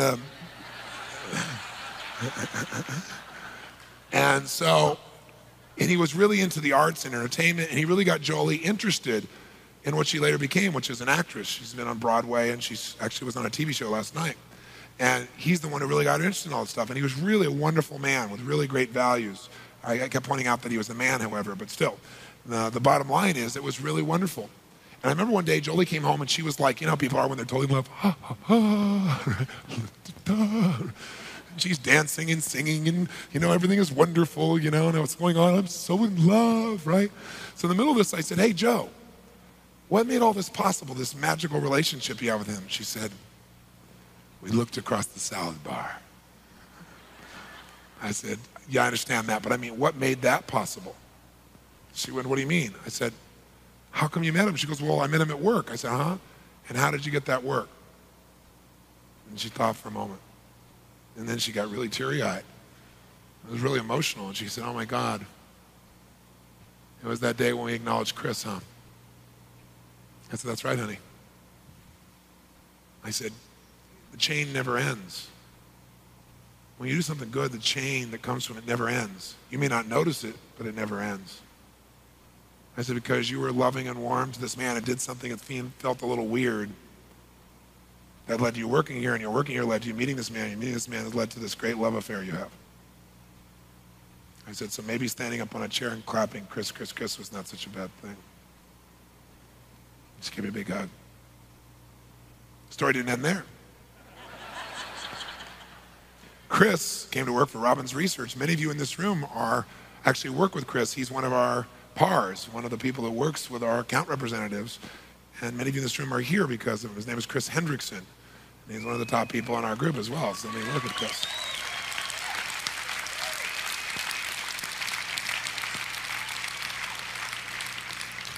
Doesn't end there. Chris talked to a man named Martin Sheen once many years ago when I was first doing my infomercials, and Martin had a great deal of credibility. He's never really endorsed anything. He's very strong in his beliefs. And he believed in Chris enough to try my tapes. The tapes changed his life. He and I developed a great friendship. Out of that, he appeared in my show, and I reached millions of other people who wouldn't listen to me, some big guy with teeth, but they were willing to listen to Martin. And so I reached millions of people because of Chris. Didn't end there. I needed someone who could help me because I generate so much new material for all the things that I do. I have a whole creative department. I have 8 people that work full-time to keep up with what I'm constantly, daily coming up with and downloading. And I need someone to head up that department. And Chris told me about this woman that was one of his customers who he said was unbelievable, convinced me to interview her. I did. She came to work for me. And most of what I create is done through her and my team. All because of Chris, too. You'll never know the consequences of one kind act that's sincerely given. You'll never know for sure for the person you touch. And maybe it won't come back to you from them. Sometimes people are so busy trying to figure out what they got out of something that they're missing what they're getting. But what about your kids? Come back to my kids. I got all these kids. Oh my God, how do I let them know I love them all? When they're all different people. So I made a plan, just like I'm asking you to do. I said, okay, let's start with Jarek. Jarek's my youngest. He was 4 then. He's 14 now. I looked at that and I said, okay, here's Jarek. Oh my gosh, how do I make this happen? Well, you got to picture Jarek. Here's this little kid who has a certain identity for his dad. I found out what he thought of me one day when I went to his preschool to pick him up. I walked in and the woman said, oh my God, he was telling the truth. I said, what are you talking about? Someone says, you're the guy on the TV, the helicopter. Yeah. And I said, yeah. She goes, oh my God. She goes, he's been telling everybody my father's a giant. He lives in a castle and he's flying in a helicopter to pick me up today.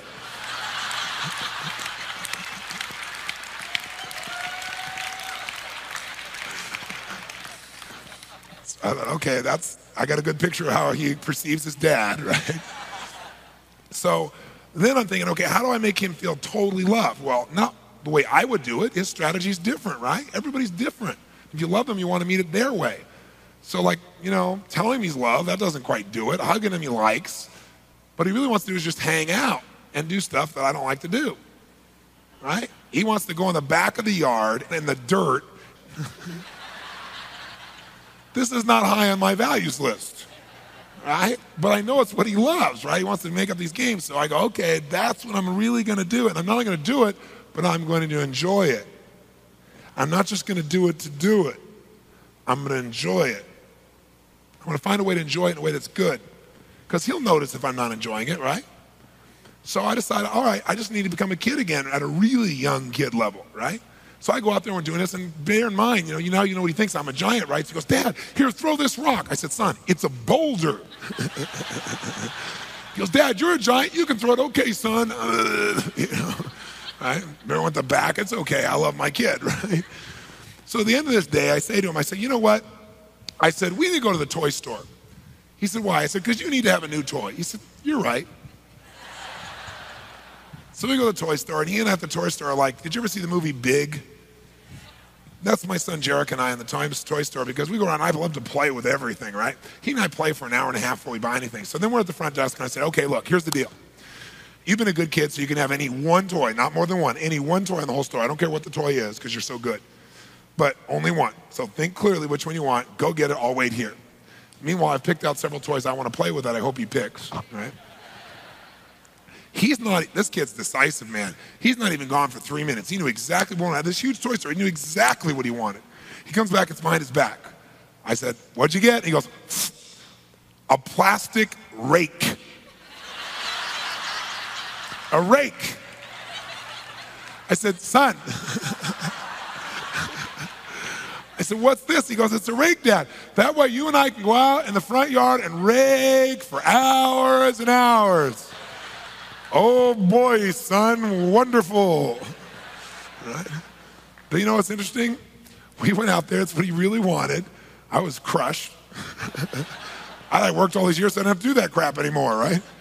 So I go out there and we raked for 2 hours, but while we're doing it, we laughed and we joked and we talked about stuff. You know, he and I are leaving after this seminar. On Monday I go to New York, but on Tuesday we fly to Fiji to go to my resort. It's just he and I to spend a week together. So I can just be with him by himself, you know? And we were talking the other day, we went to Aspen, and we were talking about those days, and talking about the rake experience, and he and I laughed about it again. He'll never forget that. I'll never forget that, I can promise you that. But there was this bonding, you know, this magic that happened during that time. It wasn't about raking, it was about being with each other. But it came out of that experience. Now my son Joshua, at the time I think he was like 9, a rake was not gonna do it, right? And so I'd been out of town, so sure enough, I came back into town, and instead of waiting to the end of the day, I thought, you know what, I've been with him with everybody else, but not by himself. So I immediately went to a school, and I checked him out of school in the middle of the day. And he got out, and he said, what's the matter, what's the matter? I said, nothing's the matter. So why are you taking me out of school in the middle of the day? I said, because it's Joshua's day. He said, what does that mean? I said, we've been with everybody else. I've been gone. We've been together. But I want to be just you and I, one-on-one, have a great time together. So this is your day. We can do whatever you want for the rest of the day, you and I. He said, really? I said, yeah. He said, could we go to the zoo? I said, sure. He said, well, could we go to SeaWorld? I said, sure. He said, could we go miniature golfing? I said, sure. Which one of those you want to do? He said, Dad, you're a possibility guy. All of it. I said, sure. And we had the greatest day. And I remember to this day, he's, as big as I am now practically. He's a big kid, right? An incredible kid. He's now, 19, I guess. And I remember going out there and golfing with this little guy. And we talked about girls because he was getting interested in girls and what was going on. And we just had this incredible, magical time. We still talk about Joshua days. All right, cool days. And we still do them. We just do them in a different way now, different age. My daughter, Jolie, she and I were the most alike of all the kids. She's outrageous and playful and crazy and passionate and fun, and she's an entertainer. And we love the same music. And she was older, right? She was 14 at the time. And everything was going great. We were like totally bonded. Now, it didn't start that way. The day I married my wife, she cried the entire day. My daughter did, right? So sure enough, things, I got to figure out how to bond with her. And we bond, everything's wonderful. But as she got a little bit older, she began to change physically. And as she did, she became a young woman. And as she did, suddenly men started showing up at my house, and my gun and collection was having to come out on a more regular basis. And everything was going great, except we all of a sudden started having these spirited debates when she became a teenager, right? Really spirited debates. That's a code word for a fight. And so what happened was, because I'd be saying, I don't want you doing this, and one of our biggest challenges was she developed a role model at that time who I didn't think was the ideal role model for a 14-year-old, Madonna. And this was in Madonna's lace days, where she was, mixing her crosses for her lace outfits and so forth. So for some reason, this created a little break in our communication for some reason. And so gradually I realized, man, what does a teenager really want? To know that they're part of your team, to know that you love them. What do teenagers want most? Come on, what do they want? Keys to the car, yeah, that's true, but what else? That's right, respect and independence, right? So I remember Jim Rohn telling me, and I had a friend that also had a very similar experience growing up, where a particular friend of mine anyway was very, very wealthy, and I was very poor. And I remember I wanted to go to a concert. I had to earn the money for it. He had to ask for it. And I thought he had it easy. And one night I was at his house when he was asking for it. And his father was an ogre. And his father basically made him beg and grovel for it. And finally, after begging and groveling, he took the money out of his pocket, crumpled the ball, threw it on the ground, and said, if you want it that bad, go ahead. And I remember thinking, how disgusting to treat your own kid that way. I think you can learn from what works in life. You can also learn from what doesn't work. So I swore I'd never do that. So I thought, you know what? I know she wants to go. What if you read in the paper and you see your teenager and you know they're going to want to go to a concert. You notice in the paper some, values-driven organization like, Smashing Pumpkins or Poison or, some other value-driven rock group is coming to town. And you're not usually thrilled about the idea of them working out and going to this thing, but you decide instead to do something different. It's Madonna. And so what do? Instead of waiting for them to come beg, you go buy the tickets in advance. And you keep them in your breast pocket, waiting for that inevitable morning when your son or daughter comes to you and says, Dad, would you like some fresh squeezed orange juice? And he said, no, I'm fine, thank you. Well, would you like to have the car washed? No, it's fine. What do you want, Jolie? Well, Dad, there's this concert coming to town. Are you meeting Madonna? Well, yeah. You go, here. She can't even talk. And they said, well, what? He said, you don't have to say anything. Well, but why? Well, don't you want to go? Well, yeah. But why'd you do this? Because I love you. I mean, I know you want to go. We're on the same team. Sometimes it doesn't look like it. We get in a fight. I love you. And I think her music's great too. I said, so, you should go and have a great time. In fact, I've arranged for a car for you, and there's tickets for there, and you and your best friend both. Oh my God. And then you arrange a car to take them, a limousine, right? Primarily because you want someone to keep an eye on them. But also you want to create a magic moment. There they are with their best friend in the back of a limousine driving to the Madonna concert. Oh my God. They go there, and the limousine pulls up, and they assume that they're in the far edge reserved seats, right? So they go to that far area, and they hand the tickets to the guy, and the guy goes, oh, you're in the wrong section. Come with me. And they walk and they walk and they walk and they walk and they walk and they walk and they walk and they leave this reserve section and they come into Loge. They walk and they walk and they walk and they walk and they walk and they walk and they walk. They leave Loge. They come into the main section, right? Main reserve seat. Oh my God. And they walk and they walk and they walk. They leave that area. The guy's starting to walk right into the orchestra pit, right? Core seats of the whole house. And all of a sudden your daughter or son turns to the guy and says, there must be some mistake. My father bought these tickets. No, keep coming. And they walk and they walk and they walk and they walk and they walk and they walk and they walk and they walk till they arrive at the very front row, middle two seats of the entire stadium, where they can sit down, look up, and watch Madonna wiggle. Right? And your daughter's best friend in the whole world turns to her and says, you have the most awesome father on the planet.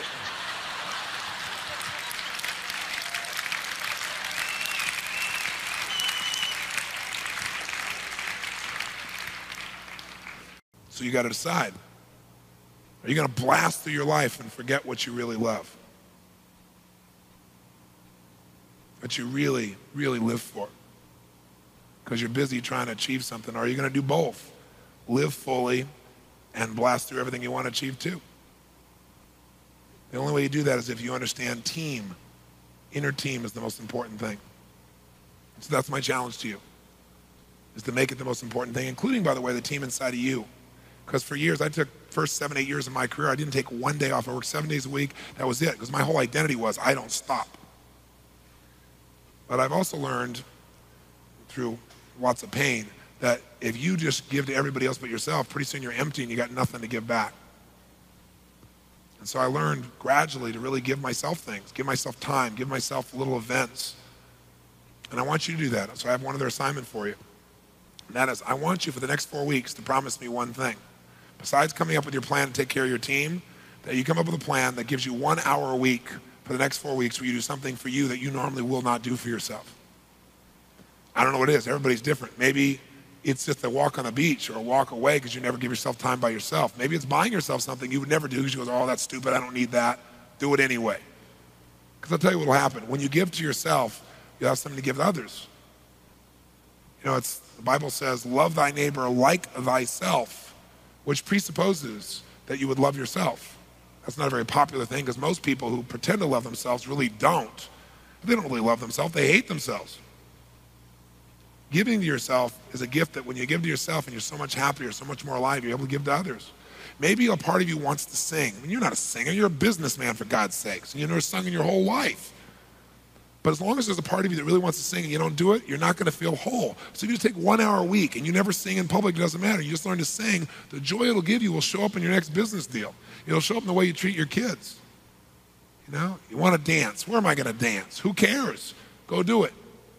And for me, it was flying a helicopter. I went and I didn't have the money, I didn't have the time, I couldn't do it, but I took one lesson. That's all it took to hook me. You know? And I went in, it was like the most magical feeling to lift up and go wherever you want, straight forward, backwards, sideways, straight up, down, middle of the sky. It was the most amazing thing. And I found a way to make it work. And flying the helicopter changed my life because to fly a helicopter, it's so sensitive that to turn from here to here, like this, would be a movement from here to here. That's all it takes. So when you fly a helicopter, you don't do this, you don't move around. When you fly a helicopter, you're totally centered and it's more thought. It's a tiny bit of pressure, like here to here is a normal turn. I'm trying to exaggerate it so you'll see it. And my first solo flight, I look down, there are dolphins and a giant whale floating below me on the ocean as I'm floating along. I'm like, yeah, ooh. So it taught me how to be centered. All these things you think you really don't need, some part of you, the reason you want it, there's a part of you that's wise and knows that something will come from that will make you better and allow you to give more. How many willing to give 1 hour a week for the next 4 weeks? You can always go back to the old way after that. To yourself, to do things you normally would never do, buy, create, or give. How many want to commit to do that and take care of your team and you? Say I.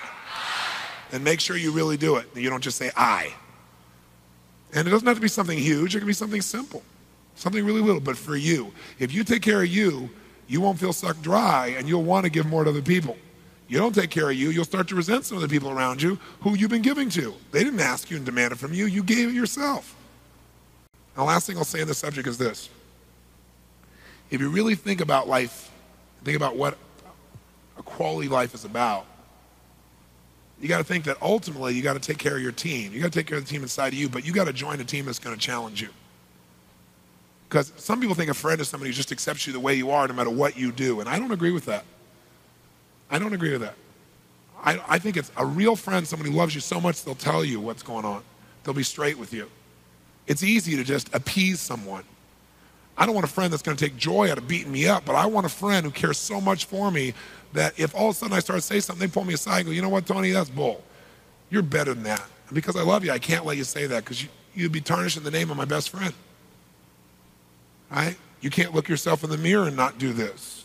I need a friend that'll tell me that, not a friend that goes, okay, well, you're probably right. You don't need to make the call. Join a group of friends. Find yourself a team that'll challenge you. J. Willard Marriott, the man who built the Marriott hotels, he had a great phrase or poem he lived his life by. He said, good timber does not grow with ease. The stronger the wind, the stronger the trees. You want friends that are going to challenge you. You want a peer group that has an expectation as high or higher than your own. Not a peer group with low expectations so that you accept wherever you are. Because the only way you're going to be happy is if you do what? Grow and contribute. And you only do that as if you have people you care so much about that you really want to do that on an ongoing basis beyond your own basic fundamental needs. That's how you have a life of lasting value. So the message of this section of the seminar is really simple. Don't just be a talker. Be a what? A walker.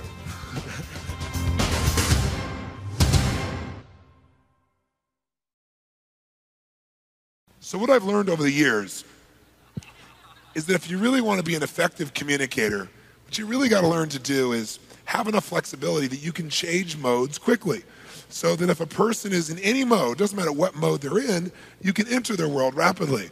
So in other words, if they're visual, go, yeah, I see that, I can picture that, sure. If they're auditory, you go, I hear what you're saying.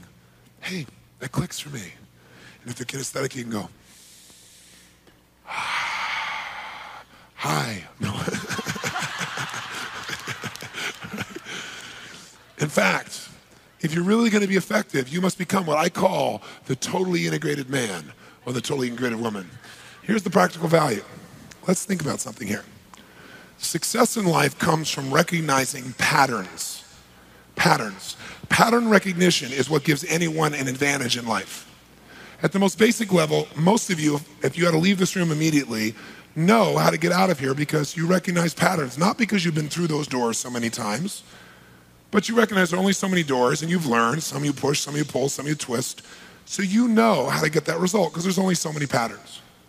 Someone who is a great musician knows the patterns of music that will move you most. Michael Jackson knew how to move his body at one time in his life that would make people feel a certain way.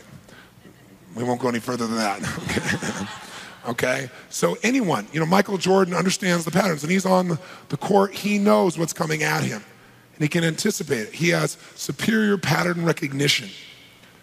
Well, when you understand a pattern, it gives you power. Like when you notice someone's invisual, you know how to connect with them. Whereas before, you didn't even notice the pattern. You didn't know what was going on. How about Michael Jackson? Seriously, when did he become a superstar? He's been a star his whole life. What album? Thriller sold more albums than any album in the history of planet Earth. Okay? So it was fairly popular. Now, what made that happen? Well, let me ask you a question. Did Michael Jackson look anything like what he looked like in just his previous album called Off the Wall? Yes or no? It looked like totally different people, didn't it? Now what's interesting is when this album came out called Thriller, something else started the same month. Anybody know what particular thing started? MTV. So all of a sudden, for the first time, we didn't just hear music, but there was this person you could move and look. And all of a sudden, we had all these other feelings and sensations to feed the music that no one had ever seen before. This man could move like no one. Created this energy and this power and this feeling that got attached to the music. Think that played a little role in increasing it? You bet. Plus, Michael did not look like he looked. All of a sudden, Michael even sculpted his body to meet the largest number of people's criteria in the culture, which is, for example, high cheekbones are highly valued in the culture. We've promoted those as a culture. So he made high cheekbones, whereas before he had big round cheeks. He changed his hair so it was almost androgynous. He sculpted his lips, his eyes, everything to try and appeal to the largest number of people he could. How many think he would have sold just as many albums if he looked the way he did in the previous album? Let me see your hands. 1, 2, 3, 4, 5 people out of 2,000. No way. No way. Now, it's not just music, though. Let's look at movies. How about, I'll give you a movie that was a movie that won the Academy Award. So you would think it'd be popular. A Passage to India. How many of you saw that movie, A Passage to India? Raise your hand. Keep your hand up. Look around the room. Not even 10% of the room saw it. Keep your hand up for a second. Drop your hand if you didn't thoroughly enjoy the movie. If you didn't thoroughly enjoy it, drop your hand. So if you look around the room, not even 10% saw it. Less than half of them really enjoyed it. Okay, and it won the Academy Award. Drop your hands. Now, would you say that movie was a visually paced movie, an auditorily paced movie, or a kinesthetically paced movie? Which one? Comatose. It was about 4.5 hours. Now, if you liked it, I understand. I'm sure it was really pretty and beautiful, but I don't need 4.5 hours to see pretty and beautiful, right, personally. So what happened was I remember sitting there, and they had an intermission after 2 hours. And there was this big trial that supposedly this is building up to, and I thought, the movie was so terrible up to that point, I thought, something amazing is going to happen in this trial. Nothing happened in the trial. At one point, nothing had happened. There was these monkeys in the background. I thought those monkeys are going to do something nobody else has. And the movie ends with a guy getting in the carriage, and you hear the voice go over, and the voiceover says, and I never saw him again. That's it. In the theater I was in, I heard 4 guys in the front row who'd been roped into going there, cursing as they're going outside. Right? It did not appeal to a mass number of people. It had critical acclaim, but it was not popular, and very few people saw it, and very few people really enjoyed it. I'm not saying you shouldn't have, but very few people did. That's the facts. So let's take another old movie. How about the original Back to the Future picture? How many saw Back to the Future? Let me see your show of hands. Now keep your hands up and look around the room. It's like 98% of the room saw this picture. Keep your hand up.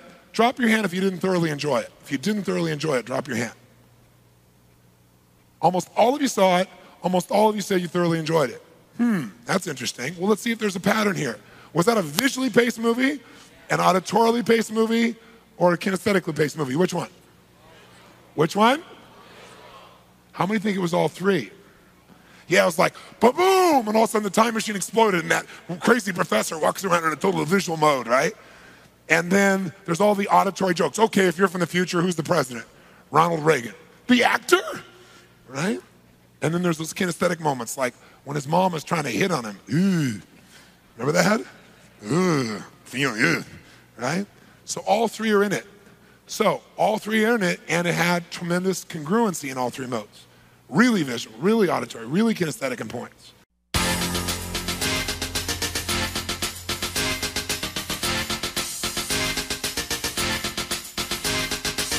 We're going to work on a little subject here called rapport. Rapport. You might want to jot in your notes. Rapport is power. Rapport is power. With rapport, you can get things done you can't get done any other way. Remember this morning we talked about anything you want to achieve or do or create or have or learn or master.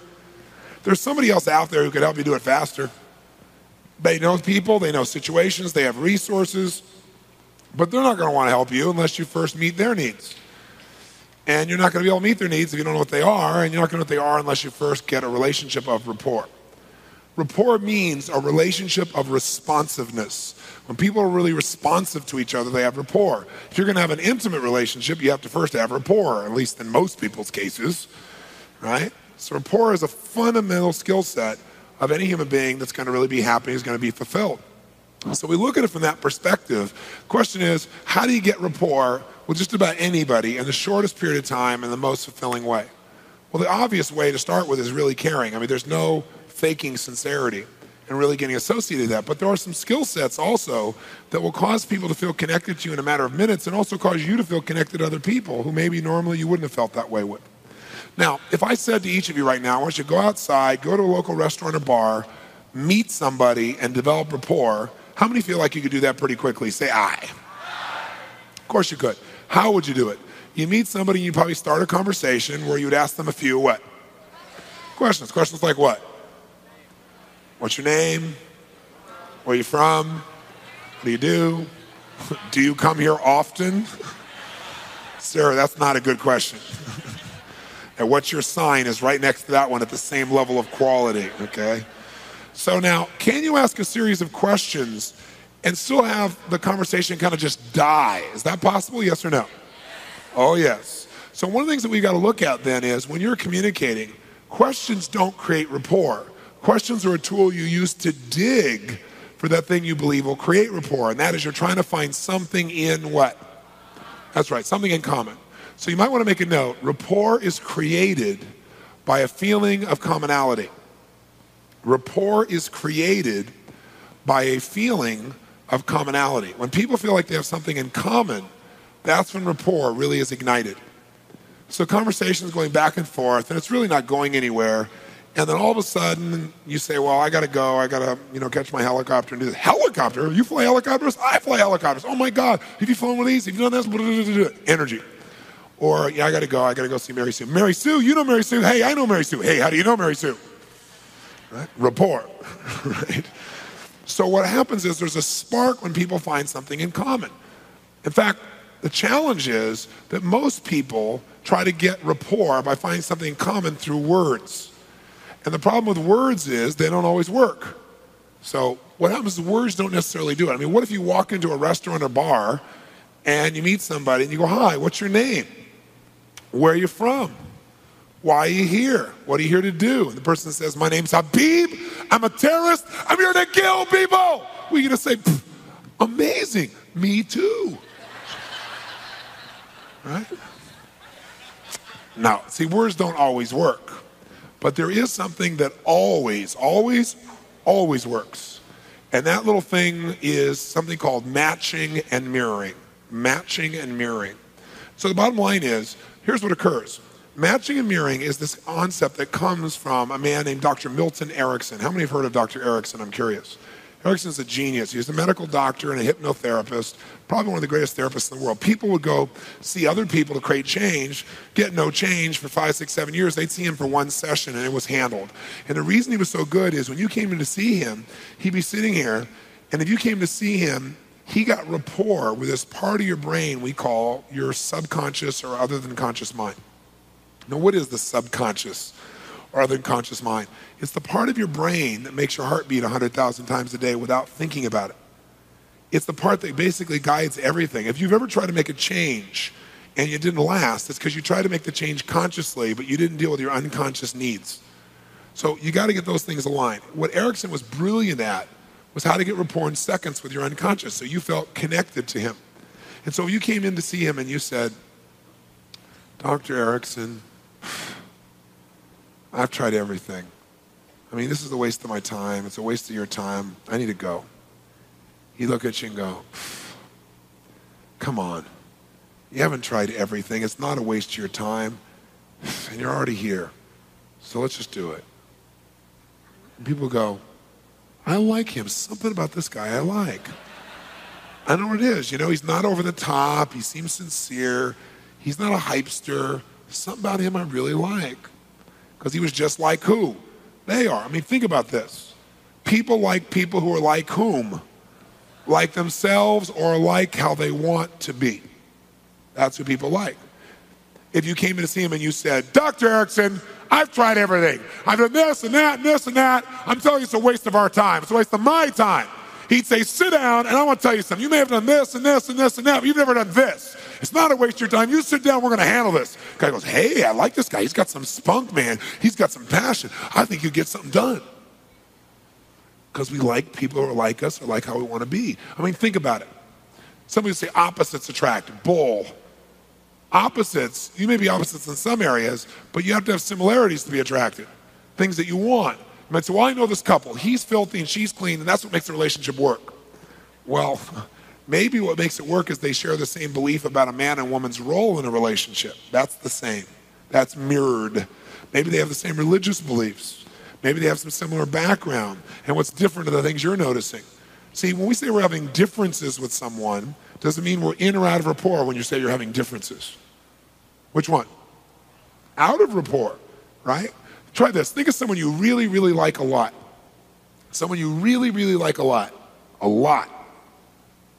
Raise your hand if this person is either like you or there are parts of them that you'd like to be like. Let me see your hand. Say I. Okay, now try this. Think of someone you don't like. Now, I know you're a spiritual being and you love all humans and you've never had a negative thought towards any other human, but if you had a moment in which you forgot all that and you had somebody you couldn't stand, think of that person. Raise your hand if this person is either not like you or not like how you want to be. Raise your hand and say aye if that's true. Case closed. So that's what people want. So instead of trying to get this sense of being like someone by words, which rarely work, what Erickson did was he mirrored aspects of the voice and of the body. So what are some, let's just you say you're on the phone with somebody or in person, but all you're going to do is mirror parts of the voice so they feel connection. Because by the way, do we judge people in a matter of seconds, yes or no? Not you, of course, but everyone else does, okay? So now, for example, tell me what could you mirror in a person's voice so they would unconsciously feel connected to you without knowing what? Come on. Okay, tonality. Have you ever dealt with somebody where it didn't matter what they said, you couldn't listen to them because their dentist drill tonality drove you up a wall? How many of you ever had this experience? Say aye. So when you mirror someone's tone of voice, there's an immediate connection that you feel. Somebody else, what else could you mirror? Speed. What kind of person talks at this particular pace like I'm talking right now? What part of the country tends to talk at this particular pace when they say things? Come on. What part of the country? Where? Come on. Where? That's right, New York City. Also, Federal Express commercial guys tend to talk at this particular pace, right? How do people who talk more like this feel about those fast-talking city slickers? Do they trust them? No. They don't even know how to say the word dog. And by the way, how do fast-talking people feel when they meet slow-talking person? Mary, what do you think? Mary, what do you think? Mary, what do you think, Mary? Mary goes, well, what? How many of you have ever seen this mismatch before between two people? Okay. What else can you mirror besides tempo and tone? Okay, volume. Some people like to talk loud. Loud-talking people love loud-talking people because they know you're a real man, you're a real one too. But how do quiet-talking people feel about those loud-talking people? They're obnoxious, that's how. And of course, intelligent people talk like you and I do, don't they? Do we judge people in a matter of seconds by their tone, by their tempo, by their volume? Do we make generalizations about who they are, yes or no? You bet we do. What else could you mirror? Vocabulary. Accent, if you're good at mirroring, great. But if you don't, it's an insult and you lose rapport.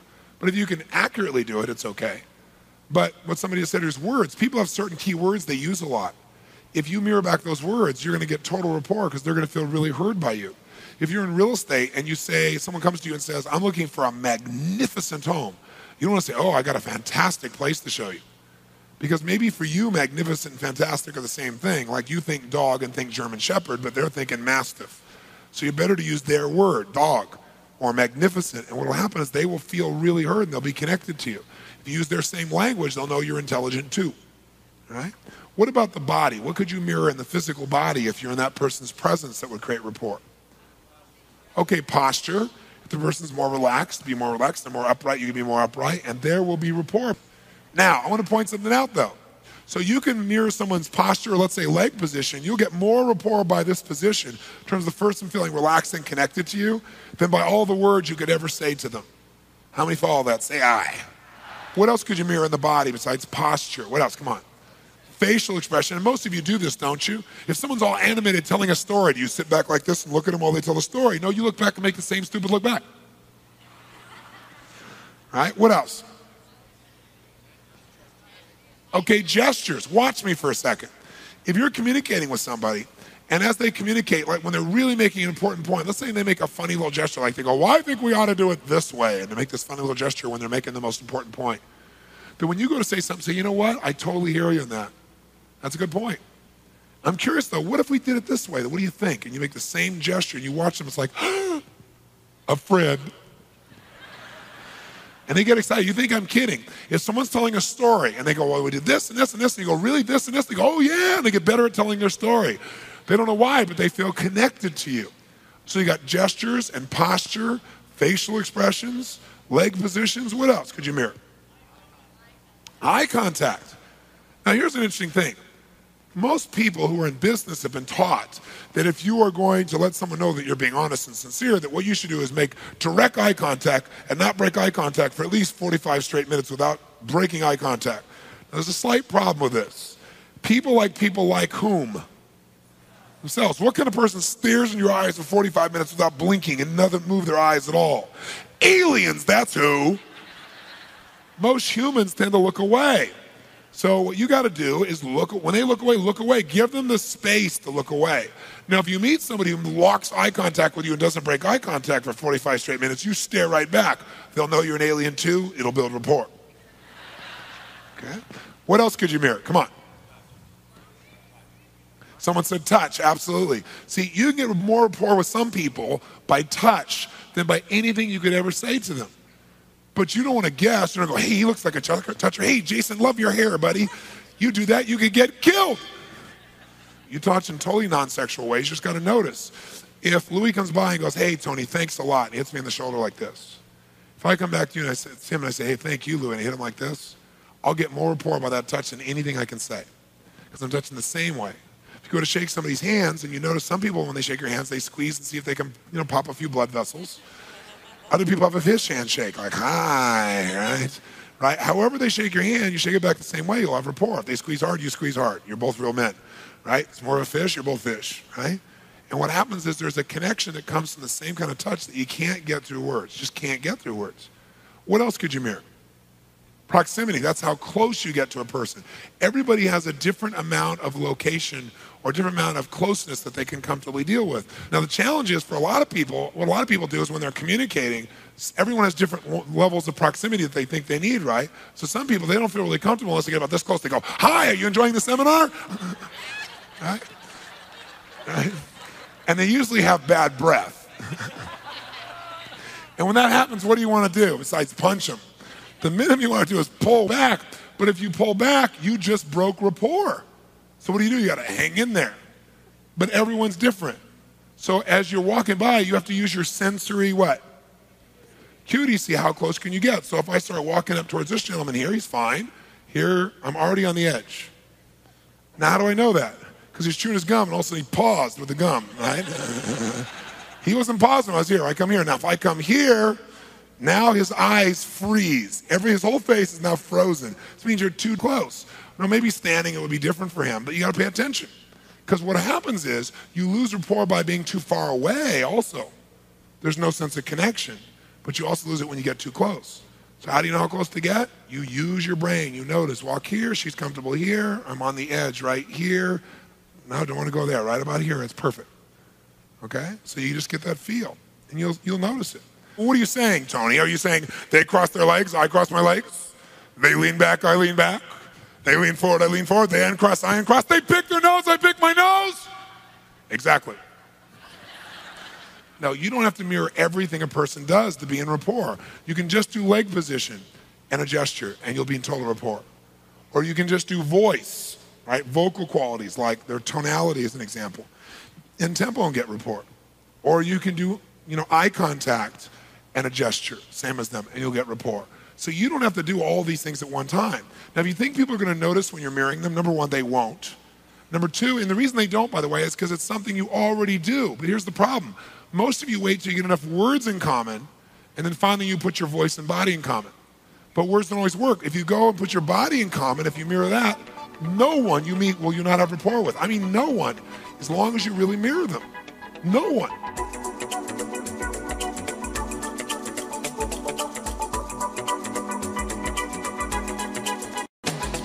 Up until now, we've been talking about how to get rapport by basically mirroring someone's physiology.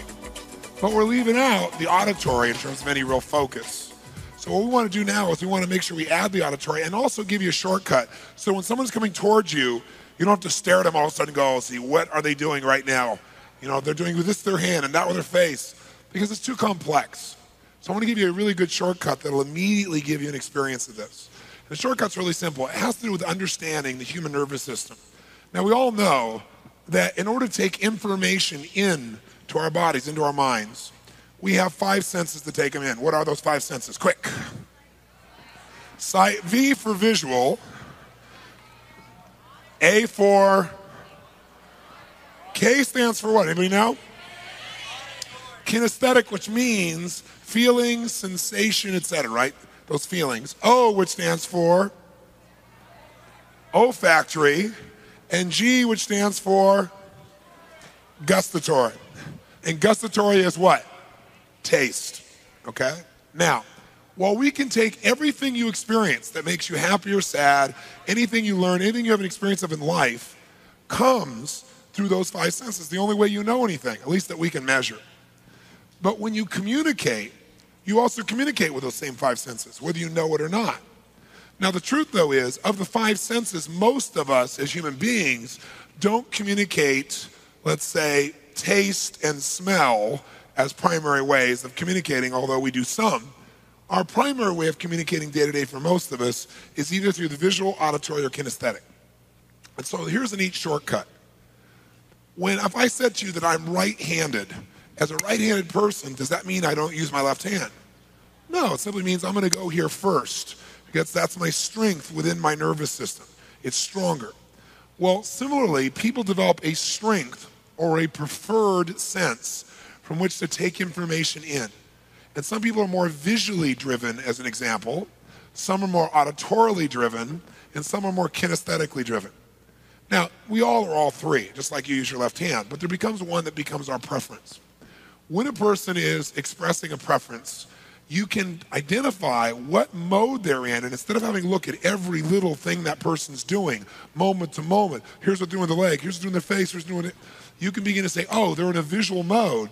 And when someone's in a visual mode, they use their body differently than when somebody is auditory or somebody is kinesthetic. So, for example, when a person's in a visual mode, they tend to talk a little bit louder, a little bit faster. They tend to gesture much more quickly than normally. What they do is they say things like, hey, picture this. Take a look at this. Hey, can you see this? Take a look at this right now. And they talk more rapidly. You don't care how it sounds because picture's worth 1,000 what? Come on, 1,000 what? Words. They don't care how it sounds. They're just trying to get out of their system. They're communicating like this with intensity. That's somebody's in a really visual state. When somebody is in more of an auditory state, then they have a different rhythm, a different tone, a different resonance to their voice. Even their gestures have more rhythm to them. As opposed to somebody who's talking visual like this, somebody who's more auditory will begin to have that rhythm in their voice, and they'll use words like, listen to me, hear what I'm saying, or that clicks for me. And these people do not necessarily feel great about somebody who's talking to them in a hyper-visual state, because for them, it's not just what you say, it's also what? How you say it. As opposed to visual people, they don't care. Come on, take a look. Auditory person says, let's talk about it. Different experience. Then there's another kind of person who's more, more kinesthetic. And this person's more, more touchy and feely, and they talk more slowly, and they say, I need a more concrete example, or it doesn't quite feel right to me, or, I need a better sense of it.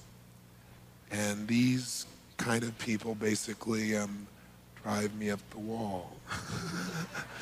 Now, I'm all three people, aren't you? Yes or no? Yes or no? But don't you have a preference, a place you tend to go to first? I mean, when you really are communicating, you tend to go there first, sure. So if I start talking to you this particular mode right now, come on, what mode am I in right now as I start to talk to you? What mode? Come on. What mode? And what if I began to speak to you like this and I said, listen to me, auditory. So now knowing that, what's nice about that is it's a different quality of movement, different quality of voice, different quality of everything that goes with those. So you don't have to watch everything the person's doing. You go, oh, the person's in visual. I'm going to respond more visually. And you don't have to be identical in every way. Just the tempo and the movement and so forth will absolutely get you in rapport with that person. Now, knowing this can help you understand why sometimes relationships don't work in business or personally. Sometimes you like the person, but your styles are so radically different that what it does is it kind of separates you. Because I want to tell you something. This sounds terrible, but it is true. Style is more important than substance initially, not long term, initially. How many times have you seen somebody who's brilliant, got great substance, but no one listens to them? It's because they don't mesh their style in a way that connects with other people. Now, substance is what matters long term. But without style, even substance doesn't have the same value. So you want to enter somebody's world. And again, if you say, well, isn't that being phony? You're acting like this person or you're using a voice like this person. No, it's called being respectful. You know, if you go overseas to another country, you're not appreciated as an American if you don't at least try to speak the language of the people you're talking to, true? And it's a lot easier to just do whatever you do than to see where someone is and care enough to enter their world. Similarly, even though we all speak the same language in this room, we all have a different nonverbal language. And so if you enter someone's nonverbal world, you're gonna have a lot more rapport. Oh, so it's not just music, it's movies too. Oh, it must just be entertainment. Well, how about politics? Every country I've gone to, and I go to 65 countries in my work, I can predict who will win and have in every election, because I started in the United States and learned a little technique over about 15 years, because I used to do this seminar literally every weekend, 3 weekends a month minimum. So I would poll people during those times, during all the elections. I can tell you beyond a shadow of a doubt, politics never determines who wins. What determines who wins is who appeals to the culture the most visually, auditorily, kinesthetically, and has the most congruency. And of those, the ones that's most important is that they can move you emotionally and you think they're congruent. We'll even take somebody who's ugly in our minds, make them okay, because after all, the president. We change our mindset. So let's do a little test, okay? As an example, do you remember when George Bush was running against Bill Clinton in, what was it, 92, right, 92? How many remember that election? Okay, good. So you had George Bush, and you had Bill Clinton, and you had,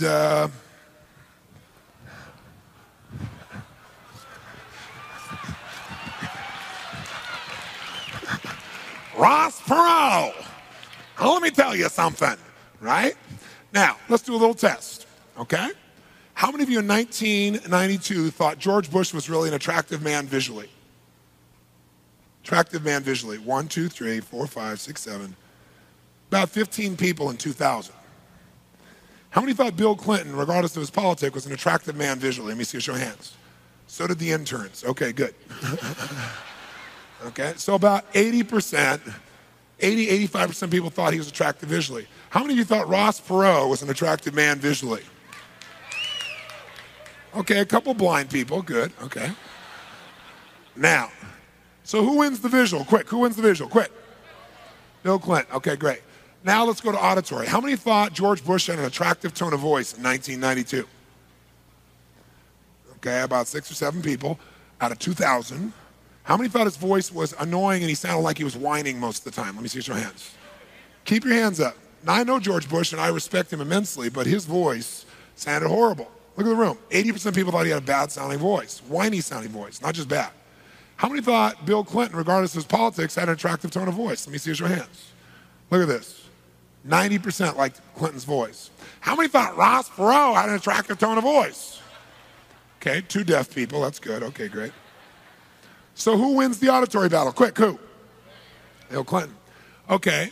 How many felt like in 1992 George Bush could move you emotionally in 92 election? Let me see your hands. 3 or 4. George Bush couldn't move George Bush in 1992. So about the last 2 weeks he decided to run, if you guys recall. The rest of the time he had no emotion, right? That was one of his strengths before. None at all. How many felt like this guy Bill Clinton could move you emotionally? Now notice, keep your hands up. Not as much as he looked or sounded, but still really high, 75% of the room versus 80 and 90 on the other ones. How many felt like Ross Perot could move you emotionally? When he said something, it was going to happen. Let me see your hands. Okay? So Ross, and by the way, I can tell you at the time, Ross and Clinton, Ross was slightly ahead of moving people emotionally. Most of you probably don't remember 92, but I can tell you, every country, every city I went to, we asked. And the reason was he was so intense and strong, and Clinton was more quiet. You've got a lot more time under your belt with Clinton now. And then lastly, most important one, so who wins the auditory, by the way?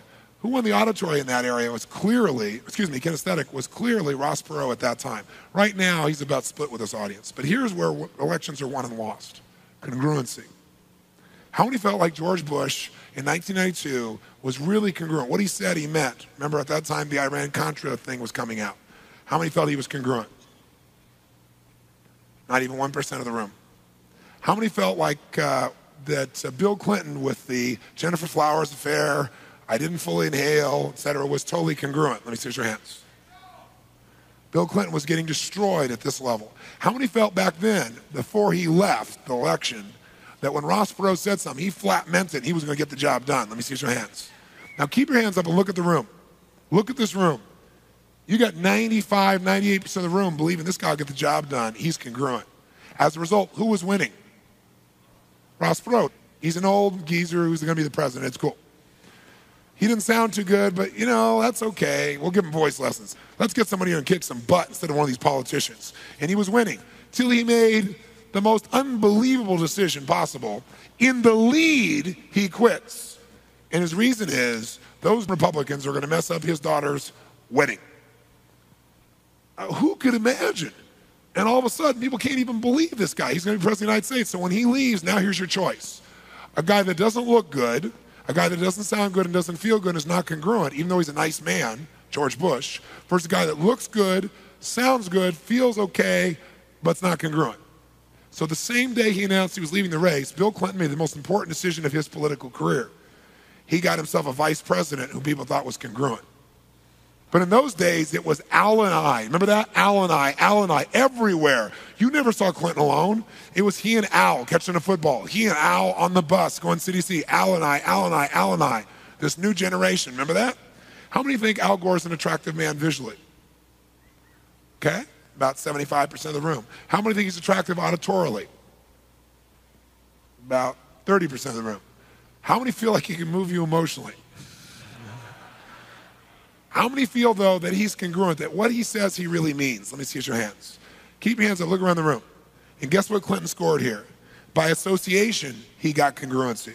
So now his ticket offered you all three. Bush's ticket didn't offer you any of it. And then in the last minute, who gets back in the race? He gets back in the race, and still, even though he quit, people say, well, I think he still do the job, and a bunch of people vote for him. And so Bill Clinton gets elected with the smallest percentage of the vote in any president ever elected. And basically because he patched together that process. So then you pop into 1996, and you got Bill Clinton run against who? Bob Dole. Who likes to talk about Bob Dole himself in the third person? Let me tell you what Bob Dole thinks. How many think Bob Dole's an attractive man visually? Okay, 6 people. How many thought in 1996 that Bill Clinton was an attractive man visually? Okay, notice not as many thought he was as attractive, but still way up there, totally beyond Dole. How many thought Bob Dole had an attractive tone of voice? How many thought Bill Clinton had an attractive tone of voice? So who wins the visual and the auditory? Clinton. How many felt like Bob Dole could move you emotionally? He did one speech, one, where he moved people emotionally, and he jumped in the polls right after the Republican National Convention. One. Just one good talk. People wanted to believe in Bob Dole at some level, but he couldn't sustain it. And how many felt like Bill Clinton, even if you didn't like certain things, could move you emotionally? Sure. And how many felt like Bob Dole was congruent? This is his one asset. How many felt like Bill Clinton was congruent? How many felt like his co-partner there was congruent? So guess what? You have the choice. Somebody looked good, sounded good, felt good, wasn't congruent, but he's already been there and the economy's going well, versus a guy that doesn't look good, doesn't sound good, doesn't feel good, but he's probably honest. Guess what? It's not hard to figure out who win, right? So I've done this in every election, anywhere you look. Now let's take it beyond this election. Think in history. Think of a president from modern history who you believe had the most power to influence in modern history. Somebody you thought had energy and charisma and power. Somebody you never forget. How many of you thought of John F. Kennedy? Raise your hand if you thought of Kennedy. Keep your hands up nice and high. You got 90% of the room thinking of one man. Some of you said Reagan, some of you said other people. 90% of you, drop your hands. Why? How many thought John F. Kennedy was an attractive man visually? 98%. How many thought he was attractive auditorily? Not 95%. How many felt he could move you emotionally? How many felt when he said something, he meant it, he was congruent? Khrushchev thought so also. So some people say, well, we remember him that way because he was killed. No, was he popular only in this country or around the world? Why? Because if you walked into a visual culture, he was visual. If he was auditory, he was auditory. If he was kinesthetic, he was kinesthetic. I got news for you, it's not politics, it's your nervous system. How about parenting? What should be the best parent? A visual parent? Come here, Johnny, let's get this done. An auditory parent? Johnny, I think we should talk about this. Kinesthetic, come here, buddy. What should be the best parent to have? You want to be a vac. a visual, auditory, kinesthetic. You want to be one of these. So I don't care if it's parenting or it's politics or it's music or it's business. If you're going to succeed, you must become attractive visually, auditorily, kinesthetically, and you must be congruent. If you do those 4 factors, there is no limit to the number and quality of people you can influence in your lifetime for good. If you don't do that, you got to settle for something a lot less. And that's true in your career and your business as much as anything else. Any study you've ever seen, people who come across more visually, auditorily, kinesthetically attractive and congruent will move up in business even if their skill sets are not as high. There's no one that's better than the other. They're all important. You want to be all 3. You want to be a VAC. You don't want to be stuck in any one of them. You're obnoxious stuck in visual. You're difficult to be able to deal with people kinesthetic. You're kind of middle of the road if you're stuck in auditory. You've got to be able to enter all 3, and you can.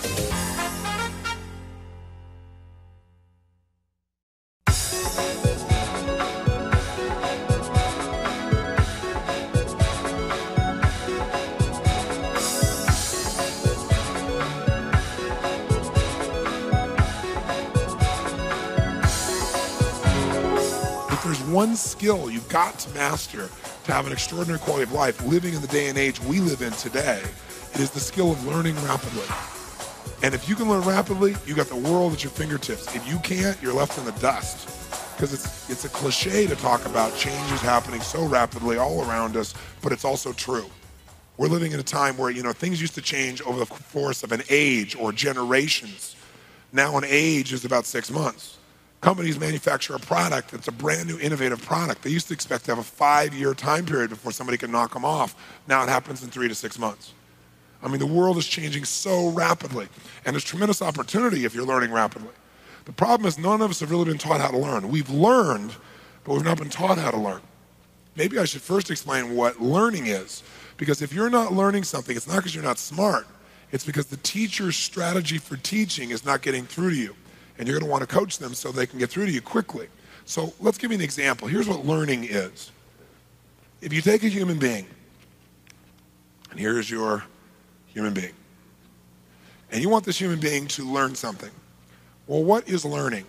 Learning is when you take something that you don't understand, you don't know. So let's call it, learning is when you take an unknown, some unknown thing, and when you've learned it is when you can link that unknown directly to something you know, a known.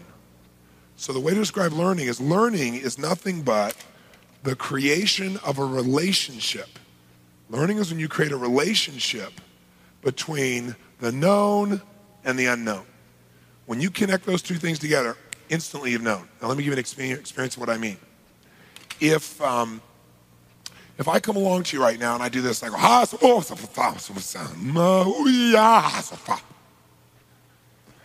now, what just happened is your brain searched 10 billion files and found nothing. Searched every file you had nothing there, right? But what happens is, if I said to you, Zaba, Zaba, Zaba, what's Zaba? Come on. A known, an unknown, some sound. As long as there's a known you have a reference for, and then I attach it to that, you know what it is. It's kind of like, did you see the movie Dances with Wolves? Remember when Kevin Costner is at the little camp, and the first time the Indians come to see him, do you remember that? And he's kind of freaked out a little bit because they're all 3 on horseback, and he's trying to figure out what to do, and they don't look like they're too intense. So he's trying to communicate, and he says, hi, how are you? And that's like, what's up? They have no understanding what he's talking about. So they go, what's up, and he doesn't know what that is. So then he thinks for a second, he goes, he goes like this. He goes, right? And they start looking at him like he's on drugs or something, right? And he goes, buffalo, buffalo, buffalo. And one guy starts looking at him saying, this pale face is really crazy, right? So no, the other guy goes, Tatunga. He goes, buffalo, Tatunga, buffalo, Tatunga. And what happens? In a few seconds, he knows Tatunga is, and they know buffalo is. How they learn? They learn by taking a known and linking it to the unknown, or an unknown and linking it to the known. When that relation is created, you know. That's it. That's how learning happens. So why do people not learn at times? Because most teachers do this. They take an unknown, some words you don't know, some description you don't understand, and they try to link it to another thing you don't know. Isn't that true? And so now you have nothing inside of here, no understanding, and it's all out here confusing you. It's like, I don't know about you, but I was a great student because I loved to learn, except I hated geometry, algebra, and trigonometry. Hated it. 2 reasons. Number 1, I saw no purpose for it for me. I mean, if I was an engineer or something, it'd be different. But for me, I saw no value. And by the way, people don't learn when they don't see a reason to, right? When they don't see a way to apply something, there's not a purpose for it, right? So I didn't see that. But the second thing was, if you didn't do your homework, you were screwed. Isn't that true? Because every night there were new words, new vocabulary, new relationships. So if you came into class the next morning, they went the hypotenuse of AB squared by the radius of XY, I'd be like, I am in deep stuff, man. Right? Because they were relating all the stuff that I had no relationship to. How many can relate to this in some way? Say, I. Okay, so that's what happens very often when people try to teach. Because they understand both those words. So they're knowns for them. So you say, well, how do you explain this? And they say, oh, it's just like this. Like, I'll give you an example. The best teachers always teach you something by relating to something you already know. I don't know what you believe religiously, and I'm not telling you what to believe, but most people, regardless of religion, would say Jesus Christ is a pretty good teacher since 4,000 years later, right? And information is still hanging out here. So how did he teach? When he went to fishermen, he said, now look, guys, I want you to go out and recruit Christians. Is that what he said? No, he wouldn't say recruit. They have no reference for what recruit means. He said, I want you to go out and become fishers of men. And then sure enough, they went, oh, I get it. Put a little bait out. As soon as they bite, reel them in. They understood the whole process, right? They didn't need any coaching. Instantaneously had the whole thing. But if you don't do that, you're in trouble. I'll give you an example. Who here knows a lot about electricity? Raise your hand if you know a lot about electrical components, electricity. Okay, only a couple of you. Okay, good. This will be a good example. So what if I wanted to explain to you in an electronic component what a resistor is? Well, I could explain it to you this way.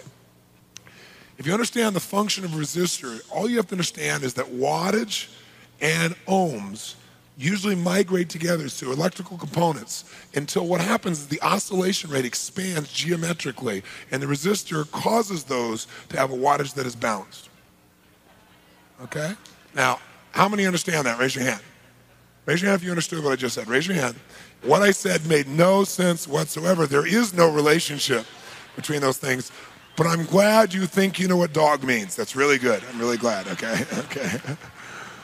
What I said had no relationship. I just took a bunch of electrical words and slapped them together somewhat congruently. There was no relationship. And all of a sudden, it's outside of here. It's outside of you. You can't compute it, right? So that process, right, that process is what happens when you're not learning. But if I wanted to teach you what resistors were and I did it this way, what if I said to you, have you ever seen water running through a pipe? How many have seen that? Say I. Your brain goes, yep, I'm smart. I've seen that. So it feels confident, right? So now I say, well, imagine if you could for a moment that there was like a lever here, a flap, that you could put all the way down or part the way up or all the way up. What would that flap affect? The flow of the what? Water. This is what a resistor does to electrical current in an electrical component. How many of you instantly know what a resistor is now and what it does? Raise your hand. Say I. How long did that take? A minute. Why? Because we related an unknown to a known. So I can learn anything. Like, you know, I went and studied these guys that were nuclear physicists, and they built, one of them helped build an atomic bomb. And I want to understand how that worked. And he started going off on all these words. But see, I don't have any embarrassment of saying, excuse me, I don't know what those words mean. Do me a favor. What's this like? Explain this to me like in a metaphor, right? And then they may give you a metaphor. Oh, he goes, oh, it's just like when atoms and electrons. No. Try bread. Try a sandwich. Let's try a different metaphor here. Something I can clearly relate to. And you know what? Sure enough, I get him to explain it. All of a sudden I understand it. Now when he uses the words, I know what the words mean. So if you're in a position where you aren't learning something, don't go, oh my God, I'm not getting it. Oh my God, they're all understanding it. Just know you don't have the same references as those people around you. So get them by having them say, what's that like? Find a similarity.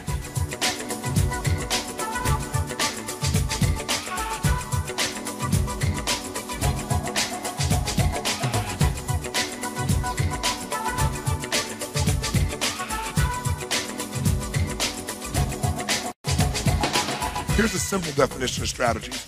A strategy is a specific way of organizing. Strategy is nothing but a specific way of organizing your resources. Strategy is a specific way of organizing your resources. Now, we know what it means to organize, right? In a specific way doesn't mean random. It means a very specific way of organizing your resources. What are your resources? Well, it depends on the strategy. If it's financial strategy, then your resources might be money, time, decision-making, the way you feel, because that's going to affect the way you use your money. How many follow that? Those will all be those. If we're talking about, let's say, love strategies, what makes you feel loved is there's only 5 possible elements for that. The resources are what you think about, what you focus on, what you picture, what you say to yourself, how you breathe, how you move. Those are all resources. And if you use them in a specific way, you'll feel loved or unloved. How many follow that? Say I. So a strategy is a specific way of organizing your resources in order to consistently produce a specific result. Why do we want to consistently produce a specific result? Because the whole idea of a strategy is once you figure something out, you can do it as often as you want, every time, totally consistent, and it's a specific result you're after. So what's an example of a strategy? Well, as I already said, are there strategies for having too much month at the end of the money? Are there specific ways of organizing the way you spend money, the way you spend your time, the way you think about things, your emotion, your feeling, that will cause you to constantly have less money than you need? Yes or no? Yes or no? How many have mastered these in your past? Are there specific strategies for financial abundance? Ways of earning, ways of saving, way of spending, way of investing that will consistently cause you to have financial abundance? Yes or no? Of course there are. What other kinds of strategies are there? You tell me. What other kinds of strategies are there? Yes, sir. Strategies for cooking. Are there specific ways of organizing various ingredients and the heat you put them in, how much time you spend with it, that'll cause you to consistently get the exact result you want in baking, for example, or cooking? Yes or no? What do we call those? What do we call those strategies? Recipes, okay? Strategies for managing your time.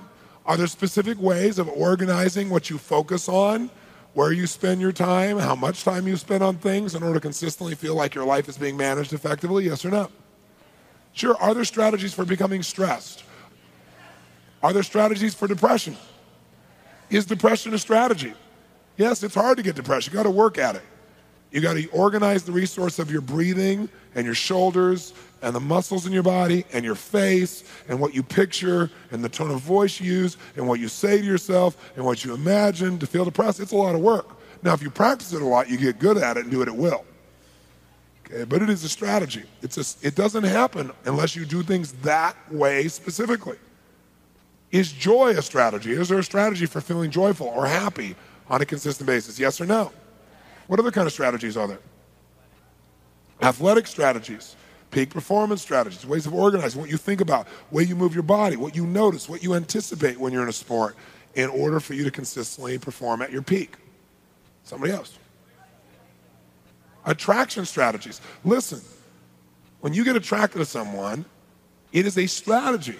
There are specific things that trigger you to feel attracted to someone or not feel attracted to someone. It's very specific. You may not be paying attention to it consciously, but it's there. And by the way, do you have strategies already for trying to cause people to feel more attracted to you already? Yes or no? Ways of organizing, the ways in which you dress, the ways in which you speak, the way in which you look at someone, all those things, what you do, maybe where you touch them when it's appropriate, so that hopefully it increases some of that attraction. Yes or no? Oh, yes. So here's the truth. Any result you've ever produced in your life more than once, you have a strategy for. You have one problem, though. Most of your strategies are unconscious. So you don't know how you do it. You have a strategy, but you don't know how you do it. So what you do is you hope that something in the environment will trigger it and it will happen. Now, 4 reasons to master strategies. Number 1 reason, when you master strategies, you can now consistently produce any result you've done in the past. So what it allows you to do is duplicate any result you've ever done in your entire life. So if you think of anything you've done that you really like maybe you felt really attracted or really creative or really motivated or really in love, I don't know what it is. But anytime you've really felt that, you can now fire off that creativity at will, fire off that feeling of love at will, fire off that decisiveness at will. So there is no question you can do that for the rest of your life. That's the first reason you want to master strategies, consistency. Second reason you want to master strategies is it can help you to help anyone else you know to consistently get a result. See, once you know how to do this for yourself, you can also do it for somebody else. So if you have a friend, you've seen her before like totally on fire, driven, excited to do something, and now she is absolutely depressed and bored, you can help her find out what she does when she's really driven, and you can trigger that strategy for her and show her how she can trigger it for herself for the rest of her life so she never has to go through that again. Third reason to master strategies is to manage someone else. To manage someone else. See, if you work for me and I know your motivation strategy, instead of trying to motivate you the way I'd be motivated, which works for me and maybe not for you, I'll know what really motivates you and I get you to want to do something, not have to do something. There's a big difference. Like, for example, would you like to be able to get your kids to want to clean their room? You say, Tony, if you can explain that today, you are God. Okay? We're going to show you. The reason you're not getting through and getting motivated is you're trying to motivate them using your strategy. You're not doing it with their strategy. That's why it doesn't work. So once you understand strategies, you can elicit someone else's and use it to manage them effectively. And then the fourth reason to master strategies is because mastering strategies offers you really a way to model people. So if someone is outstanding, they're really, really good at something. Let's say Jason here can laugh at the drop of a hat and have fun, and you're serious as a heart attack. And you go, but I just don't think anything's funny. You could model Jason's strategy for getting himself in that place where he laughs so easily, and you'll find yourself laughing. Or if, John over here is unbelievably effective at making powerful decisions, and you can't make a decision what to have for dinner, you can model John's strategy and apply it, and all of a sudden you can make the same kind of quality of decisions. So strategies allows you to model as well. So number one, helps you get a consistent result. Two, help anybody else get a consistent result for themselves. Number three, chance to manage people effectively. Number four, chance to model. What if I told you that I personally know John the baker? John the baker? Yeah. John has spent 25 years of his life to develop the ultimate chocolate cake. I know him personally. Now, the question I have for you is this. John has spent 25 years of his life to develop this ultimate chocolate cake. No one makes better chocolate cake in the world than John, the baker. The question is this. Can you and I, amateur bakers that we are, produce the same quality of chocolate cake as John the baker, even though we don't have 25 years of experience? Yes or no? Yes. How? By what? Do that again. How? That's right. By his recipe, which is also known as his strategy. So now you know what strategies are. Strategies are just like recipes. And since you know that metaphor, you already know most of there is to know about what a strategy is. Let's see, what does a recipe really do? It guarantees us that we can consistently produce a target state. Isn't that right? Like a specific quality of cake. Let's say that's the result. And so what it does is it tells us how to get that, and what it does is it gives us a set of what to start with. What's the first thing it tells us? Ingredients. So it tells us what ingredients to use, what specific ones, how much, what order, etc., to get this result. How often can you get this result when you know the recipe? How often? Every time. So the result, the chocolate cake we're going to go after, the recipe for chocolate cake we're after is called motivation, let's say. We have to find out exactly what you do to consistently get motivated. And it is as consistent as a recipe for chocolate cake. Or what is your recipe for falling in love? Many of you fall in love, but you don't know what happens. Or you have people you want to fall in love with you and you don't know their strategy. And you really love them, but you're communicating in a way that doesn't meet their strategy, so they don't feel it. So we want to be able to find out anyone's strategy, but first of all, our own to start with. So if John the baker gave me his recipe, the first thing the recipe would tell me is what are the what? Ingredients. Now, Are there unlimited elements that could go into some form of baking? Yeah, virtually unlimited, right? So you don't become overwhelmed. Years ago, bakers, people in the food business, came up with a way to take all these zillions of items and kind of group together the ones that relate to each other so they could think of them in smaller terms. And what that's called is chunking things together. And they created what's called the 5 basic food groups. So even though there might be almost unlimited types of foods, they all fit in one of those 5 groups, right? So that helps you not become overwhelmed. So you know that whatever John's recipe is going to give you, it's going to come out of one or more of those 5 groups, right? Well, in human recipes, in human strategies, there's only 5 types of ingredients as well. Lots of individual ones, but only 5 big groups. And those are, there are visual ingredients. What other kind of ingredients are there? Auditory ingredients. What else? Kinesthetic ingredients, which is sensations, right? Emotions, feelings. Olfactory ingredients, which are what again? Smell. And gustatory, which is taste. So we know, for example, to get motivated, as an example, an emotional state called motivation is the result of cooking the right ingredients in the right amounts in the right order and sequence. How many follow this? Say aye. Now, we could take these giant groups and make them a little bit more specific by saying there's 2 giant groups of visual ingredients. There are visual with a small e, which means visual external ingredients, or there are visual internal, I, ingredients. So those are, we can subset these 2. You follow me? So for example, if you were to look up now and see me standing here, as you look at my body or see my face or just see me standing in this place, you're having a visual external or internal experience. Which one? External. If you close your eyes and picture me in your mind without looking outside, that's visual internal experience, okay?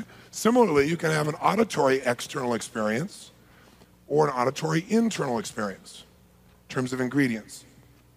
So if you're listening to me right now as I'm saying what I'm saying in this moment, you're having an auditory external experience. If you remember something I said yesterday or 5 minutes ago in your head and you hear it, that's an auditory internal experience.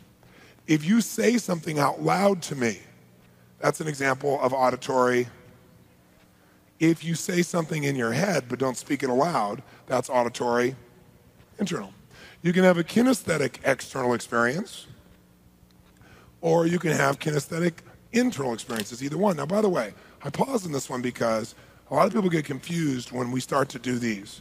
And let me give you a quick idea of what I'm talking about here. If I come along here and I walk up to somebody here and I walk up to this lady and I reach over and I touch her face like this. If she goes, oh, I hate that, or ooh, that feels good. Those are emotional responses to a touch. Emotions are internal, right? They're deep inside of you. You may express them outside, but you experience them inside. If I reach over here and I touch her face like this, and she has no feeling about it, her brain just goes, oh, I was touched. You know, her skin, her muscles just note that there was a message. In that case, it's kinesthetic external because the musculature is on the outside. My moving towards her, my physical movement towards her is an example of kinesthetic external.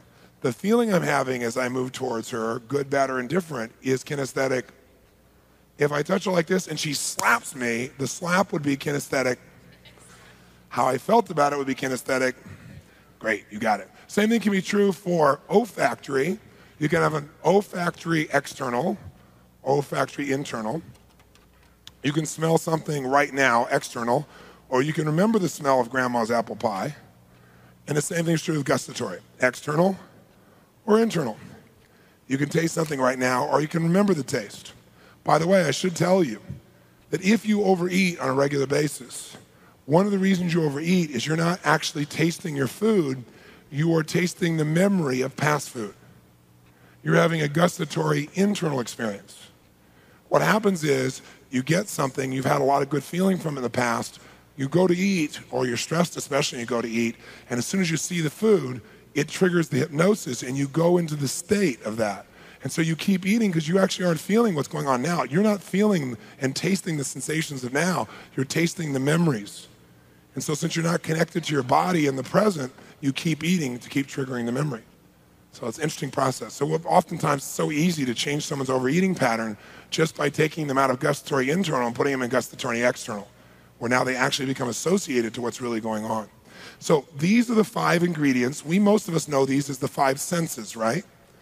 But there are 2 other words that are used for these. So when I use them, you'll know what they are and you won't be confused. They're also known as the 5 representational systems. That's a big word, but it just means that anything happens in the world, the only way you know what happens is these 5 senses represent to you what just happened, right? Visually, you get a representation. Another word for that is representation. So a representation of what you just saw or heard or felt through your 5 senses. So if I said, what representational system is this person using right now? You might say they're in visual, right? A short for that is we might say rep system, which is just short for representational system. The other word that's used to describe these 5 senses or these 5 ingredients is the word modality. Modality or mode. So if I said, what modality is that person? And you might say they're using visual modalities right now. Or they're in a kinesthetic mode or modality, okay? So whether I say senses, ingredients, modalities, rep system, representational system, your brain will just nod and go, yep, I'm smart. I know what that means, right? Modality just means one of the 5 senses, all right? Now, if John the baker gave me his recipe and it gave me the ingredients, but that was it. It said, use some flour, right? Use some chocolate, use some milk. Are you going to be able to make the same quality of chocolate cake as John the baker, yes or no? No. So we need to know more than just the ingredients. What's the second thing we got to know? Tell me. That's right. We need to know the amounts and the qualities. What are going to be the amounts and qualities of each of these ingredients? And do we use 6 gallons or 2 teaspoons? Do we use, normal milk, or do we use low fat, or do we use buttermilk? Right? We use the same ingredient, but a different quality of it is going to create a very different chocolate cake. So if you and I are using, let's say, motivation as our strategy, and you said, Tony, I made a picture to get motivated, I need to know the amounts and qualities. Was it moving or was it still, as an example? Will that change how you feel about it? Yes or no? Yes or no? A little or a lot? Okay? So the word that we'll use to describe these more specific descriptions of a mode, right, where you describe, let's say, the picture with more detail, amounts and qualities, it's called sub-modalities. These are called modalities, so these detailed descriptions are called sub-modalities. So a visual submodality might be, a way of measuring visual might be, let's say, for example, whether it's in color or black and white, whether it's moving or still. If you change those submodalities, will you get a different chocolate cake? You bet. What are some other examples of visual submodalities? Tell me. Is it close or is it far? Good. Is it bright or is it dim or dark? What other visual submodalities besides brightness, color, moving still, close, far? If the image is really big, really small, what else? Is it focused or is it defocused? Makes a big difference. Okay, someone said the speed of the movement. Is it moving slow or fast? How about the direction of the movement? Does that make any difference? What if you imagine watching a monster movie and the monster's coming at you like this? Does that feel different if the monster's going, or if the monster's going, does it feel different in your body? You bet it does. Okay, so direction and speed of movement, close or far, moving or still. How about whether you're in the picture or watching? Does that change how you feel? Yeah, that's called whether you're associated or disassociated, in the picture or if you're watching it. What are some other visuals? Well, someone said feeling. Feeling is not that. You may see something and get a feeling, but that feeling is not a visual submodality. Well, another one is it 2-dimensional or 3-dimensional, right? Give me some examples of some auditory submodalities. Give me some auditory submodalities. Okay, volume, how loud it is. Tone, pitch, what else? Timbre, which is the quality of the sound. Tempo, the speed of the sound. Rhythm, okay. Harmony, if it sounds are in harmony or cacophony. Clarity, or lack thereof. The number of sounds. Sequence of sounds. What else? Emphasis, which sounds are emphasized most? Okay. Speed is tempo. How about location of a sound? Would that change how you feel about it? Oh yeah. If you heard a sound and that sound was bump, bump, bump, bump, bump, bump, bump, bump, and you heard that sound, it was off in the distance over there, would that feel different than if it was right behind your head? Or what if it was in your own chest? Right? You start going, aliens, right? Right? All that process, location makes a difference. And sound has a direction very often. So if you hear an ambulance and you hear it like this,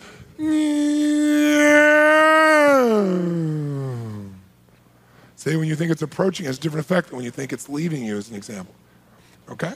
Give me some examples of kinesthetic submodalities. How many realize this ain't algebra, baby, at this stage? Say aye. This is the secret to turning on any emotions you want at will. That's what this is. Weight, temperature, texture, pressure, tension, rigid or flexible, something changing size you can feel or shape, throbbing, moisture, breathing, movement, location. How about another one? How about duration? Some things, right? Some things feel good for a short time, but not for a long time.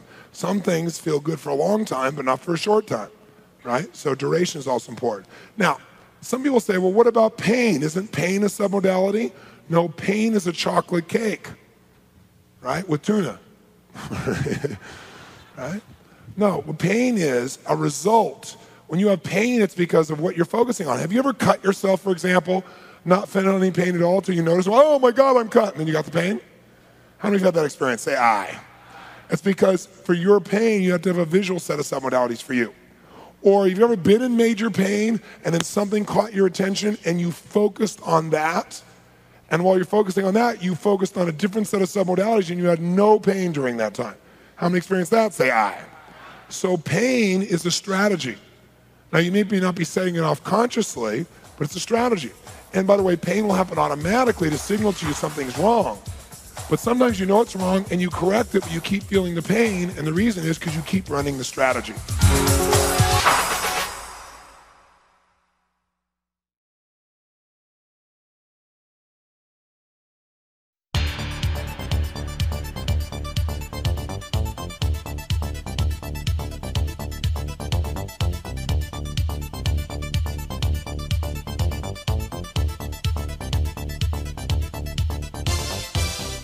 Well, let's finish figuring out what it is we got to know strategies. If we go to John the Baker, he's got to tell us his ingredients, and he's got to tell us the amounts and qualities. Is there anything else he's got to tell us? Yes or no? Yeah, he's got to tell us the order and sequence, right? Because even if you have the right ingredients, put them in the wrong order and sequence, you won't get the same quality of chocolate cake. Same thing's true with a telephone number. You know somebody's number dialed in the wrong order, you're not going to reach them. You know the keys to a vault, the numbers to the vault, put them in the wrong order, it doesn't work. So you have a sequence for being motivated, for example. Some of you see something, and then you say something to yourself, and that gives you a feeling called motivated. Others of you say something to yourself, and then you get a feeling, and you say, I'm motivated, and you're motivated at that point. And sometimes people use more than three. You know, they use those three, and they recycle them to get motivated. So there is a sequence that's very important. And by the way, the order and sequence we also call the syntax. It's like if I said the dog bit Johnny. You all know what that is, right? But what if I said Johnny bit the dog? Same exact ingredients, different sequence, very different experience, especially if you're Johnny, right?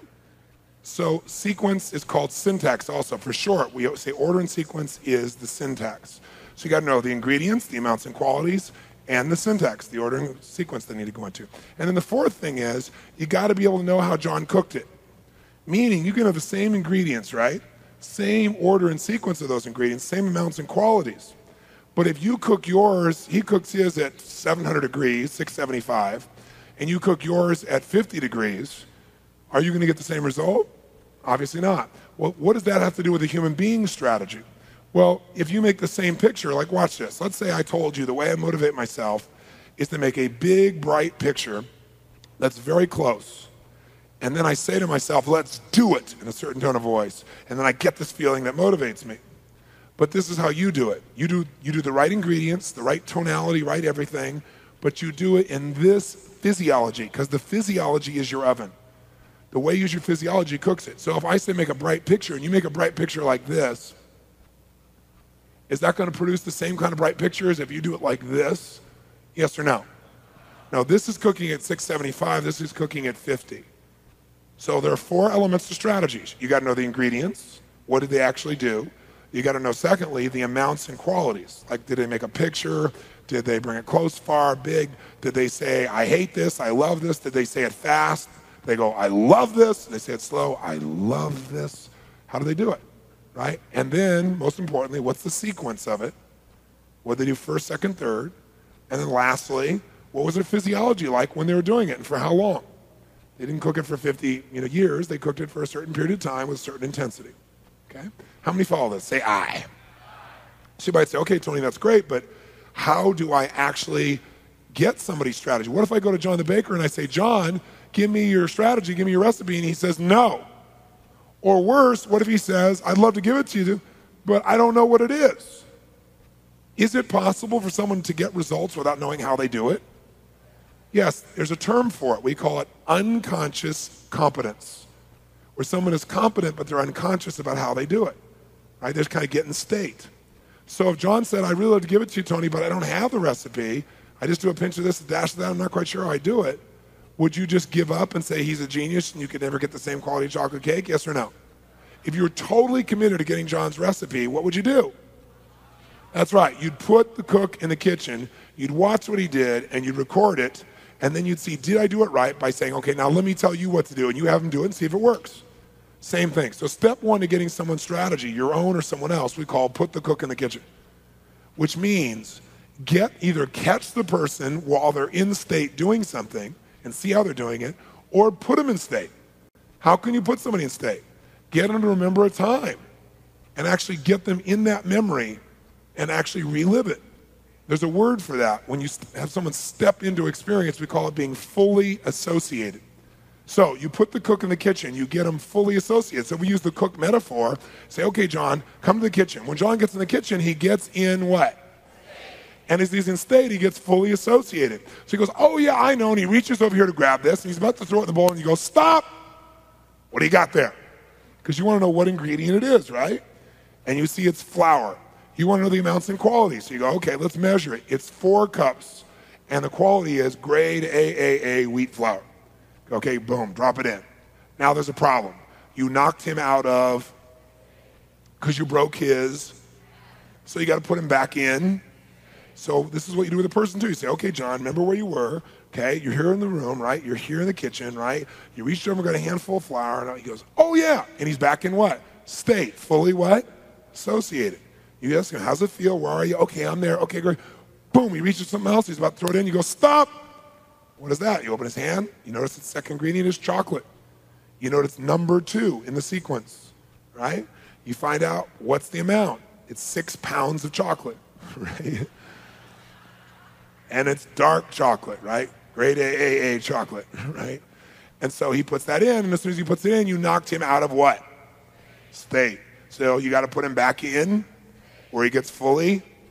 So you ask him questions, say, John, remember you described to him, you get him to remember where you are, John, here you are, reach over the flour, chocolate. He goes, oh yeah. He grabs something else, about to throw it in. He goes, stop, what is it? You see the third ingredient, it's tuna.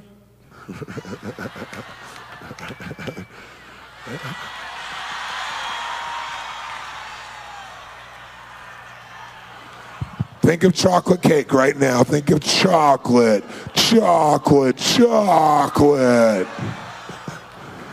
Just providing you with some new choices of imagery if you would like to change your association to chocolate cake. You continue with this until John is done, and then you see how he cooks in his oven. Now, how do you know if you have someone's strategy? Simple. You put the cook in the kitchen, you say, John, now I'm going to tell you what to do. Get 4 cups of grade AA wheat flour. Okay, go get the chocolate. Go get the tuna, go get that. You do the whole thing. Cook it at 75 degrees, at 375 or 675, whatever it is. Now let's taste it. Is the texture the same? Is the moisture the same? Wow, we got it. If you don't got it, you missed something. So you go back and do it again. Now, in the beginning, you're not good at this stuff, right? Because you're new. And so, you don't do it perfectly. and maybe you got to work at it a little bit. But would it be worth spending even an hour just to find out a person's motivation strategy, like your own, or decision strategy, or creativity strategy? Why would it be worth even a total hour of focus? Because once you got it, how long can you use it for? For your whole life, and it won't take you an hour. It'll take you 5, 10, 15, 20, 30 minutes max, even when you're new. When you get good, you'll start noticing strategies on the fly as they're happening, because you're no longer in the dark. It's going to start showing up for you, right? You'll start to notice people mirroring. You're going to start noticing things you never noticed before. So strategies are the same way. So you can get somebody's motivation strategy by saying, okay, can you remember a time when you're totally motivated? And they go, yep. Are they fully associated? So say, can you remember a specific time? And they go, yeah. Say, go back that time. Imagine you're there. How are you breathing when you're really motivated? The person goes, I don't know. Well, if you did know. Well, I know, like this sort of. Okay, boom, you're trying to get there. What were you picturing? What were you seeing? Now they're there. What was the very first thing that caused you to be motivated? Let's say, for example, you say, okay, Tony, what am I supposed to do? Let's say I want someone's attraction strategy. What do? Walk up in a bar and walk up to some girl and go, hey, baby, what's your attraction strategy? What do you picture? Right? No, you don't even have to do this. After a while, you'll start hearing it. Like recently, I went to lunch at my office in San Diego, and I came back, and instead of using the elevator, I decided to use the stairs. Why not? So the stairs, they'll lead up to the back of the building, and they come up into our lunchroom area. So I came through there, and I got paged, and I picked up the phone to take the call. As I'm on the phone in the lunchroom, I hear 4 or 5 of our secretaries in there who are at lunch, and 2 of them or 3 of them just came back from lunch, and they are in a very animated state. And they're talking really loud, and they're giggling like crazy, and I'm having a hard time even hearing the call. So as I'm trying to talk to this person, I'm also hearing out of my other ear this conversation, which is unmistakable. This woman's saying, oh my God, Mary, oh my God, you missed it. You should have gone to lunch. I'm telling you something. There was this guy there. Oh my God, the minute I saw him, he was tall, and he was dark, and he's handsome. And he looked at us out of the corner of his eye. And as soon as I saw him, I thought, oh, I gotta have him. Okay, so now, guess what? I know her entire attraction strategy. What's the first trigger? Visual, auditory, or kinesthetic?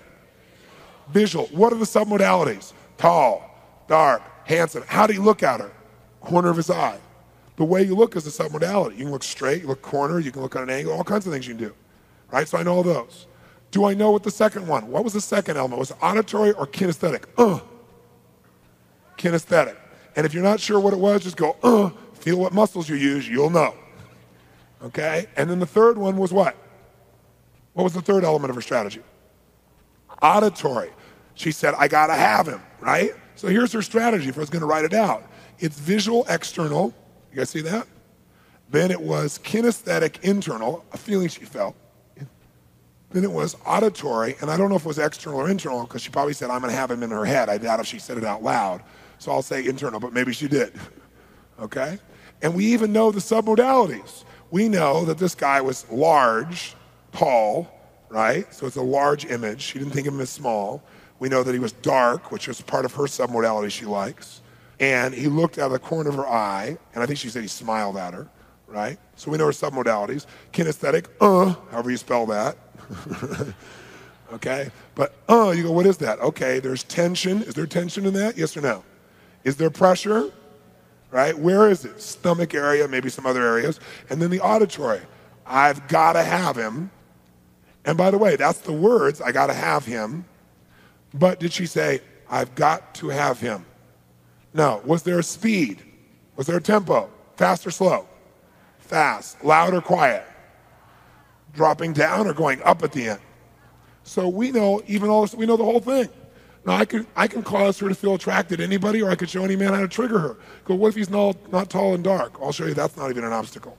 You can still trigger it as long as you trigger it in these sequences and use some of these submodalities, right?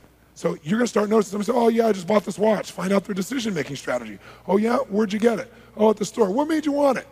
I don't know. I just walked in the room because a friend of mine told me they had great stuff there. And she steered me well in the past. What's the first part of their strategy? Auditory, external. The first motivation is someone telling them. And then I walked in and I talked to the jeweler and asked him if it really was everything they said it was. So what's the second part? Auditory, external. Then what happened? I took one look out of it and said to myself, third part is look, And then again, set. Here's some of these very auditory. This really is beautiful. And it felt right, so I just bought it. What's her strategy? A, right? Someone told her, auditory external. She talked to the guy. Visual external, she saw it.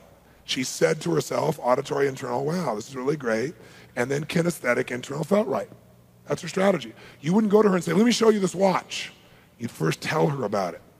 You describe it to her. You tell her things. That'll get her much more motivated. Okay, that's visual, auditory, kinesthetic. See it, right? Say it, feel it. So what most people do is they try to motivate other people using their strategy rather than using that person's strategy. Let's say you go to a restaurant and you see someone there, or you meet somebody there, or you'd like to meet somebody there, and you think they're really attractive, you'd like to get to know them. Would you just walk up and say, I want to know your attraction strategy? Obviously not. So can you get rapport with someone from a distance while you're not anywhere near their space, even without speaking to them? Is that possible, yes or no? How would you do that? You'd mirror the person. Do you have to be looking at them to get rapport with them, yes or no? No, absolutely not. So let's say I want to get rapport. I'm looking this direction, and I want to get rapport with someone over here I'm not looking at. Can you do that? Sure, all you have to do is pick eye contact. Let me pick this lady on the aisle. What's your name, my dear? Diane? So if I look at Diane here, Diane is sitting kind of a unique way, like this. So that might be awkward, so I probably wouldn't mirror that part. I might mirror part of it like this, so I'm in that, but not exactly. I don't have to mirror it exactly. It's not like knowing her thoughts. I don't have to know that. Or I could just mirror her breathing pattern. That's it. So I could do that. Or I could mirror her facial expression. Now, I would never do it looking at her. I glance at her, see where she is, and then I continue my conversation with whoever I was there with, and I just keep mirroring. Maybe the breathing, because it's the most subtle one of all. She won't even notice it. But after a while, she'll start to feel like she's in sync with me. So as I'm looking over here, what if, at the same time I'm doing that, I see somebody else over here I want to get rapport with? Can you get rapport with more than one person at a time? What if you're in a business meeting? Can you do that, yes or no? Sure, I can mirror her leg position, overall angle, and maybe her breathing, and maybe I take this lady's like head position, right? And her little smile, like this, right? So now I got rapport with two people simultaneously.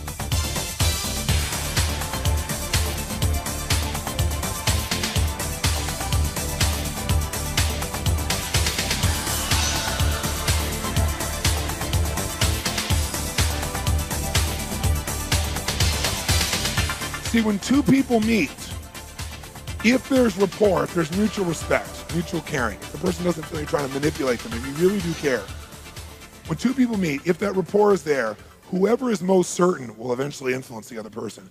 Period. Period. I'll give you a corny example. Columbus. How does he get the queen to give him all these ships to go on a trip that no one comes back from?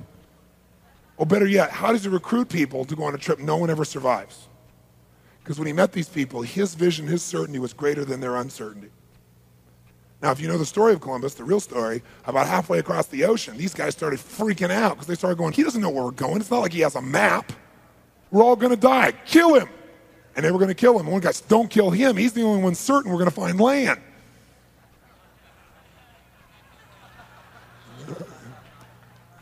And he was. That's leadership. I'll give you a fun example. Michael Eisner is a friend of mine. Brilliant man. What he's done with Disney is unbelievable. And so I got a chance to fly with him. We went to a hockey game together, a Stanley Cup championship, and then we flew back together. And I asked him, I said, I heard this story about Disney. I said, I wonder if it's true. And he said it was, because a lot of things are urban legends, you know. And the story is this. I said, I'd heard that when they opened Epcot down in Florida, that what happened was a reporter came. First of all, it was really successful, obviously. Huge success, opening day. And all these reporters were covering things. And one reporter was a real jerk, approached Roy Disney, Walt's brother.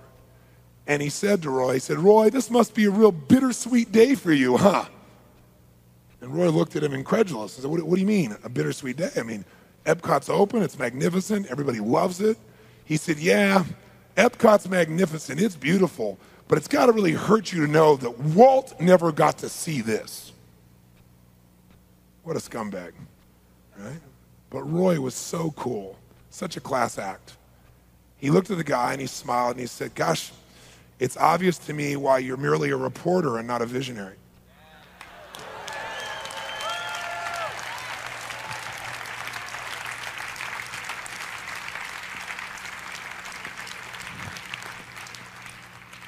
He said you're going to always have to write about other people's achievements until you understand one principle.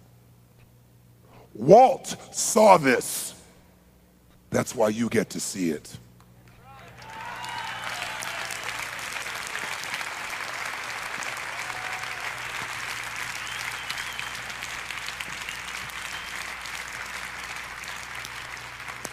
You can have so much certainty you can transfer it to others that can live beyond your lifetime.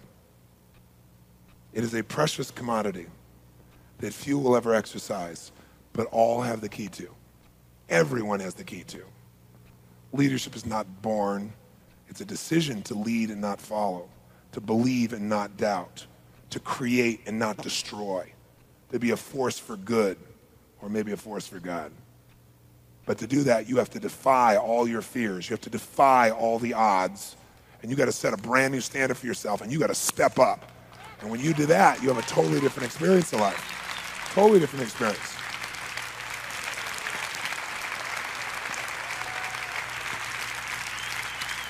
In this state, there's so much you can achieve and do. So why wouldn't you stay here? I mean, how easy is it to get in this state? Heartbeat. So will you continuously? Some of you lost your certainty when I asked that question. Those of you who lost your certainty, what you did is you entertained another thought. You went, oh, I've done things before and not fall through. Oh, there must be some exception. You just created a different representation, so you went into a different state. But the answer is most of you would not keep this if we don't make another change. Because, see, you could feel good all the time. You could feel attracted all the time. You could feel all the feelings you want all the time. But the only reason you don't is not because you can't. It's because you don't. And the reason you don't is you have a set of beliefs about what it's appropriate to feel or to think or to experience. So it's the appropriateness that is the real limit. It's not the capability. So as long as you have a bunch of rules, a set of beliefs, they're basically rules that you really never thought through in detail. Your rules are reactions to your past. You had pain, you make up a rule so you won't feel that pain again. Or you see somebody else and you model them. They may not have been a very good model, but you modeled the rules. And now you find yourself in a box where there's only so many things you can do and most things you can't do, and you wonder why you're unhappy. Most of us start out as a kid where there were no rules. You could do anything you want, you could express what you felt, you could think what you think, you could love who you want to love, you could do whatever you want to do, and then you gradually enter society where the door got smaller and the room got smaller, and all of a sudden there are consequences for everything, and all of a sudden pretty soon you stop living. So what we have to be able to do for you to have what you really want is we've got to dig out those beliefs that are keeping you from having what you want. And there are all kinds of weird beliefs we have. Where intellectually we know better, right? But emotionally they still control us. Like, oh, gosh, if, I'm really successful, then people will resent me and they won't love me and then I will lose all those good feelings. So I'll only succeed so much. Or if you're a woman and you're successful, men can't handle it, so you can't have a relationship and be successful. Or if you're black, or if you're brown, or if you're Indian, or if you're white, then people respond to you X way, and that's just how it is. And there's plenty of references to back up all these things, aren't there? There's plenty of racism in the world. There's plenty of men who do respond to women that way. There are plenty of situations where when you're successful, you're rejected. So then we generalize that that's everything, because we don't want to ever go through that. But as soon as we close that door, we close all of it that we really want. It's just fear that we made those beliefs out of. And what we have to be able to do is step up as leaders. The leaders they're not treated fairly, right? They're not treated nicely, of any color, of any gender, of any background. Doesn't matter who it is. But they lead. And out of that, they have a life that's quite extraordinary. It has ups and downs, but it is unbelievably rewarding. It is not a very safe life. If you want safety, you say, I want safety, you want security, then go to prison. But if you want freedom, you have to step up. And the biggest freedom you need is to free yourself from the slavery we all have done to ourselves through the belief structures that we've developed. There's more than enough obstacles in the outside world for you not to add to them by adding some in your head. And the worst ones are the ones that you make totally certain in your mind that you believe they're true. Intellectually you know better maybe, but gut believe they're true. So we must destroy, not deal with. We must destroy those beliefs. Destroy them. In order to do that, we got to remember, what is a belief? It's a feeling of absolute what? Oh my God.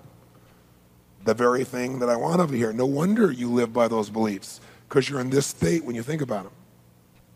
Maybe it's a sick feeling of certainty, like you're certain it's going to be terrible, but it's still certainty, isn't it? That's why you respond to it.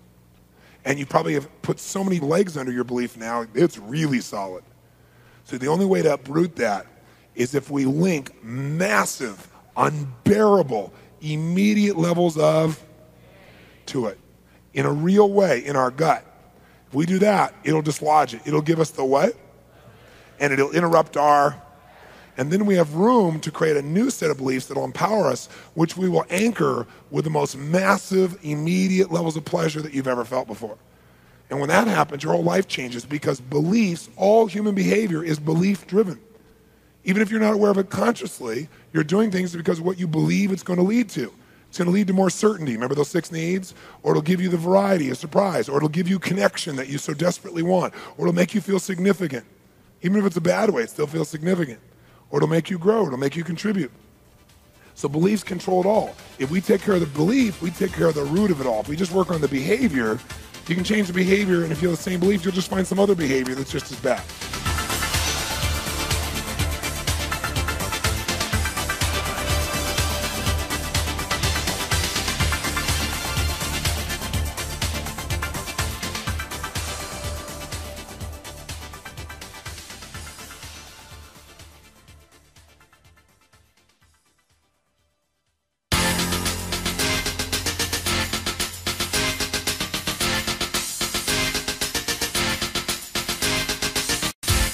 Many years ago, some of you know a little bit about my story, but many years ago I had succeeded by what I thought were great standards, and I thought I knew a lot about human behavior, and things are going really well. And as my business grew, I never wanted to be a businessman. I never got into business to do business.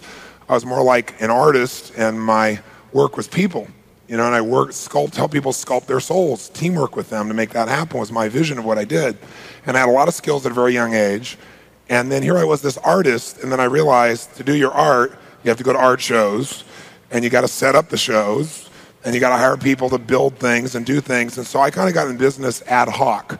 Never studied business, never had that in my focus. It just changed people's lives. And so because my skill was good, my business grew. But I had no business skill because I wasn't focused on that. And so I realized I had problems in that area, so I hired some people, and that was tough finding the right people. Many of you own your own businesses know how difficult that is initially. And then I finally got some people to be partners with me who I thought I really could count on. And I made them a deal. I said, look, I'm the best in the world at what I do, and I'm humble about it. I need somebody who's the best in the world at what they do. And I said, I want to be able to do what I do best. You do the rest. And they said, that's perfect. This is our skill. And we made a deal because I was already doing very well at that point. So I'd earn X amount. I do so much business. I said, here's my goal. My goal is to impact even more people than I do now, but to do just as well, or obviously, hopefully better financially, so that I'm home with my kids, because at that point I was on the road almost 200 days a year. And they agreed to do that, and they would get a percentage of my profit beyond that. Well, long story shortened, I woke up a year and a half later, and I had a lot more people in my seminars, and I was reaching a lot more people, and I was doing my best work ever. But I was also on the road now 275 days a year, because their thing was supposed to give me bigger seminars, fewer of them, so I could be at home. That wasn't happening. I was doing more events, way more events, a lot more people. And then in spite of all that, at least my saving grace for me was, wow, look at all the people's lives I'm having a chance to interact with and impact. And I came home and found out that I was $758,000 in debt. Not when my company was doing $50 million, when my company was doing like $3 million. So that was a huge amount of money. And I didn't have any way to figure out how I could pay it off. And then I found out one of them had embezzled $250,000. One of my partners, one of my good friends. And I was so hurt by that, I can't even tell you.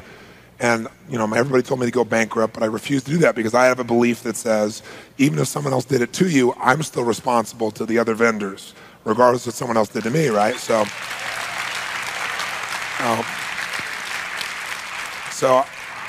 me, bankruptcy didn't have integrity in it. Even though it looked like there was no way to do it, I said, I have to find a way. It's a must, not a should. And if you give yourself that escape route of bankruptcy, people will take it. I didn't give myself that escape route. And so I figured out how to turn around. A year later, I paid everything off miraculously after going on the road for about 310 days. It was unbelievably intense. And, my intensity the whole time for that many days, to give you perspective, and traveling, et cetera, et cetera.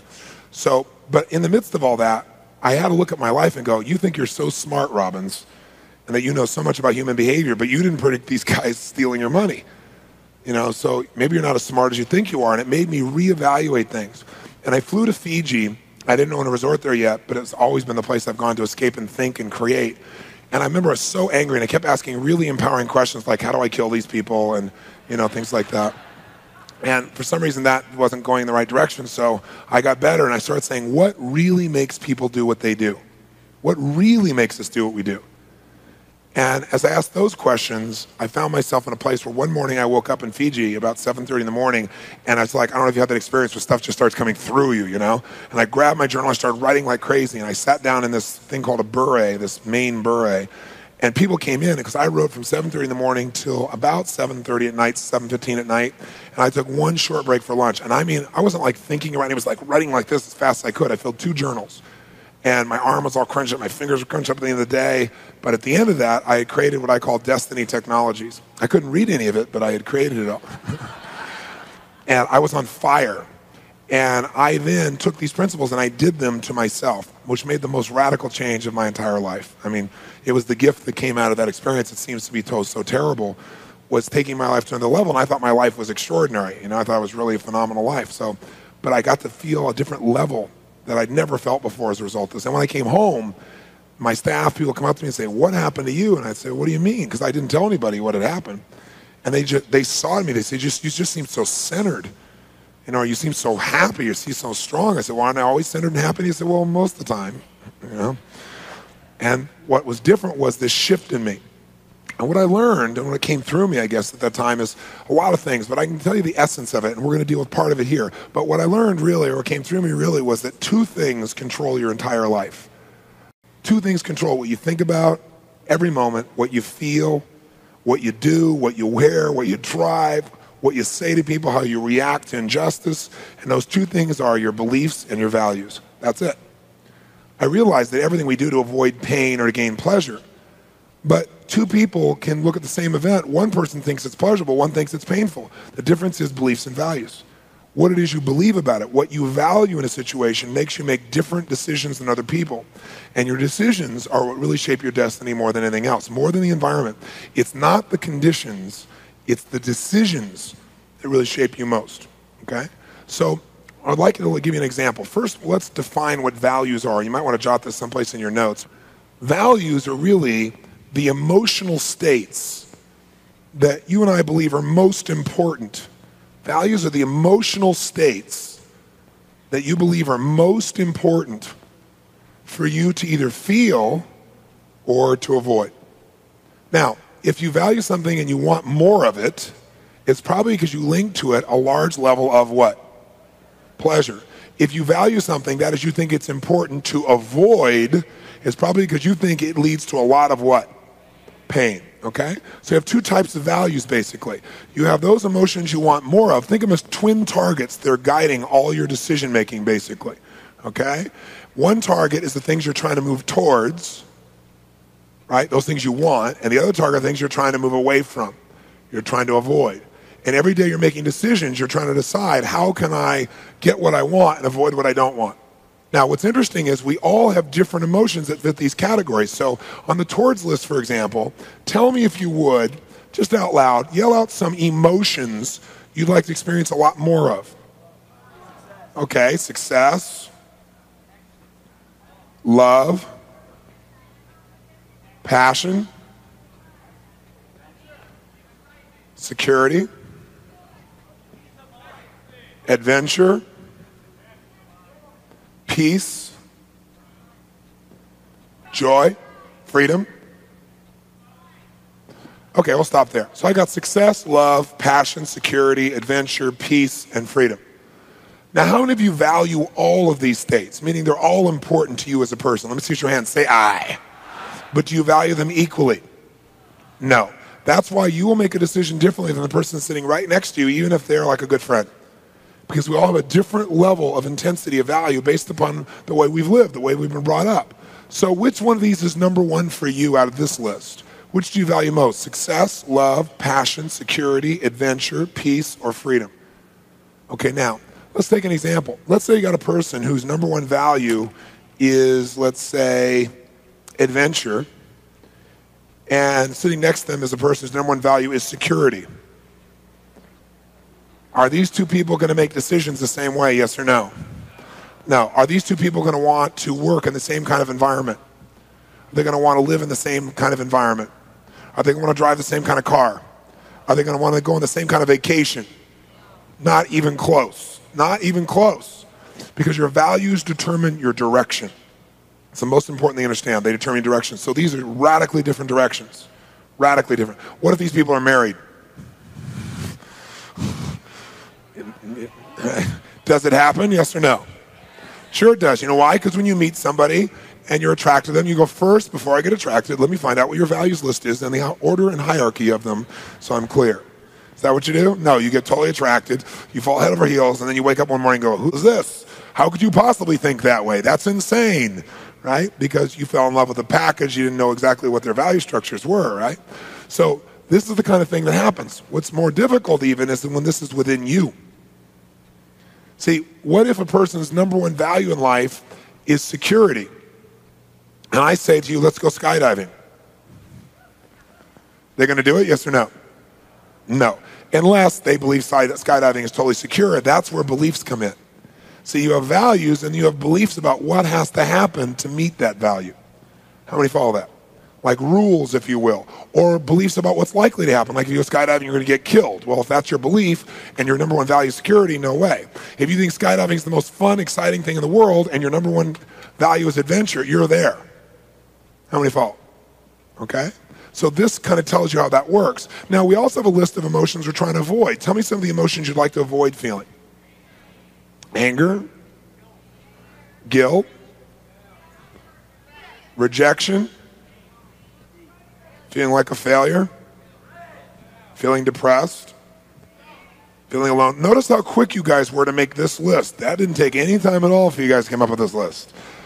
People are much more associated with what they don't want than what they do want. Now, out of this list, feeling angry, guilty, feeling rejected, feeling like a failure, feeling depressed, or feeling alone, how many of you would like to avoid all of these emotions if you could? Say I. But are they all equally important to avoid, or some more painful to you than others? So some you'll work harder to avoid than others. You're more motivated to avoid than others. So which one on this list would you work the hardest to avoid having to feel? Anger, guilt, rejection, failure, depression, or feeling alone or lonely? What happens though, let's take an example here. What happens if you got a person whose number one value in life is they want to be successful, and the emotion they want to avoid against everything else in life is they don't ever want to be rejected? Anybody see a bit of a challenge here? You better believe it. What's the problem? In order to be successful, at least in cultural terms, must you risk rejection, yes or no? Absolutely. Now here's the kicker. People do more to avoid what? Pain than they'll ever do to gain. So if these are equal, like one's the top of your towards list, one's the top of your away from list, you'll do more to avoid this. So here's what you'll do. You'll work hard to succeed. You'll take 3 steps forward, and then as you do, you go, oh my God, I could get rejected. And you'll take 4 steps back. And then you'll call that self-sabotage. You're not sabotaging. You're simply following the rules that you've set up for your brain. It's just executing what you set up. Like, for example, when you become more successful, as you succeed, you have to risk rejection to succeed, right? Once you succeed, your chances of rejection increase or decrease with success. Increase geometrically. Why? Because when you succeed, many people look at you and that reminds them of what they've not done. And so in order to feel significant, they make you wrong. Like you must have done something or taken advantage, or you're not honest, or you're not whatever. Because if you're honest and good and everything else and you succeeded, then why didn't they, is what they say to themselves. Now you may not judge them at all. You may think they're the greatest person in the world. They judge themselves. So they have to tear you down so they can still feel significant. So when you succeed, people don't even know you, never met you, will judge you and have very strong opinions about you. Never spoken to you, know nothing about you whatsoever. It's all their fear coming out. So the bottom line is, when you got this person will what you call sabotage, what I would call follow instructions, right? So how many of you found yourself taking 2 steps forward and 3 steps back at times? Let me see your hand. Say I. Then I guarantee you have values that are in conflict. And unless you resolve these, you will continue to have this problem. You must solve this. Whether you feel successful or not is based on your beliefs about what has to happen to succeed. Are you capable of succeeding? What is success, right? So even if you have it up here, your beliefs will play a huge role in whether you feel it or not. Same thing with rejection. To be rejected, you have to have some rule that says when this and this and this happens, then I feel rejected. Like, for example, how do you know when it's time to feel bad? How do you know? Someone said you subconsciously tell yourself, yeah, you have not values. The values are the emotions you're after. The beliefs tell you when it's time to feel good or feel bad. So some people think they should feel bad when they should feel good. It's because they got some weird belief. Right? So the beliefs really determine when you feel pain and when you feel pleasure. The values determine the direction of your life.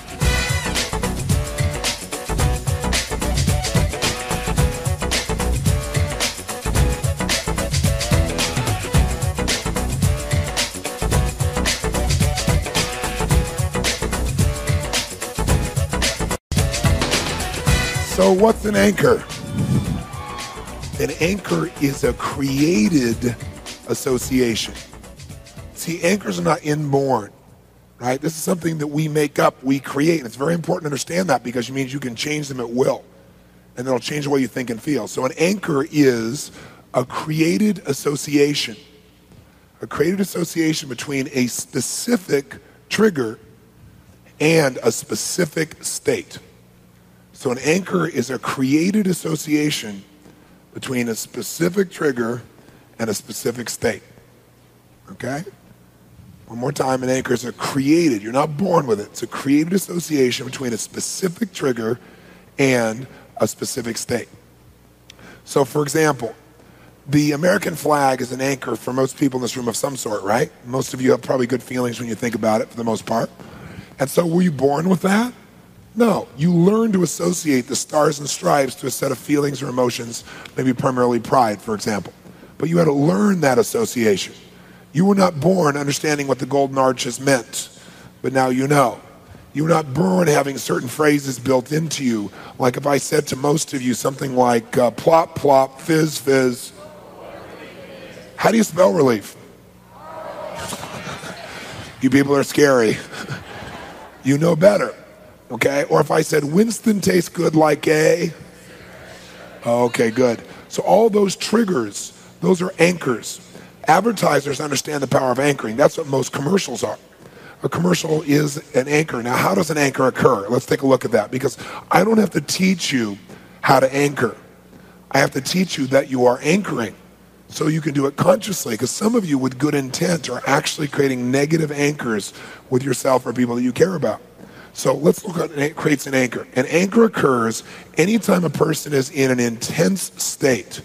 So an intense state is one in which a person is fully what? Fully what? Outstanding. So is depression a fully associated state? Can it be a negative state, yes or no? Can you anchor in negative feelings? Can you anchor in positive feelings? Absolutely. So anytime somebody's in an intense state, positive or negative doesn't matter. All that matters is they're there, man. They're feeling it. They're fully associated. If, two key words here, if at the peak of that experience, if at the peak, someone, second key word, consistently does anything unique, okay? So if someone's experiencing intense feelings, however they got there, you put them there, they were already there.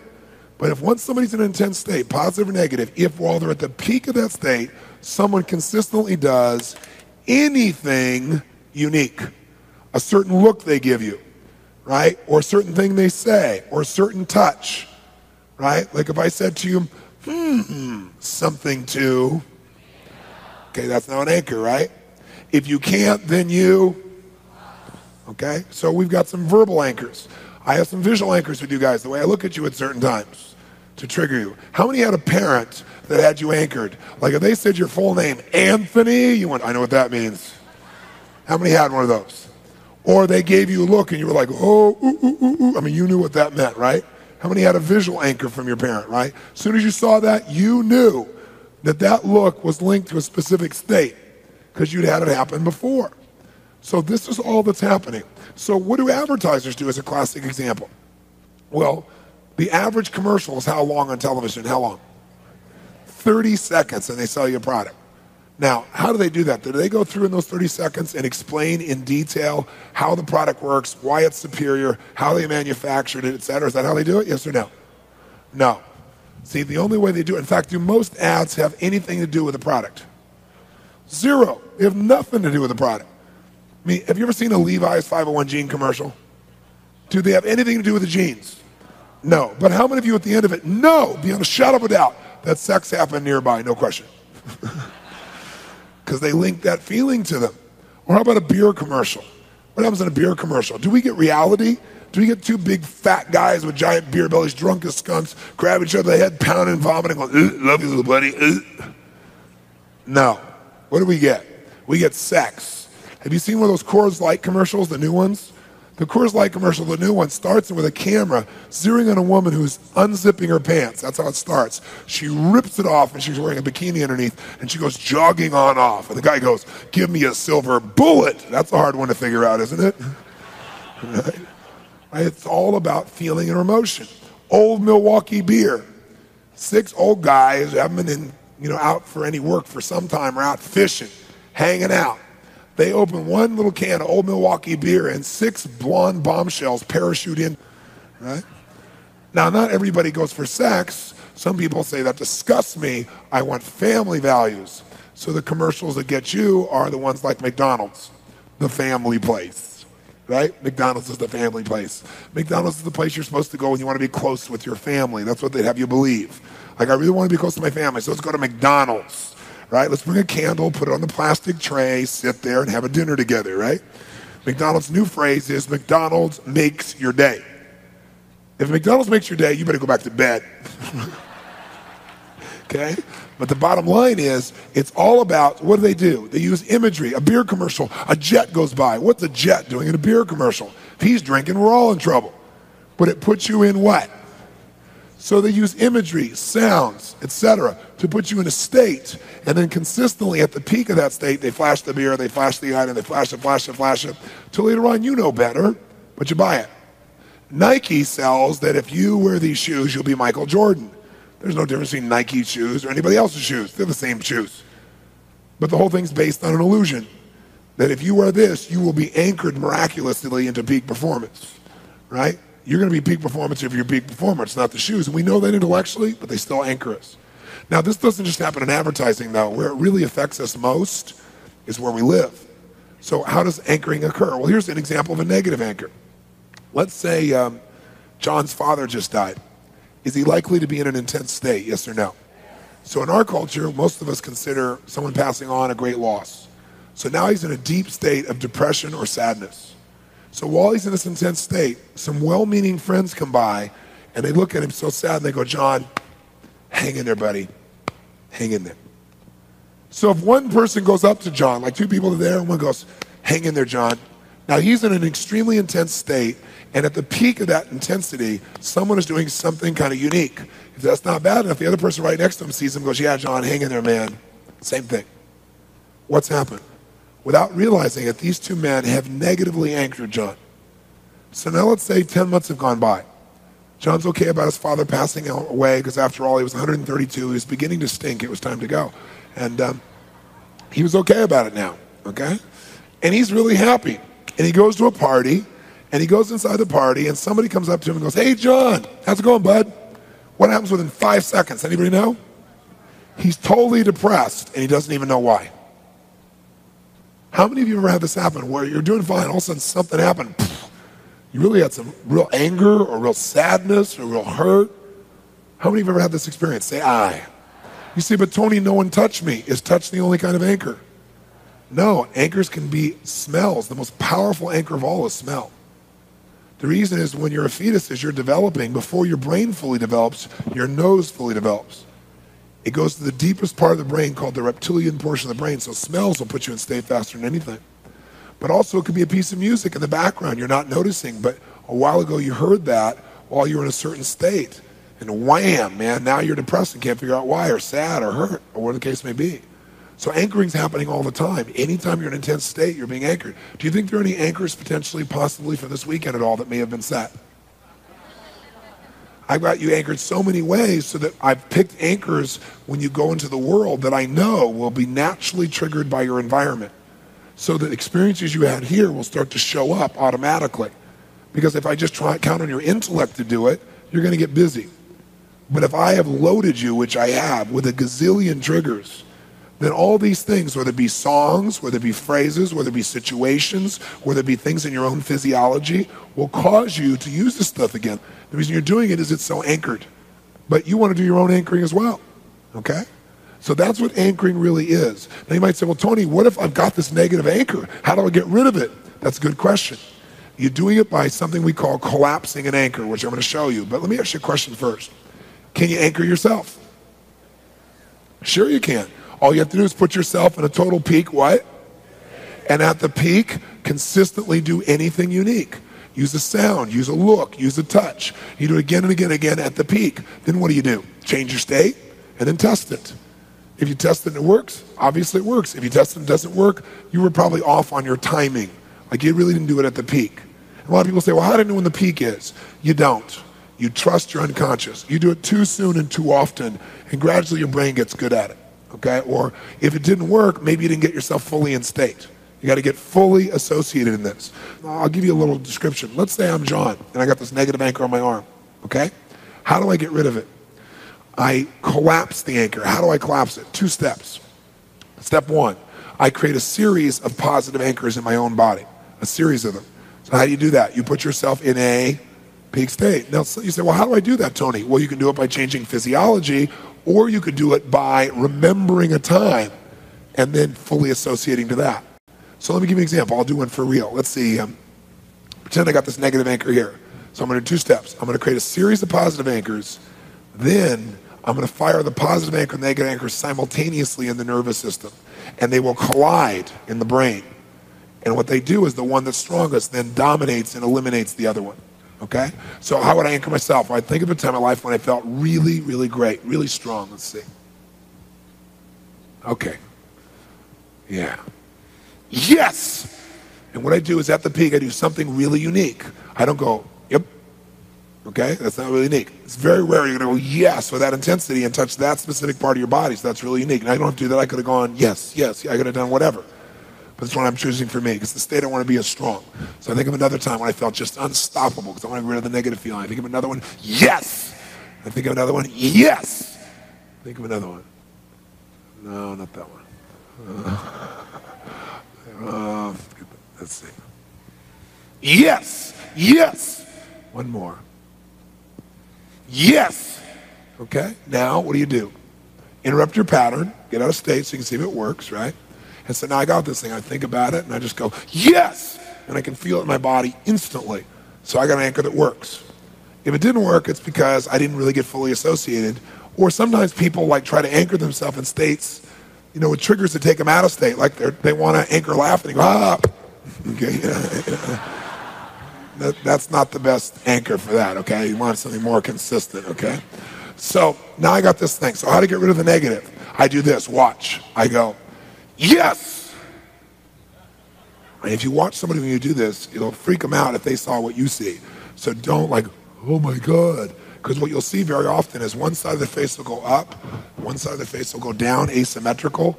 It's not going to stay that way. It's because you fired totally different sensations in the brain simultaneously.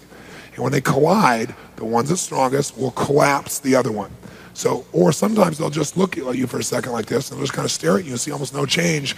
And if you just wait, hold their hands together or whatever it is you're collapsing, you watch them and then all of a sudden they'll go. You'll see this change in breath. Then you pull their hands apart or whatever it is that was being anchored. In my case, I pull this apart. Now, it's really important you stack the positive anchor. What stack means is you do more than one. Why? What if I have this super negative anchor here, and on my right side over here, I try and create a positive anchor. I think over time I felt pretty good, and I go, yep, yep. Guess what? Now I'm depressed on both sides. Because this is not more powerful than this. How many follow that? Say aye. You might say, well, Tony, but what if, you know, I don't know where I was touched. Maybe I wasn't touched. It's just when I'm around my boss, I freak out, man. I totally freak out. Or authority figures. Well, here's what you do. You create a series of positive anchors, right? And then all you have to do is, remember I taught you about files, you know, on Friday night, how your brain links things together? All you have to do is think about your boss. Every touch, every conversation is all in that file. So all you do is you got the positive anchors, you think about your boss, you think about your boss, you think about your boss. And now all of a sudden when you think about your boss, you feel strong for some reason, right? And it literally will collapse it. So you don't need to know the content to get rid of something. You just reprogram the impulses in your nervous system, and that you can do literally in a couple of minutes. And I made this kind of crazy and insane and fun, but you can do this for anything in the future. And I still use this. Something comes up really bugs me, boom, I bring out my power anchor, boom, I bring out the other, back and forth, wham, I fire them both off. Feelings change. Versus I could go in my head 1,000,000 times trying to work that out. It'll never work doing it in your head. Never. Even if you think it does, it'll come back. This won't come back because you're literally rewired. Now, I built my whole career by doing demonstrations with a variety of tools like this. I can remember one of my early demonstrations. It was in New York City. And this woman, I used to challenge anybody, give me your worst problem. This one woman was really, really mean. And she goes, fine, what about me? I've been in therapy 6 or 7 years. Let's see you solve my problem. So what's your problem? I hate my father. I hate his guts. Haven't spoken to him in 6 years. The therapist says we're making progress, but I still hate his guts. I said, well, come on up here. I'll handle it in 1 minute. She said, oh, yeah, sure. I said, come over here. I grab her right hand, I yank it. She looks at me. I said, who do you like? Clearly you hate your father. Who do you like? Who do you love?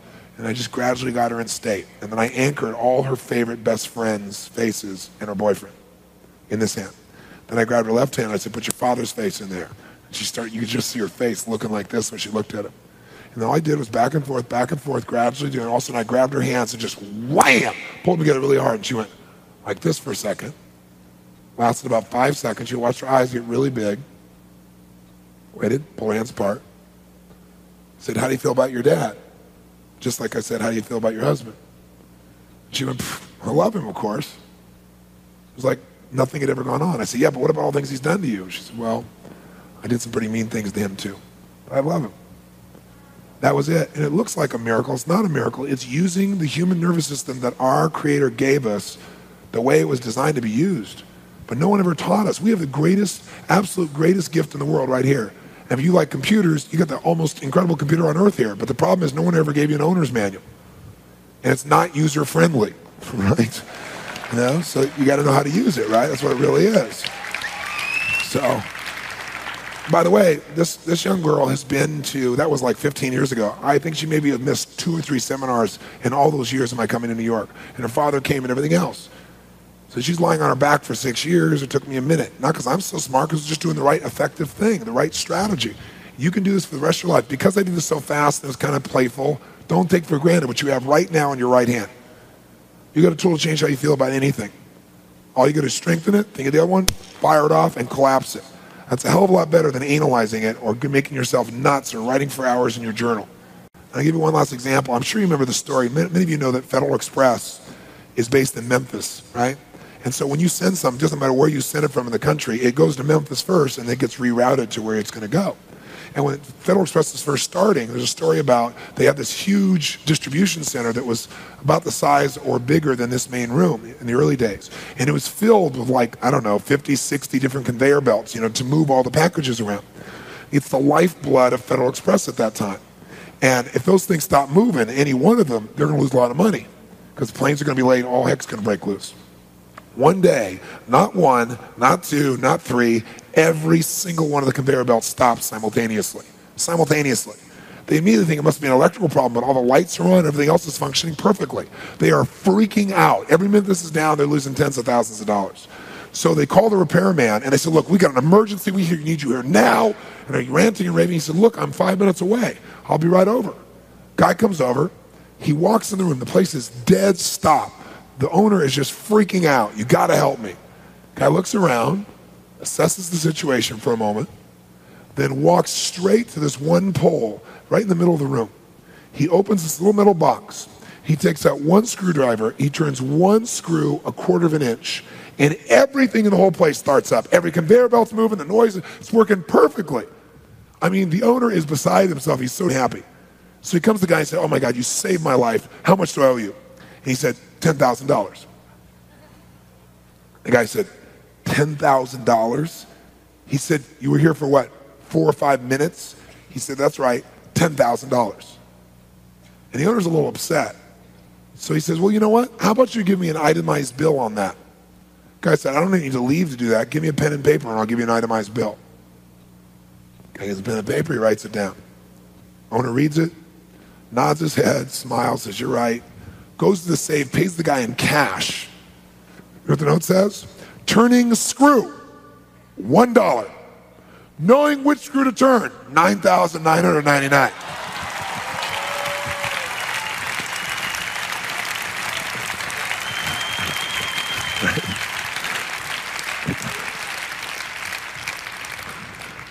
So there's nothing we've done here that's really been complex.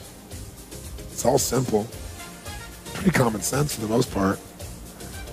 But what you learned is not just to turn screws. That's the common sense part. You begun to learn which screw needs to be turned. And that's where all the power is.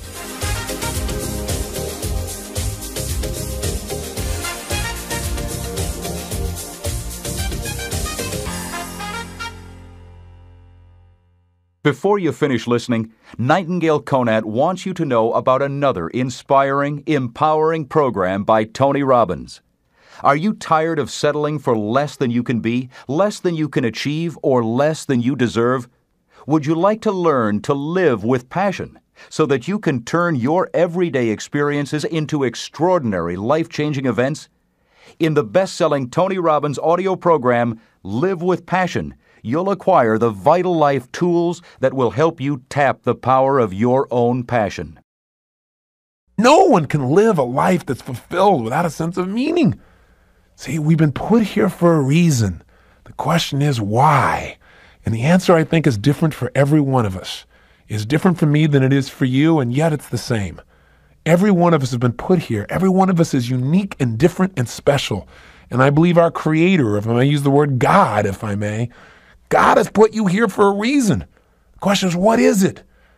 God does not create things without a purpose. Everything on earth serves a purpose. Why are you here? What are you here to do? What are you here to become, to create, and to give? These are some of the most significant questions that you can answer in your life. And even when you answer them, I'm sure that as your life expands, you'll come up with better answers as you get more experience and you get closer in touch with your own innermost being and maybe closer in touch with your Creator as well. I'm really going to the essence of giving your life what you deserve, which is knowing that there are no mistakes, knowing that every little thing you do has a consequence. It can be a positive consequences if you choose it. The most powerful thing that has consequence in your life, though, is the thing we talk about so often, but I got to say it again, and that is what's really ultimately shaping our lives are our decisions. Join America's results coach, Tony Robbins, for Live with Passion and begin to push past your obstacles, redefine and improve your life, and get started today, living with more passion, happiness, and fulfillment than ever before. This concludes Tony Robbins' Unleash the Power Within. Thanks for listening.